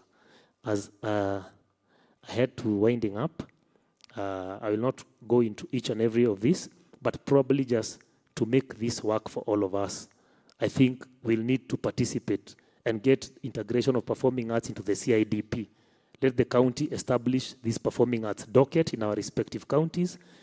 You know, the national and county policy, it gets aligned as they do. I believe there's something they call better that I think should also align with the county system. And also let's have a budget allocation and continuity for this. So it is not an event, but we secure a budget that will give the performing arts lifespan in every fiscal framework. So local production guidelines, develop clear policies and guidelines for supporting local productions and creative enterprise. We make it an enterprise. So as we look at the strategic and inclusive investments, I'll just say the same, establish county level creative funds, tax benefits, you know, let it be mobile, like we say, the circuit movement. Artists, they be viewed as a creative entrepreneurs, as they are trained and not entertainers. And then the touring production grants from the counties can work. Strengthening the market systems, we can create our own circuit in the counties.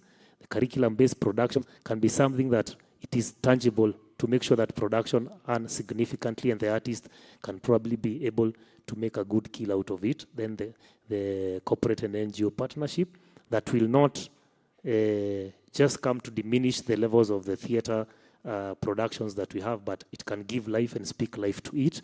Digital ticketing and audience, yet deep down in our local areas, it is something that probably we've not been able to do. So Kiambu County Performance Arts Ecosystem, we're just looking at a simplicity of the same, but it is more similar to what we've just gone through at the other slide, just trying to see how we can have, I'm giving a sample using Kiambu as a Kiambu County Arts Ecosystem, whereby all these can bring together growth. The expected income is definitely, if you can have at least 30 counties that are doing this, then you'll have an ecosystem. Reduction in migration would go probably to about 60%, and income growth for county artists will go up definitely. And probably if you have 500K new audience, I think that will, I think somebody like Obonyo will be very happy to know that you don't need to travel, you're making money while you're still at home. And maybe I was giving this at around 5 years to see how that can work. And as I finish, I just took a case study of Masafa Arts, which has been struggling locally also, just like any other theater group. When you do community performances, people take this more like an entertainment, but they really have message that they want you to send during barazas, during the community meetings, during all those things, which it's an audience that is ready. But do you think that audience is ready to pay you even 1,000 shillings where they are seated? They would not. What if you ask 300 or 500, would they pay? They would not.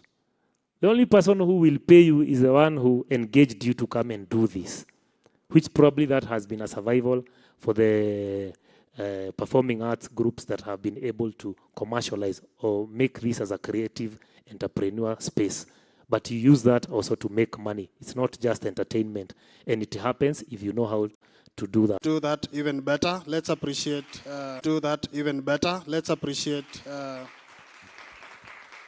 Let's appreciate Hiram. So I think he has brought out very thought-provoking ideas on. Remember that we are in a devolved system, as it were, since the promulgation of our constitution, the Kenyan Constitution 2010. I think we got so used to calling it a new constitution, but it's 16 years later. Is that still new? Anyway, so in the devolved system, it's possible that we can still be able to thrive. He has brought out some important points, and I'm sure you've taken note and you'd want to interact with that. I'm sure my friend Kevin Kimani has noted the mention of County Theatre Fiesta, and it will be important to also hear his voice in this conversation. So thank you very much, Hiram, for that engagement. Of course, we'll have a chance to interact with these good people in the auditorium. The next speaker that I want to bring to this podium is an educator, a creative practitioner, and a UNIMA member or commissioner who teaches animation and performance classes. She specializes in film and theater with academic work exploring the intersections of theatricality, performance theory, and digital technology. Her specific research focuses on puppetry, theatricality as an innovative tool for addressing community issues in primary schools, alongside hybrid market systems for puppetry and animation. Complementing her career, Priscilla is an active cultural adjudicator for university-level performing arts festivals. As a designer, she's deeply engaged in deconstructive and environmental fashion. That is interesting. Specializing in wearable art that upcycles discarded items and merges organic materials with digital pattern making. Her interest and zeal lie in cultural policy, the creative economy, and the fusion of arts, sustainability, and technological innovation. Her core creative and academic focus include film and theater specialization, puppetry, deconstructive fashion, and upcycled wearable art, and cultural policy, creative economies, and sustainable arts fusion. Join me with a round of applause to welcome Priscilla Kathusi. Karibu sana.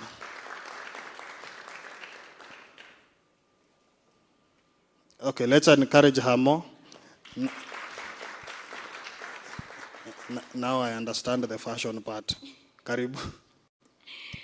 Asante sana.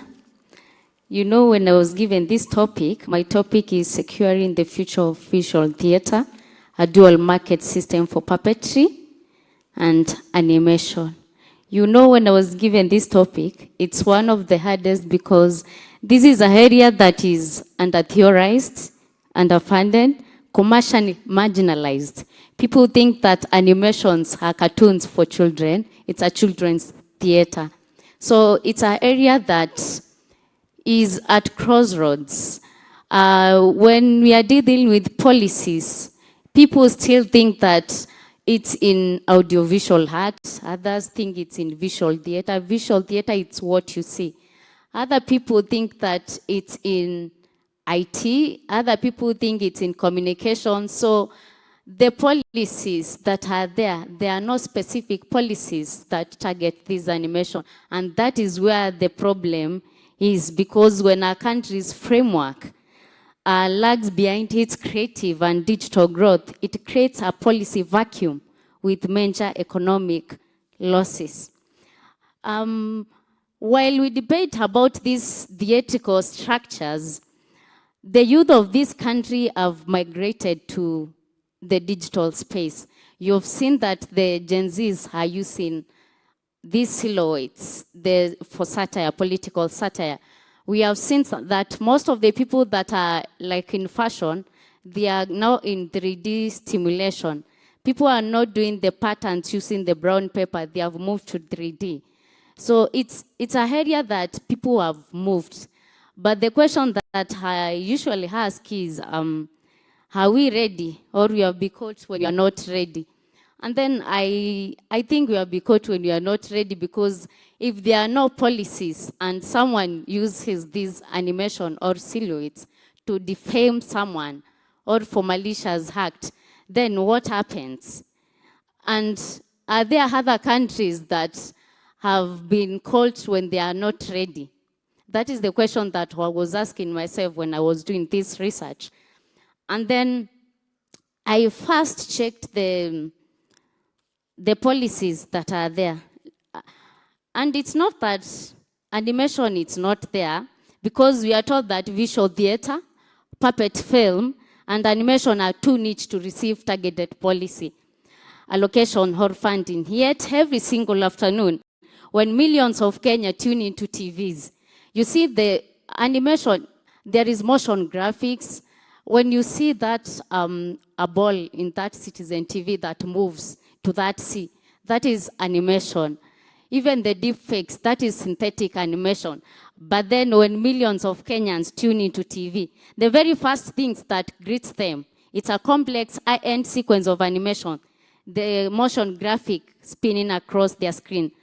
Animation is our national broadcasting infrastructure. The tragedy about our policy frameworks is that we suffer a rigid silo mentality. These moving graphics are classified as station design. And then if our media houses can use animation to capture a national attention, if Safaricom can use mascots and businesses can use mascots to capture attention, then our national policy must catch up to support, formalize, and fund the independent practitioners. I don't need to use this because my research has already shifted, so I just need to just talk. Okay, so I'm saying that our national policy must catch up to support, formalize, and fund these practitioners who built these digital assets. And then when I looked at these policies, the ones that are there, we have the existing policies. I want to look at the existing policies, and then I look at the policy gaps. When I look at the Film Stage Plays Act, Cap 222, it regulates the physical theater production, local scripts, lifestyle censorship, and traditional public performances. The critical policy gap is that most of these policies, they are old legislations that mostly focus on censorship and physical location. So right now, we do not have a digital flow works, regulations, the ones that are there for cybersecurity and data. So creative arts, there is a policy gap. When you look at the Creative Economy Support Bill, it proposes the Creative Fund.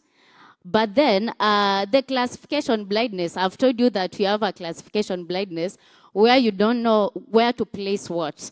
And then while it's animation and fashion under these, it offers zero ethical guidelines on specific sector definition of these hybrid models. We have the bet and 1 billion shilling creative allocation, whereby they commercialize youth talents. But then we have the funding deficit here, whereby the Kenya Film Commission required you to apply either a pure live action or a pure play. Then where do animation fit in?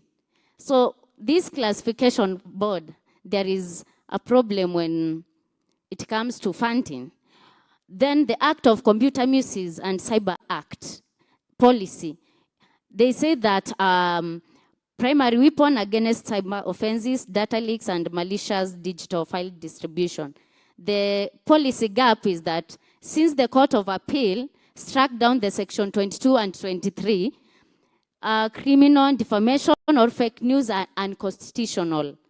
The satire can no longer be criminally prosecuted, leaving a huge gray area. So whatever you do, you cannot be prosecuted. Then we have the artificial AI bill, whereby it pushes for strict labeling mandate on computer-generated media, deepfakes, and automated tech content. The policy gap is that it was written without stakeholder, and then an input from actual creative practitioners, and then it introduces harsh penalties for algorithm outputs instead of protecting the actual human dignity and physical attributes of the creative characters. Then I was asking myself, is there any country that has been found when it's not when it's not even prepared? Then I found out that France and US, they did not have the digital floorworks. And then there was a major problem. But then what did the artists do? What artists did, they came up with a dual market system. A dual market system is what George practiced. I saw George talk about, they went to a gig, they got some funds, then they used it to fund others. A dual market system is whereby the commercial market fund, and the commercial market fund funds the cultural market. So the commercial market fund is whereby high profit margins, let's say from a 30-second animation television fund, when you get that fund, you put 70% or 30% of that fund to fund your next project instead of eating it. Then the cultural market sharpens the commercial appeal. Corporate clients, they rarely hire a studio to innovate. They hire them to execute a safe, proven concept. The loop is that the cultural market is where artists are free to experiment. The commercial result is that when an independent puppetry piece or animation wins an award at a film festival, or it gains community traction, the unique style developed is the next thing or the next commercial trend. So that is how they balance each other.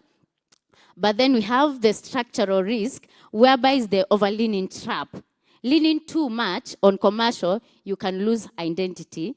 But then leaning too cultural, that is where the artist is going to, where is the artist trap is, you are going to starve the artist. What did Ardan or Claymation in the US do? What did they do to maintain this animation thing? They did a framework for growth. And the framework is whereby they mostly add the chain of title partition. Most of the Kenyans just do a short work. If you tell me that if I'm doing maybe a commercial for a TV or for a bank or for any commercial thing, they give you you just give them the animation, then it is a one-time payment, but still, they still play your animation throughout. So there is the chain of title partition. When doing commercial work, artists must be careful about intellectual property. IP, if you design an innovative puppet mechanism or a unique character for a cooperative art, the contract should specify that the client on the final advertisement video, but you retain the rights and align the technical architecture or the asset. It allows you to repurpose your technical innovation for maybe your cultural projects. We have the 70-30 resource split. That is the second framework. Successful dual market studios, they dedicate roughly 70% of the operational time to revenue-generating commercial, while referencing 30% of it to maybe school tours or independent filmmaking. Then we have cross-training assets. This is a thing that we have practiced or done with puppetry when we are doing it for advocacy.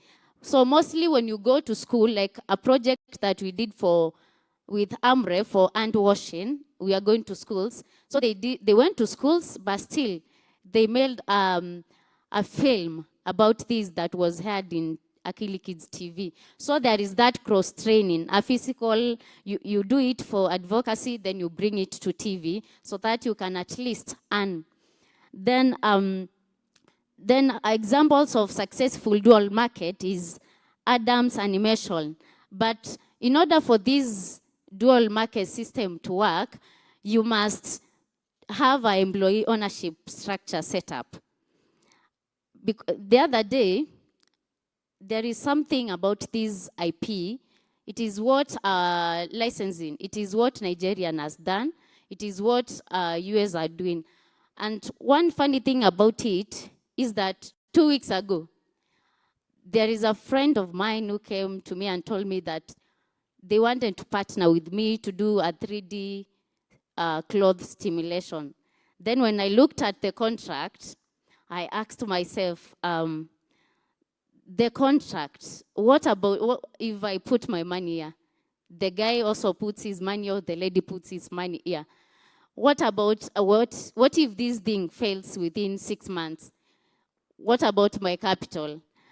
If we create these patterns, and then I retire or the guy decides to leave, what happens to the patterns? Can I sell the patterns? And then the contract was not well put. And that's why I did not get into that business. And then when I was doing this IP thing, I realized the intellectual property, it is also what the foreign corporates are looking at. If someone from South Africa want to fund an animation, and then your contract, you don't have an intellectual property, they are not going to gamble with their money the way I did not gamble with my money. And to prevent this and protect artistic legacy, mostly people use this employee ownership trust. It's a good thing because even when you are going to retire, at least there is that trust fund. Let me take you through it, through ARTSCON structure on a collective trust model rather than individual stock ownership. When it says that is 5% trust stake, the founders sold 75% of the company's share directly to a special designed employee ownership trust. Then the concept of partners. The employees do not buy or sell individual shares. Instead, anyone who works at the studio, permanent staff, freelancer, at least 3 months a financial year, becomes a partner automatically.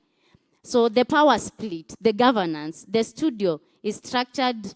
You know, there is the board, the representative, and then the board trustee. How does this EOT protect creative freedom? Because by shifting ownership away from external corporate shoulders and giving it to people who actually sculpt the clay and direct films, the legal fortress around it, it's like just a creative freedom. And these employee ownership trusts, what does it even prevent from? Basically, these employee trusts, it prevents them from independence from the Hollywood tune, absolute protection of style and heritage, it preserves chain of title and intellectual property, safety to fail and innovate, and the takeaway of emerging markets. Then, the ultimate way to protect your culture and voice is to ensure that the people who create the art holds the key to this business. So that is where the intellectual property, we must bring in the intellectual property. Then, to make these studios, like the way the US have done, it needs big cash reserves. But then, what happens if you have small amount of money or you are a small creative animation studio? When you are a small, how can a young or a small creative animation studio implement the elements of employee ownership or collective governance without these huge cash reserves? When you are setting this up, you have the legal frameworks whereby you have the worker corporate, the co-op model. How it works, instead of shares being tied to financial investment, one worker equals to one vote. Decision about which project takes on, the spent profits, the studio policies are decided democratically. The local setups. In many countries, registering a corporate or creative circle is relatively inexpensive. So it bypasses the corporate stock frameworks. The second thing about these lean approaches is it sweaty equity and vesting and the vesting schedules. If you are registered in a LLC, but have no cash to pay market rate salaries to earn your early team, you can use a sweat equity. The vesting protects the studio. 20% of your studio and living to prevent someone from taking. This is what should be done actually. So to prevent someone taking your studio after you have just worked for 2 months, you are supposed to use this vesting schedule. For example, a coal miner and miner might be promised 15% ownership, but they earn it slowly, maybe over years by 5% a year. Then the low cost setup, this requires no upfront cash. You simply need just to draft shareholder agreement that outlines the vesting rules and what happens if someone exits collectively. The third one is the phantom stock or profit sharing agreement. How does this work? The founders retain the legal ownership of the studio, but they sign a binding contract stating that fixed percentage of all the studio profits, e.g. 20%, 30%, will be placed into a pool and distributed equally among the team. The law setup, this can be done with a contract amendment without changing company registration or share capital. Then it has a low-cost collective governance tool, like the open book management, the green light council, and then we have the shared asset too, the freelancer problem. You are keeping it like fair. Then there is something else I wanted to talk about this animation. How should an intellectual property assignment written alongside a profit sharing clause to ensure the studio owns the project, but the artist is protected? How do you protect an artist and at the same time you are sharing these profits? When balancing intellectual property and profit sharing, you are managing innovation, and to secure cooperative contracts on international distribution, it must be clean, unencumbered ownership of the project. Freelancers remain fragmented piece of the copyright, e.g. the character rights, voice track. Investors, client will review the project as a legal risk. However, to protect a contract, you must have a clear condition that artists gives up their rights, IP rights, that is, if and only if the studio honors their profit sharing and financial terms. So that is how you balance the intellectual property and like the profit sharing. We go again to how should a contract, what happens? This usually happen a lot. Let's say you come up and build an animation and you are multiple animators. There is someone doing the riggers, another one textures, digital assets. What happens when you do a joint work? How do you handle an IP assignment when multiple animators collaborate on a single inseparable digital character asset? By the way, this has been a problem.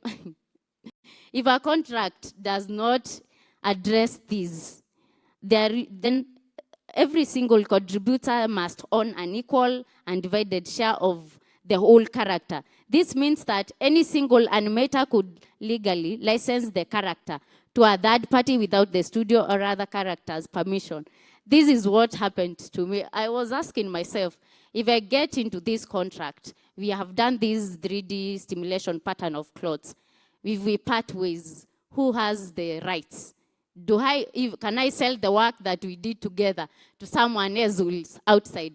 If the contract does not mention that, and if it mentions, then it means that you can sell your work to a third party. And now this, next time, if they give us enough time, then I think we'll mention all these things. And then credit policy is another thing. I think this does not only apply in animation, but also it applies on everything. Everyone who is a co-creator, you must give them credit that this is what they did. If they were doing costume, makeup, you must give credits there because it is going to help them in their future gigs. So thank you so much. Basically, what we are supposed to do here in this dual market system, you save. You have to do that calculation of 70-30 resolution and IP, intellectual property. That is the most important thing. That is what is working for other countries all over the world dealing with animation. So it's a thing that I think will also work for us. Thank you.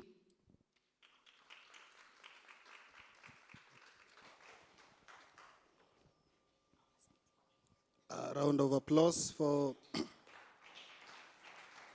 that elegant presenter. So I'll ask my technical team to have a microphone ready to make the walk around, because you see, the point of a conference is not a monologue. It is the dialogues that actually bring us to, you know, a conclusion.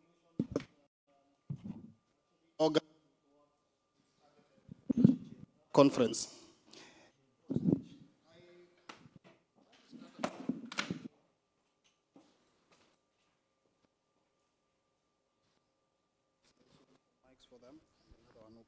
Thank you. So I want to start this conversation. Meanwhile, I don't know how many people. Yes, there is a question there. So let's have the mic there. Any other? Do you have a? Yes, I've seen you. I'll give you a chance to engage these good people. But before the mic gets to you, I just want to just speak your mind, Otieno. I'll just ask,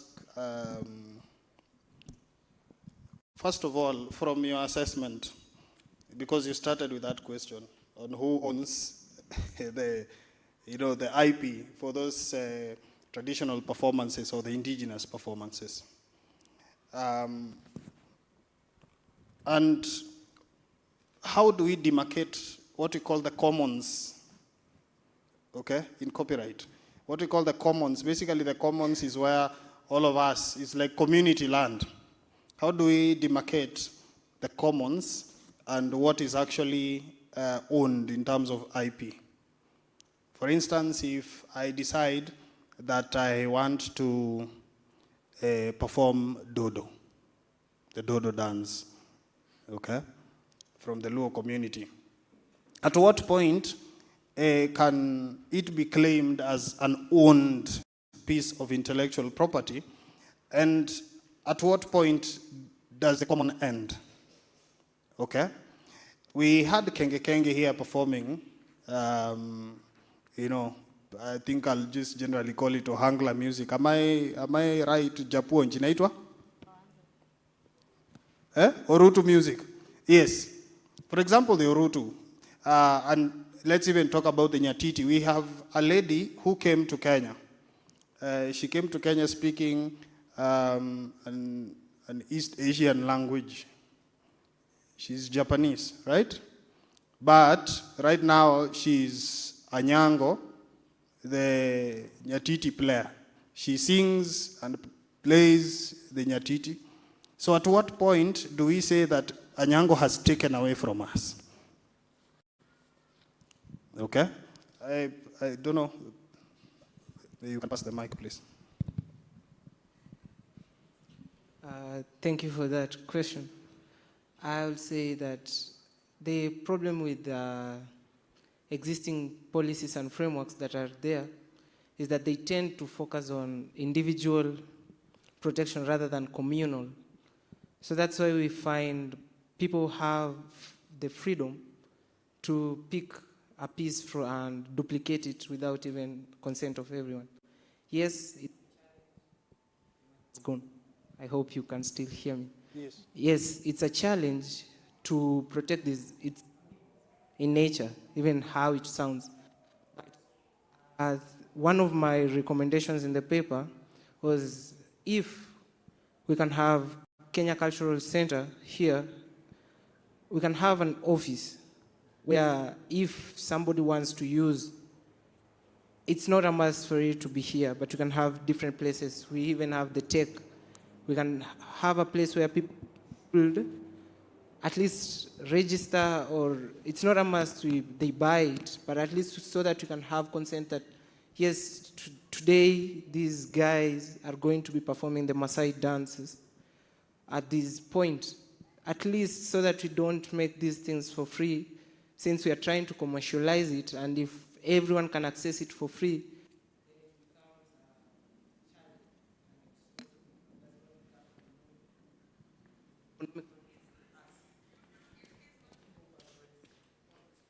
Yes. I want you to think about this. You don't have to answer immediately. I think I can ask the next person the question. But I want you to think about this. There is a law called the Protection of Traditional Knowledge and Cultural Expressions Act. That's Act number 33 of 2016, which domiciled that ownership of this traditional knowledge within the counties. I want you to, don't have to answer me express, but in the context of your discussion and your conclusions and recommendations, when you say that this knowledge is domiciled within the counties, and I think, you know, Mr. Pundo can come in on this, understanding, having been a cultural officer for many years. When you say that this particular cultural expression is domiciled within a certain community, and that community is within an area of influence called a county. So if you say that the county will be in charge, for example, of enforcing the rights that are owned by that community, what will happen to metropolitan counties like Nairobi, where we all exist and we have these expressions? What will happen in a county like Nakuru County, where there's also everyone? Same thing with other, what you'd say, counties that have different people existing there, like I think Migori County, a place like Busia County. How do you deal with that situation? You don't have to answer me express. I think this will be a discussion. I'll go straight to just get something from Hiram before I release him to you. And Hiram, I liked your analogy about the cow and the dog. I'm not sure Namibians would agree with you because they enjoy the dog as a delicacy in certain areas. Yeah, the Chinese also and the Nigerians may also say that, you know, the rights of the dog must be dealt with. But anyway, let's put it in the Kenyan context where the cow is of more value to us. You talked about schools as very important places that we need to take advantage of. Under what framework? Under what framework do you think this can happen, knowing that schools are quote-unquote protected zones, okay, where certain content will be restricted, and mostly the people who've enjoyed that zone a lot are people who are doing set books, right? So how do we take the mainstream people there, but still have the same kind of protections for those high schoolers? And the other question I want to ask you so that you can respond to both is Kiambu, the case that you are dealing with. Kiambu is close to Nairobi.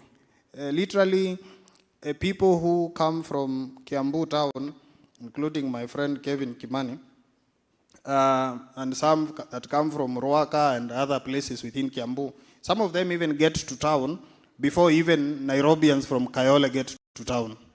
So you'd say and you'd argue that Kiambu people are closer to Nairobi, so they can easily enjoy the same facilities like Nairobians. That put into context, I'm wondering, how does your study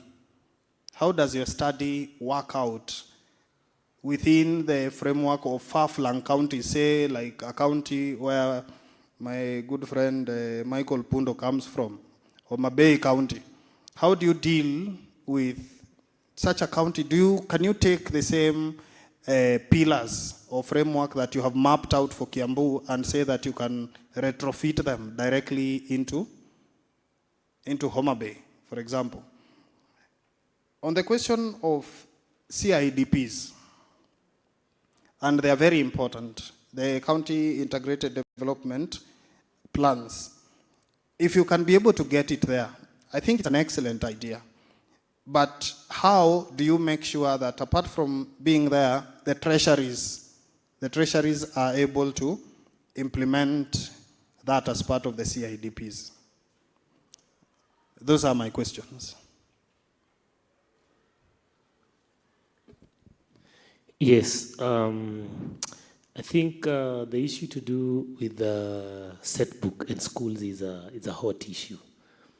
And truth be told, most of the artists, even on this big stage, that was the beginning of everything.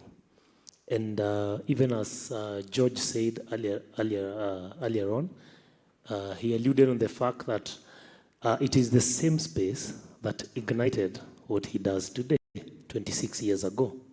So what I'm trying to allude at is that this space and the schools that are domiciled, and especially within Nairobi and even outside, what I'm loving is that the set book, there's what they call themselves the set book nation, and the others who are coming up with different, I've seen another one calling themselves Star, just trying to streamline the set book industry.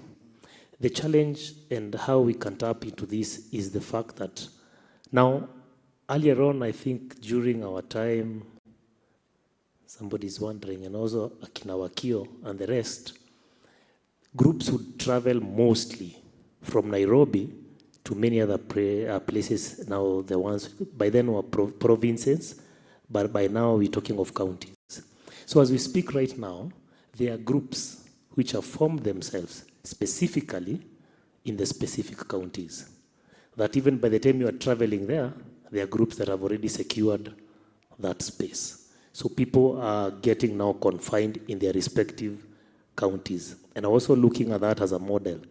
If we still had such a facility and professionalize the same, don't you think that the schools will now respect that craft, and through the ministry, and then the respective schools, they will also have that aura of, we are taking our students to the theater, whether it is in Kisumu, whether it is in Nakuru, whether it is in Embu or Mombasa, as opposed to that gist of feeling we are taking them to the Kenya National Theatre.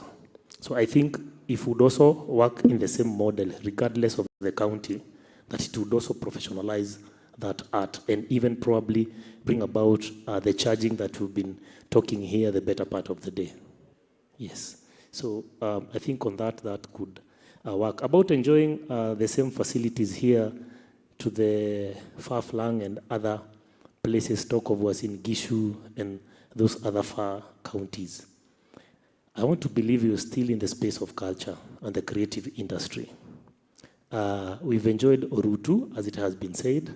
So even those who will be probably, I will not call it deficiency, because I think it's only the space that lacks, that they would enjoy many other creative aspects as opposed to only the acting and the theatrical space that you are looking at. So for people to enjoy and probably to have this facility that is magnificent, if we just pick this and take it to that end of Kisumu, the same people who are performing here, they would have their tour in their home area and they would really enjoy it. Where Ohangala you are talking about and the same Orutu, actually in the music industry, they have more spaces than us we are all in the performing, but us who are doing the theatrical. Reason being, they can get into any club, secure a small space, and still do your thing. But for the, let me just put it, the acting aspect of it, for you to transform that club to a theatrical space, what it takes and what it asks, I think we're still talking about the institution again. So if you would still have the same institution in that far place, they would still enjoy and probably bring growth and development in the same area. And using Kiambu County as an exemplar, as much as we are enjoying these facilities, not all of us, just like you've mentioned, we come, get the better part of Nairobi, and go look for a place whereby you can enjoy the serene environment and not crowded. But where money is, definitely will be crowded. So money is in Nairobi, and definitely everybody else will be coming in. For the last one, talking about the CIDP, well, the Treasury, it all starts with budgeting. And when it is not budgeted for, and most of the artists in this place, I believe not once, not twice, they've walked into the county spaces with proposals and papers trying to meet.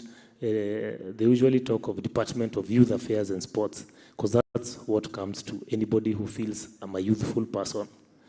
You hear there's a Department of Gender and Social Protection or Gender and Culture. So you're telling yourself this is the place to go. But why do you think it has never happened as much as you have a beautiful piece or presentation or proposal? It is not budgeted anywhere. So the monies that they have, and you know in government there's something they call reallocation. For you to do that, it takes quite some channels. Probably it's only unless probably through the governor saying, angalieni hawa vijana, the same way the president would say, angalieni hawa vijana, tutaongea mambo yake. You know those kind of things. It is the only time such things can happen. But the CEC or the chief officer, who is accounting officer, if that budget is not there, believe you me, even if you bring how many proposals. So it is only when we bring this and it gets integrated, then if it's about making a facility. I know of a facility that is being done in Kiambu. That was during the tenure of the first governor. Up to date, it is a stalled project. Because whoever comes in, if there's no money budgeted for it, then it will not work. Yes. Asante. I think I'll go to Priscilla. And I just have one question about these rights you've spoken about. And in copyright law or in copyright doctrines, you will find the idea of copyright authorship, copyright ownership. And you've spoken about the mostly going towards payment of royalties where you'll keep earning as you go. And these debates have happened. We've had artists who've talked about, I was only paid once, but you're running this show until today. There are shows, for example, in one of our most popular broadcaster, we even have some actors, popular ones, that died, but they're still on our screens. And what people have been asking is, you know, is it possible, even if, you know, you did your work and you finished and maybe got a payment, is it possible that you continue earning from the grave? Of course, it's your family that will be enjoying that. But the question of royalties versus payment for commissioned or work for hire. You've been hired to do this work. For example, someone has been hired to do decor here. Someone has been hired to do costume. And they've been paid for it. Do you, for example, suggest that this person should continue enjoying the fruits of that? I designed costumes for Play A, okay? They did the first run, then due to public demand, that's what you guys say. Due to public demand, they ran another run, okay? Then the show suddenly has been facilitated by the CEO, and it's going for a European tour. But you're still using the costumes I designed. So why am I not included in the gains of Europe and all these other places you're going? What would be your view? Because our Copyright Act exists. It says very many nice things, but it is highly unexplored. What is your view on that? My view on this is that is the gap that is here. The working one time, and that is the problem that US was experiencing. US was experiencing a problem whereby you find that they take workers from Asian countries because they are doing this work in one time. And then what these guys did is that they held an animation guild, and then they said that if we are doing this project and you want to pay us one time, then the money must be worth it. But imagine you are paid very small amount of money and your work still pays. But then it's only that this paper was a bit long, but there is a clause where there is balance in ownership and there is protection, where it says that then you can have an agreement in that contract that you have a profit sharing, you get at least a percentage if you are not owning whatever is being aired there. So at least you're supposed to get something if you are working, I mean you are doing with them this thing and your work is always there, or you get the character, it's called a character IP whatever. So at least you can use that work somewhere else and that company does not sue you. So it's only that people don't write these contracts well. But anyone who wants to see whatever the clauses, it has been explained in these clauses, profit sharing without, while you're protecting the company that you have worked for, you can get it. I'll share my email. Yeah, it depends with the contract. All right, asante. Let's appreciate them, tafadhali. So now I want the mic to do the walking. Where is my... Oh, okay. Oh, please go ahead. Yeah, hello, my name is Wambui Kibwe. I am a writer, performer, and herbalist. And my question goes to Mr. Hiram. Do you think maybe one of the simple ways of making the more performances in the rural areas would be going back to performing during marketplaces? You remember in the rural areas, there is always a day that people go to the market, and that is when the community comes together. So maybe incorporating performances during these times would help create consistency and also audience build up, and therefore decongesting the performances from the urban areas.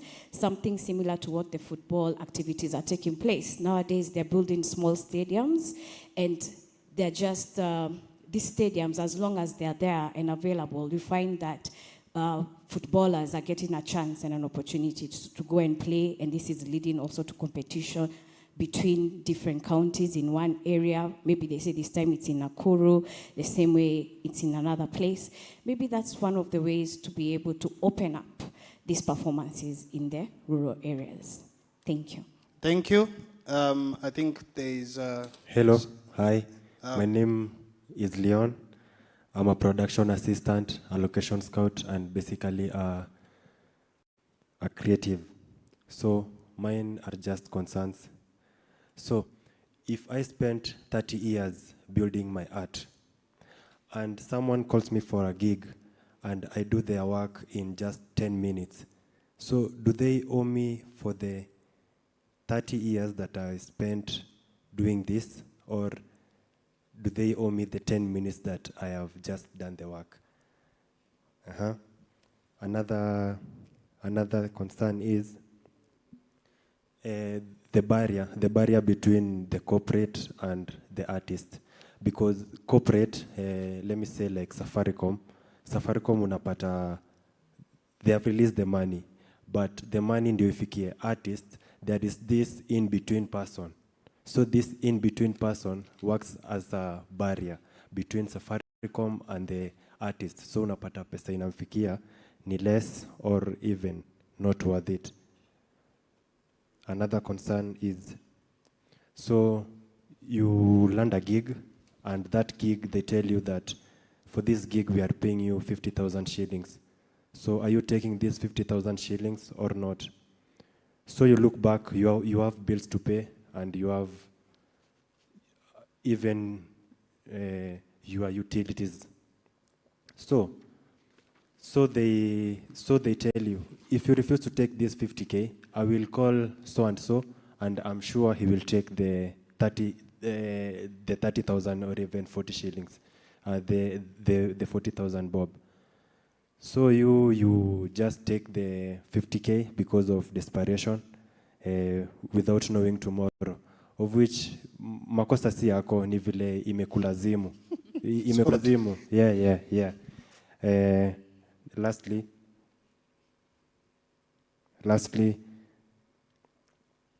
we have a point that artists or athletes are being paid ridiculous amount of money. Athletes are being paid ridiculous amount of money. Like I will quote Ronaldo. That guy is an athlete, and all athletes get ridiculous amount. So, like me, I'm doing art as a sport. Why am I not being paid ridiculously as like them? Yeah. Those are my concerns. All right. Let's appreciate. Okay, I think there's a question there. But as that is coming along, I know we have senior people in the room. We have people who have experienced these matters. And the question that I want to ask, because I think when you listen to the conversations that are coming along, I would want to ask you, do we have a brick and mortar problem, or do we have a software problem? And then as a link to that, one of the things that I'm trying to understand, because honestly, I know for CEO there, and even for Professor Mapaya, I know you're listening to a very different generation, and this concerns me. And there's also Dr. Dianga there. She's looking like a Gen Z. When you listen to these concerns, and even rolling back to the conversations that came here before about 35 and below and all that, and there's something you've kept alluding to, that the president or the governor says, patia vijana pesa.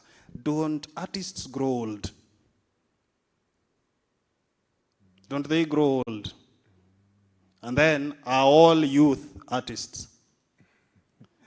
Okay, as you ponder on that, I think I'm just trying to prod these good people to have that conversation, but we proceed with the next question. Hi, everybody.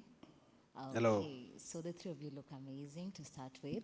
So I'm going to pose my question to Hiram, and it's pretty much an obvious question, but about everything being around Nairobi, the arts, everything being performed. My question is why? Of course, basically at the end of the day, it's about the money. And the reason I'm saying this is because, okay, personally I'm a lawyer first, and I would say when we are hosting something like the Lawyer Festival, we do it at KICC and the turnout is really wide, At the end of the day, people are getting the money, The same show being held at Kakamega, where I come from, first of all, the tickets are a bit cheaper, but nobody actually turns up. So do you think it's actually a matter of budgeting? Is it really about the institutions in charge, or does it come down to also the society at large, Because the same people hosting the shows, I come here and we have shows maybe from the lower communities in terms of Akinanik, and they're always consistently doing shows over here, and the whole auditorium will be full, obviously, and a good number of them are definitely going to be lower because some of these shows are actually done in their language. So most of the people who will come here are the people who actually understand their language. So basically, it's an obvious question. Of course, Nairobi has money. The tickets are people are gonna turn up, and I don't know, maybe because tunapenda sherehe, and definitely if it's involved fun, we are gonna show up. But at the end of the day, who is really responsible to this? As an artist, I'm gonna do everything I can. Given a chance as a lawyer person specifically, I would love to have a show back home. But then looking at it, before being an artist, just as one of the presenters said, I need to pay my bills. I need to eat. At the end of the day, I need the money. So my question is, why Nairobi, and how can we navigate the problem getting back home? And I would say maybe giving back to the community. But yeah, that's my question. Thank you. Thank you. I think our last one, then we do. Okay. My name is Eric Ongeri. It's weird how I'm also in the STEMs. Like I've done industrial chemistry, but I'm currently doing a B.Ed in English literature. So I've seen the aspects of business, while at the same time also trying to navigate the arts. But I have two questions. One question would be, now that we know that in the past, literature was communal, sorry to say. In an African society, how do you convert communities which view these works as communal to start paying for things that they used to do for things other than money. To them, it is a way of remembering their myths, their religious perspectives. To them, it is a way of life. To them, it's a way of passing down morals and matters, conversations on taboos. How do we cause communities to start paying for things that they have historically digested as communal? You know, that's something I have in mind. And then remember, we have also the issue of wildlife conservancies, how they said they want to protect the climate and help the communities in return. And the chaos we have seen with the communities, they're not really being helped. There are middlemen taking advantage, both blacks and whites. How do we ensure that in the arts, when trying to reach back to the communities and empowering them, we don't have a conservancy problem as we have seen? And also now my final question would be to Priscilla. Hypothetically speaking, if you were to start a ministry under the executive arm of government in a bid to solve the problems that you're talking about, what would you name it? And how would you go about solving those problems? Thank you. You have just been given the presidency. I don't know if it's governorship. Are you talking about the county ministry or... Okay. Now, I want the mic, because I'm getting some answer over here. I want the mic with Professor Mapaya. Just before I get that question, let's get an engagement here. I wish you could come closer. I may not have a soft voice like June's to encourage you to come forward, but yes, Prof. Thank you. Thank you for nice presentations. Well, I've been chastised for using the word nice because it means nothing, but quite engaging presentations. Thank you. Well, I'm sitting here, I'm listening very attentively from the beginning. I hear that there's a problem of policy. I've come across so many studies from Kenya about policy. Now, I just want someone who can sum it up for me. What is the problem with the policy? When the policy was crafted, were artists not part of it? Why are we then having so much problems that we spend so much money and energy researching now? That's number one. Has anyone conducted a study on salaried personnel who are within all these offices of governance, under the pretext of saving the arts, vis-a-vis the money all these government structures spend on the actual work of the artist? That's number two. Number three, maybe I'll structure my discussion tomorrow based on how we respond today. Let's stretch those issues a little bit further and see if we get a clear understanding of what is the problem. If art is embedded within the community, like water in the river, why is the water struggling to get the people who drink water to come and support water? I don't understand it. Now you see it in football. Talent is omnipresent, it's everywhere. This is why it is my job, if I want to earn the top dollar, to go and find Ronaldo and not ask Ronaldo to apply for funding from me. He's the one who's talented. I'm the one who needs him to wear my Nike, huh? Adidas.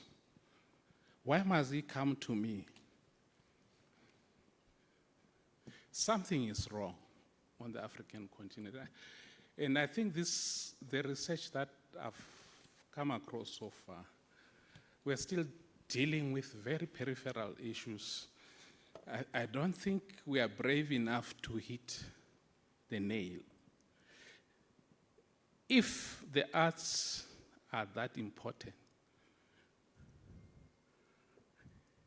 why should artists apply for funding?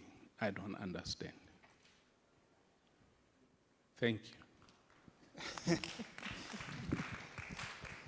When a professor asks a question, you have to listen twice. During the question, after the question.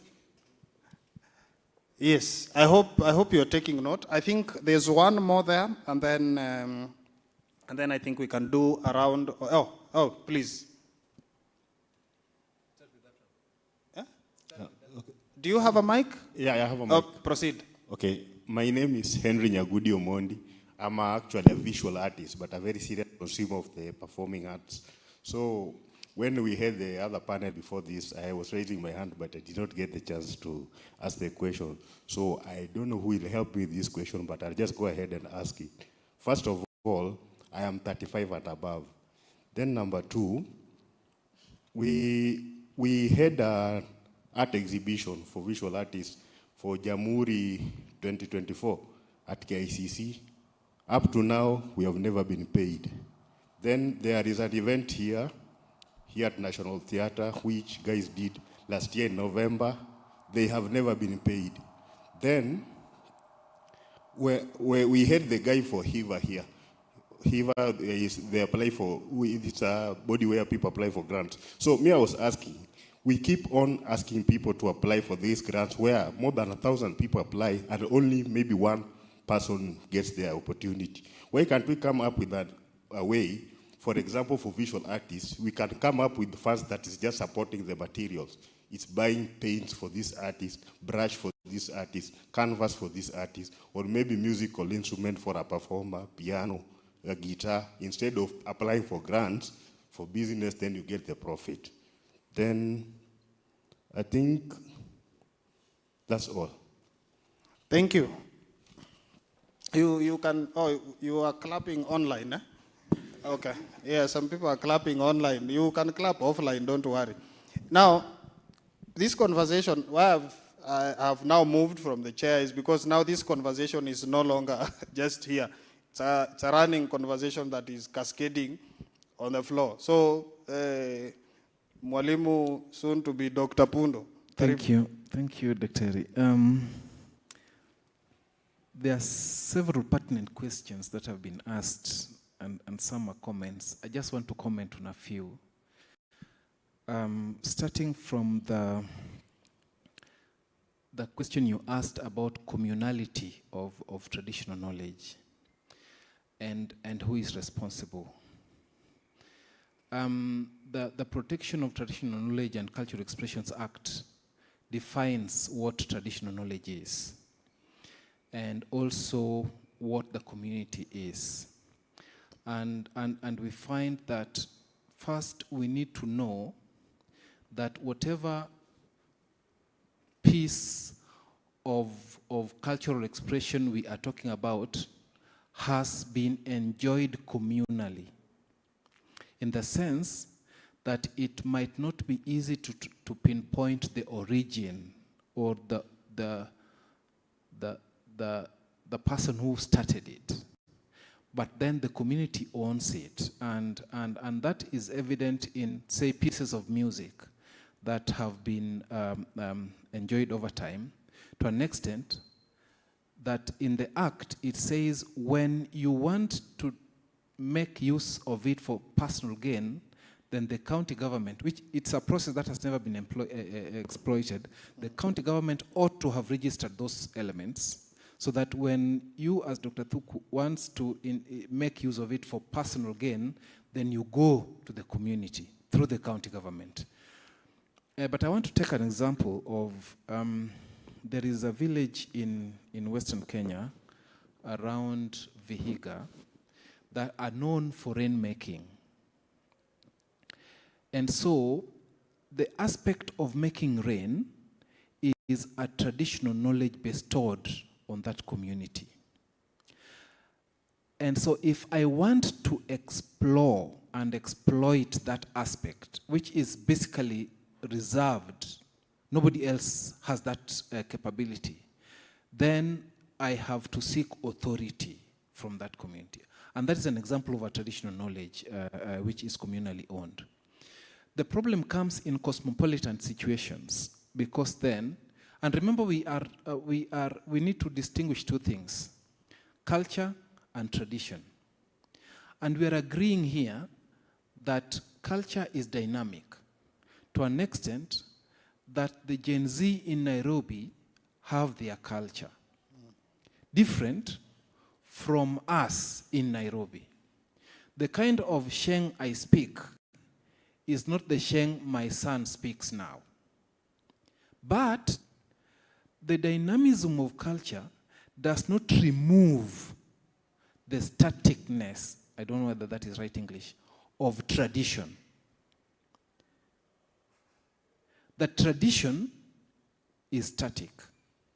And so we are referring to this element as it was.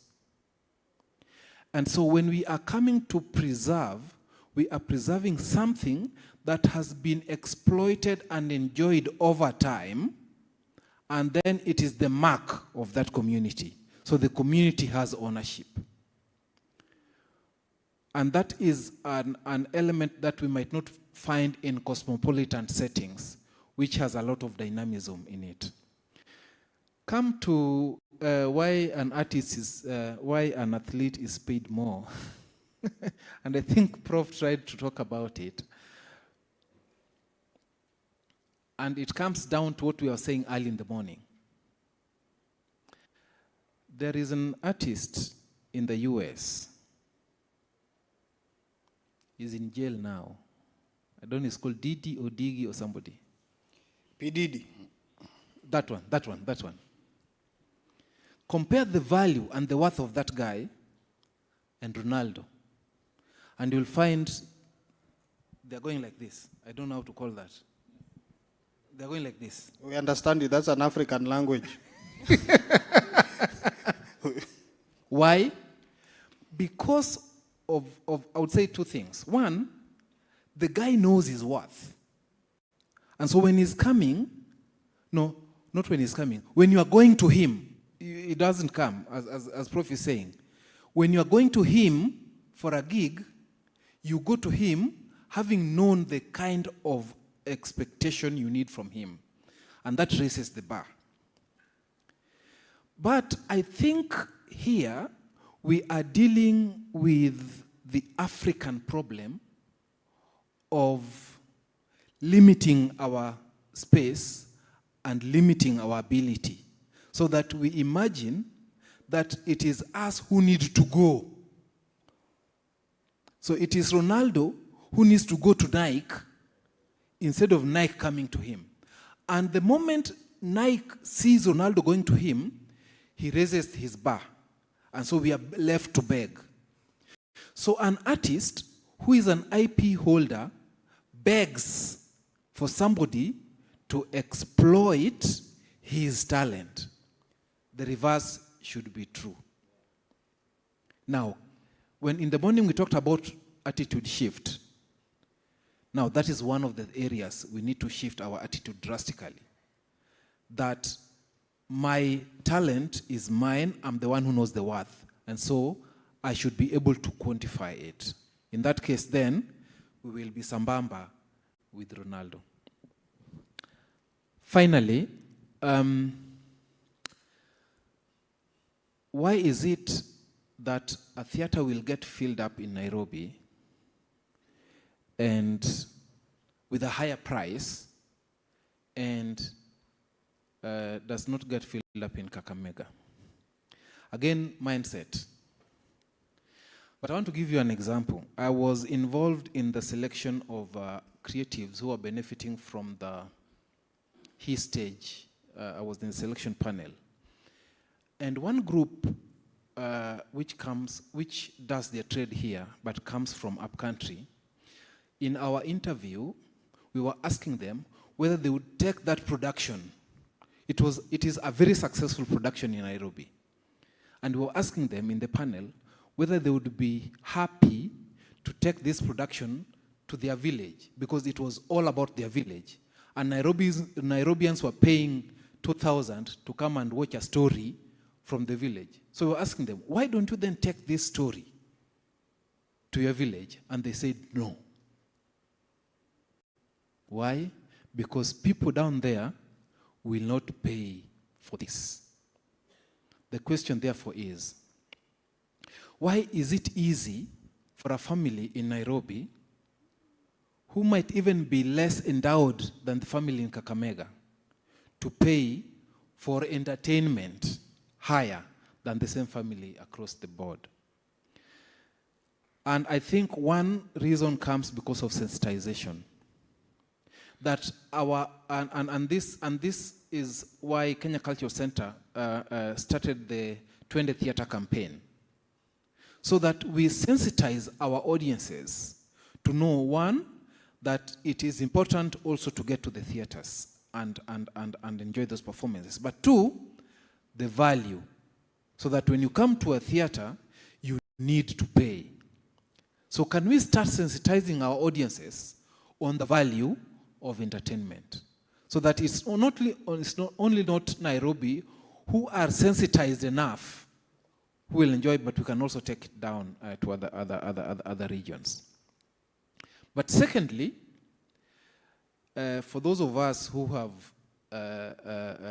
read a few books, there is the hierarchy of needs. We remember that? Maslow's hierarchy of needs. And it is a pyramid. And you realize that a person who is struggling with subsistence will not find time and resources to go for entertainment. And so, most cases, communities in villages, assumed so, are still at the lower elements of Maslow's pyramid. And so they will really not find it easy to pay for entertainment because they have still not met the subsistence need. Now, that is a situation which also might affect why a ticket in Kakamega will be 500, but in Nairobi it is 2,000. I think those are the issues I would want to address. Thank you. Thank you. Let's get an appreciation for... Yes, I want us to wind up. I'm being pressed for time. Dr. please. Thank you so much. This has been a very interesting session. I came in quite late, but I got the tail end of it. And I was so impressed by what I was listening to from our dear lady here. So my name is Rachel Dianga. And as the questions were coming up, I listened to one gentleman here ask a question, which I think I want to just address myself to. Mr. Pundo has mentioned something on it, and I want to pick from where he stopped, just to add a bit of my thought too. And I agree with what he has said. Ronaldo and PDD wanaendana hivi. Mbona, why is it that you and I tunaendana hivi down here? We should all be striving to get to somewhere. And so when you strive to get there, you'll meet your peers there, whether they're in sports and you're in arts, and the other one is a CEO somewhere. So first of all, it's important to have your vision, and vision as a brand. I believe that whatever you do, we are in business, we are entrepreneurs.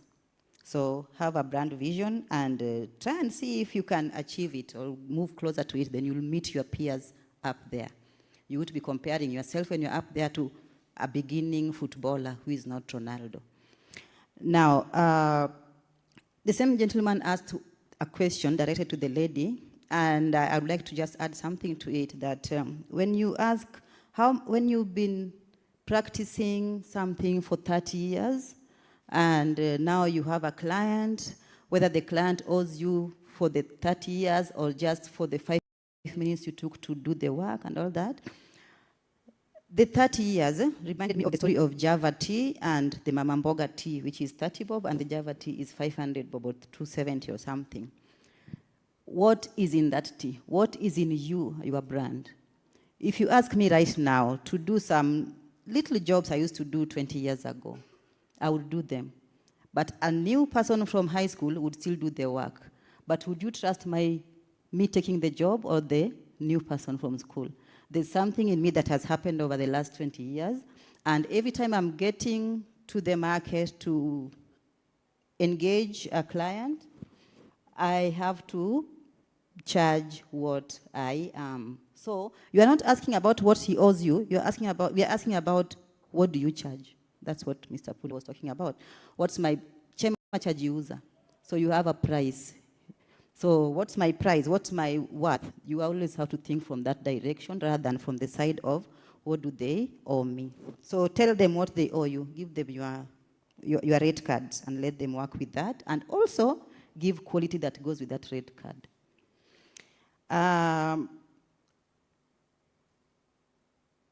So yeah, I'm keen on that change of of perspective.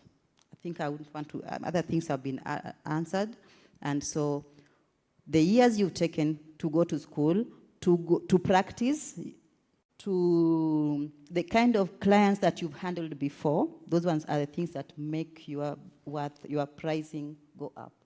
And the kind of reliability that we can tell from the kind of clients you've worked with before. If you haven't, you aren't in a bad place, start now. Just keep doing it until your brand gets to that. But it doesn't matter where you are, price your services accordingly. Thank you. Thank you, let's appreciate that. So now, I want to bring the conversation here. I'll give you a chance because time is far much spent, and we'll have a chance to interact out there. So I'll give you just 45 seconds to sum up. Just part of your summing up should be answers to those questions. But before that, I would want to weigh in just a bit and have a realization for a moment here that why do we need to look at an artist from a paternalistic point of view? Why do we feel that an artist requires certain protections? Why do we feel that an artist needs grants? Okay? When I think about Eric, an industrial chemist and a writer, if you wore the coat of a writer, then you'll start having conversations about grants and all those things. But do you have the same conversations as an industrial chemist? Why do we see an industrial chemist as someone who can thrive in the economy without us having a law, without us having a myriad of policies to protect them, or feeling that, you know, they need to be pushed, that we need to create a specific fund for them? Why? Why don't we do the same for engineers? Why are we not doing the same for lawyers? I have lawyers in the house. Oh, Faith has vanished, but we have a few that have passed through this stage even today. Okay? Why don't we have people in other vocations, whether they are practically within the innovation value chain or whatever, asking for the same? Why is it so easy for the government to feel that they need to create guaranteed minimum returns for farmers, but nobody is thinking about an artist? Why do we need to come and pontificate here that we should be included in the CIDP, while others don't need to even ask it? Is there something wrong with art in Kenya and Africa? Why, I would ask, like Prof, why does the river, when it comes to art, need to flow to the compound so that people can think of drinking water, as opposed to people walking to the river and it's them who need the water? What is it that we are doing wrong? Why did children cry when they were told that they have been given a chance to go and study arts and sports at grade 10? Why did they cry? Why did parents celebrate when their kids were given a chance to go and study STEM subjects?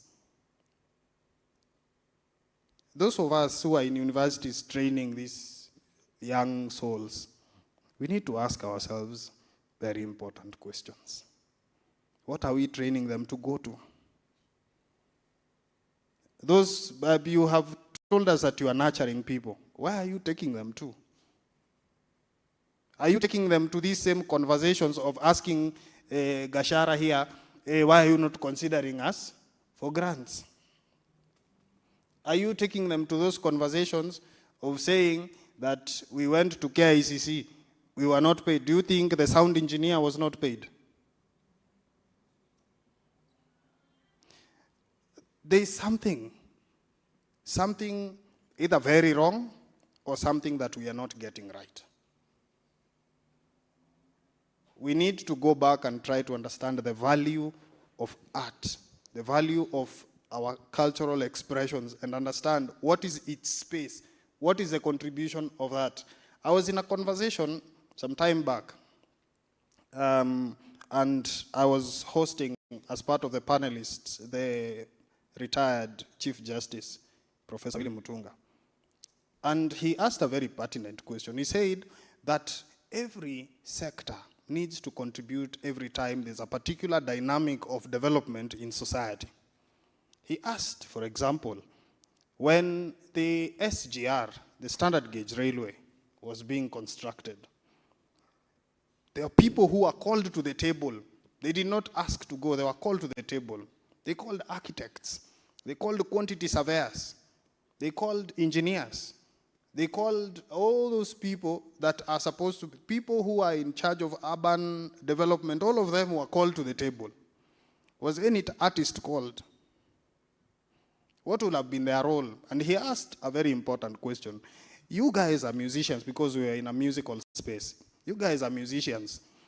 If any, what would have been your role in the development of that infrastructure? How would you have influenced how that infrastructure would turn out? Would you have been important in that conversation? So it's important that we know what is our place. Ask yourself today, what is your place in this societal conversation? If you do not have an answer to that, then you will continue living in precarity.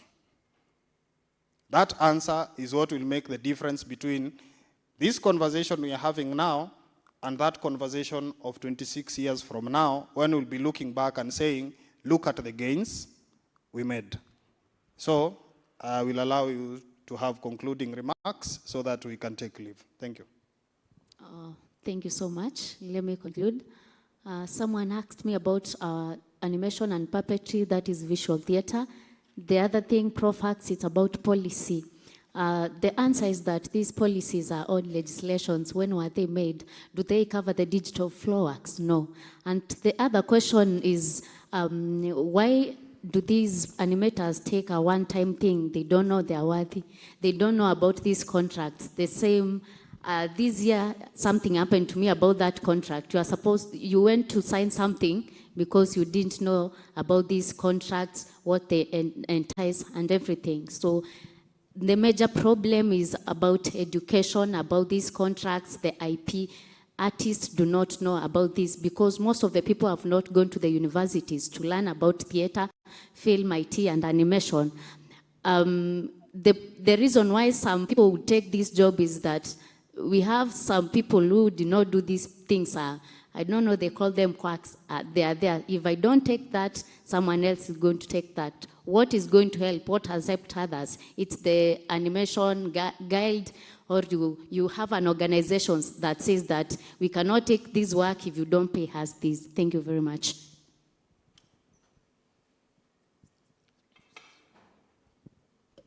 Okay, thank you very much. I think I'll start with as a wind-up, I'll start with Wambui.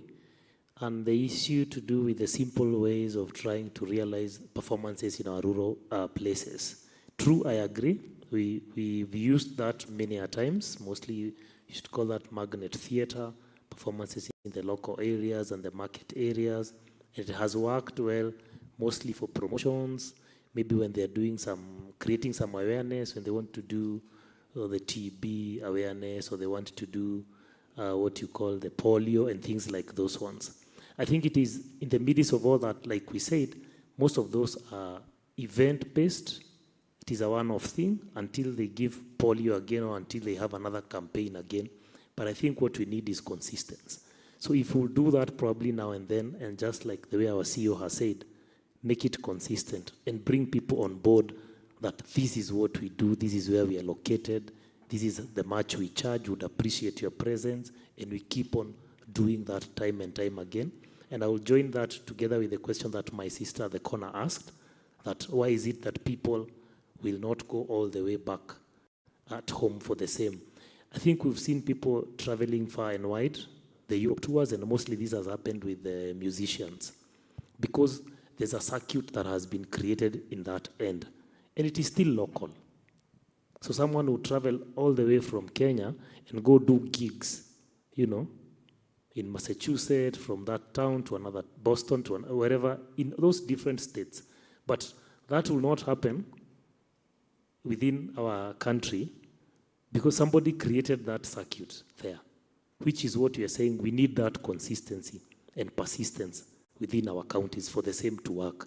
But I know probably the challenge would be that the first time you do it, you make it big down here, then you move up country, and then it swallows the little that you had, and you had planned 2-3 shows, and then you say, we're not going on with this. So then we stop there, and that boils to zero again. So anytime you ask about doing that again, because of what you experience, so you want to remain with your profits down here at Nairobi. I think we'll need to work on that and persist on the same. Leon, I believe your questions were well answered. That's you talked about it, and also Daktari. It's about, and maybe what I can talk about is, you asked about corporate and the artist. You talked about people, you call them the middlemen. You need to know if you're dealing with an agent or you're dealing with a broker. I think that is key. Because if you're dealing with a broker, then you get the list that you not think about. But if you're dealing with an agent, I think you'll have agreed on your terms and conditions. And again, your value matters. What value is it that you've pinned on yourself? If you've agreed that you've been pinned at the corner by your bills, and that is the value that you'll put on yourself, then so be it, because there's nothing you can do. You're the one who made that choice. Nobody pushed you to do that. But if you look at your value and the craft that you're giving, and then you value it at a certain place, and then whether there is a broker or not, I think the stake, still you're the one who's holding the fort. So you decide on that. So the other one, I think, was also well answered. It was about the conversion, I think, the conversion of the community to community from now just getting this entertainment locally as entertainment, but now how can we convert these people from viewing us as artists as just entertainers to business people, and then we make them our audience? Because if we view them as a community, then we've not converted them to an audience. I don't know if that makes sense. So we'll keep on talking about our community, but if we've not converted them to an audience, then there's nothing that we're expecting from them. So I think that conversion, I think, is very important. As we've been told, we need to keep on creating that awareness. And I loved the hashtag 20 Theatre. I always also use it in some of my ways, because if only we're able to convert these people from the community people to an audience, then we will make money. There's no shortcut on that. And I think as I close up on my note, I will want to say that until artists, again, we organize, I still go back to the county level again. We organize at the county level for the collective advocacy. Because when people make money, they move out very fast to come and see how best they can do it in Nairobi or elsewhere, not within there. So we need to organize and bring the same advocacy within our jurisprudence, or most importantly in the county areas, and make it aware that you people, these things we charge. As much as we try to institutionalize this and have these institutions in our place, so that it can also come from the government end. So I think we just need to change the paradigm. The paradigm shift must happen for us to view ourselves. There's something that I've worked with, and I think it has helped me together with the troop that we've been working. I always use a system we call the triple E system, whereby people say we'd want you to have an educative piece, we'd want you people to make sure it is an entertaining piece, and we always tell them there's something you're forgetting, and we call it the third E, which is, as we entertain them and we educate them, we need to earn. So even if we have this conversation with you, I'll still have my last E, which is earn. It will need to be part of that equation. So I tell them, until we close the triple E system, then I think we remain to be triple H. Thank you very much, ladies and gentlemen. Asante. I would just say, first of all, thank you to everyone who organized this. This has been a wonderful session. And I would love to answer Prof's question, like, where's the problem? So the problem is not the policy. The policies are already there. The problem is the enforcement of these policies. Enforcement, let me give you a scenario. It's so recent, it's bad. So last year, we lost, the literary world lost some of its prominent giants, writers who were there. And one of these authors suffered this lack of enforcement of these policies. You can find this on January 31st, under the literary discourse paper for the Standard, that section. There is that story of this author, the literary discourse of the Standard. It's there, January 31st. This author suffered, yes, he is a big renowned author, yet he was not paid his full royalties. When they were starting the whole work, the earlier books, I won't mention even the name, I have read their work. So when he was starting, they had a good relationship until the later ends when he was sick and he didn't even have money to pay for the medical bills. So he was trying to get that pending royalty that he was supposed to be paid to come and clear off the bill, yet it was not paid. So you see how it's bad. It's a big name, but now he's gone because of such poor policies on royalties. I know in the publishing industry, it's also under the Kenya Cultural Center. Royalties at that point, most publishers, I have seen it, they tend to pay writers 15% at most. Like you've said, it's our IP. It's them who are supposed to look for us, not us looking for them. So we need to shift that. And we need now to blend, enforce these policies so that we can protect it. So that when we have such scenarios where authors are not being paid their royalties, then we have the government. Let us not have people running away with this. We've had that guy over there mentioning that they were not paid. So we want to delete that. And being part of a person who is shaping the future of tomorrow under the studios of Tambo Africa Limited, I want to build a system where people are not going to complain, since I don't love such conversations. And being only 22 years of age, I'm sure that I'm going to come back here, and I would really want to quote that, yes, a few years back, we were advocating for such policies, and yes, they did it. The CEO, the prof, and you guys did it. And I'm walking out here comfortably, knowing that you're going to do it, since that's the reason for this. So thank you. All right, let's appreciate all of them. May that author rest among the writers. So we come to the tail end of this discussion. It has been engaging.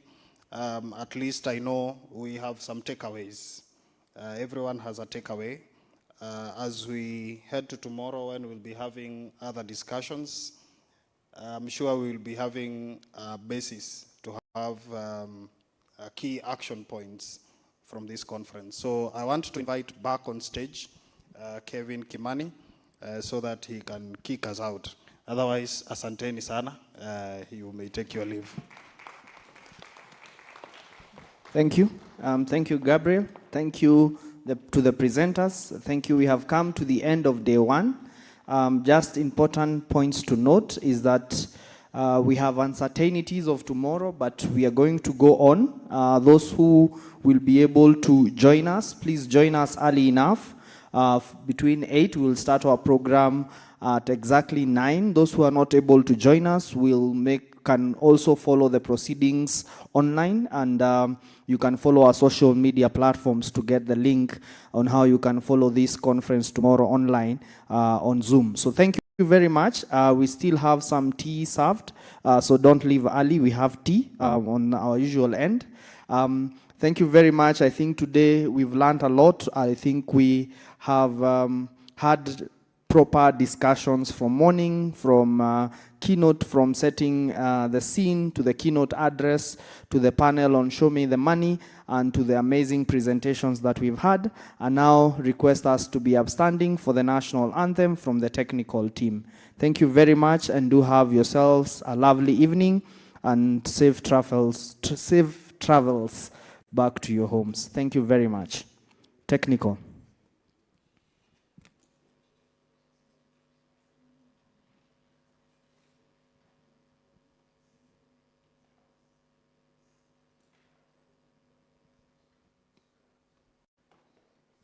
As they are sorting out, if you have lost a phone, please see me, and it will be important you tell me where you left it, and identify a few things that can make you identify your phone. I have a lost phone. I know where it was found, so please, if you've lost your phone, please see me after this backstage. Technical?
Thank you. See you tomorrow at 9. Thank you.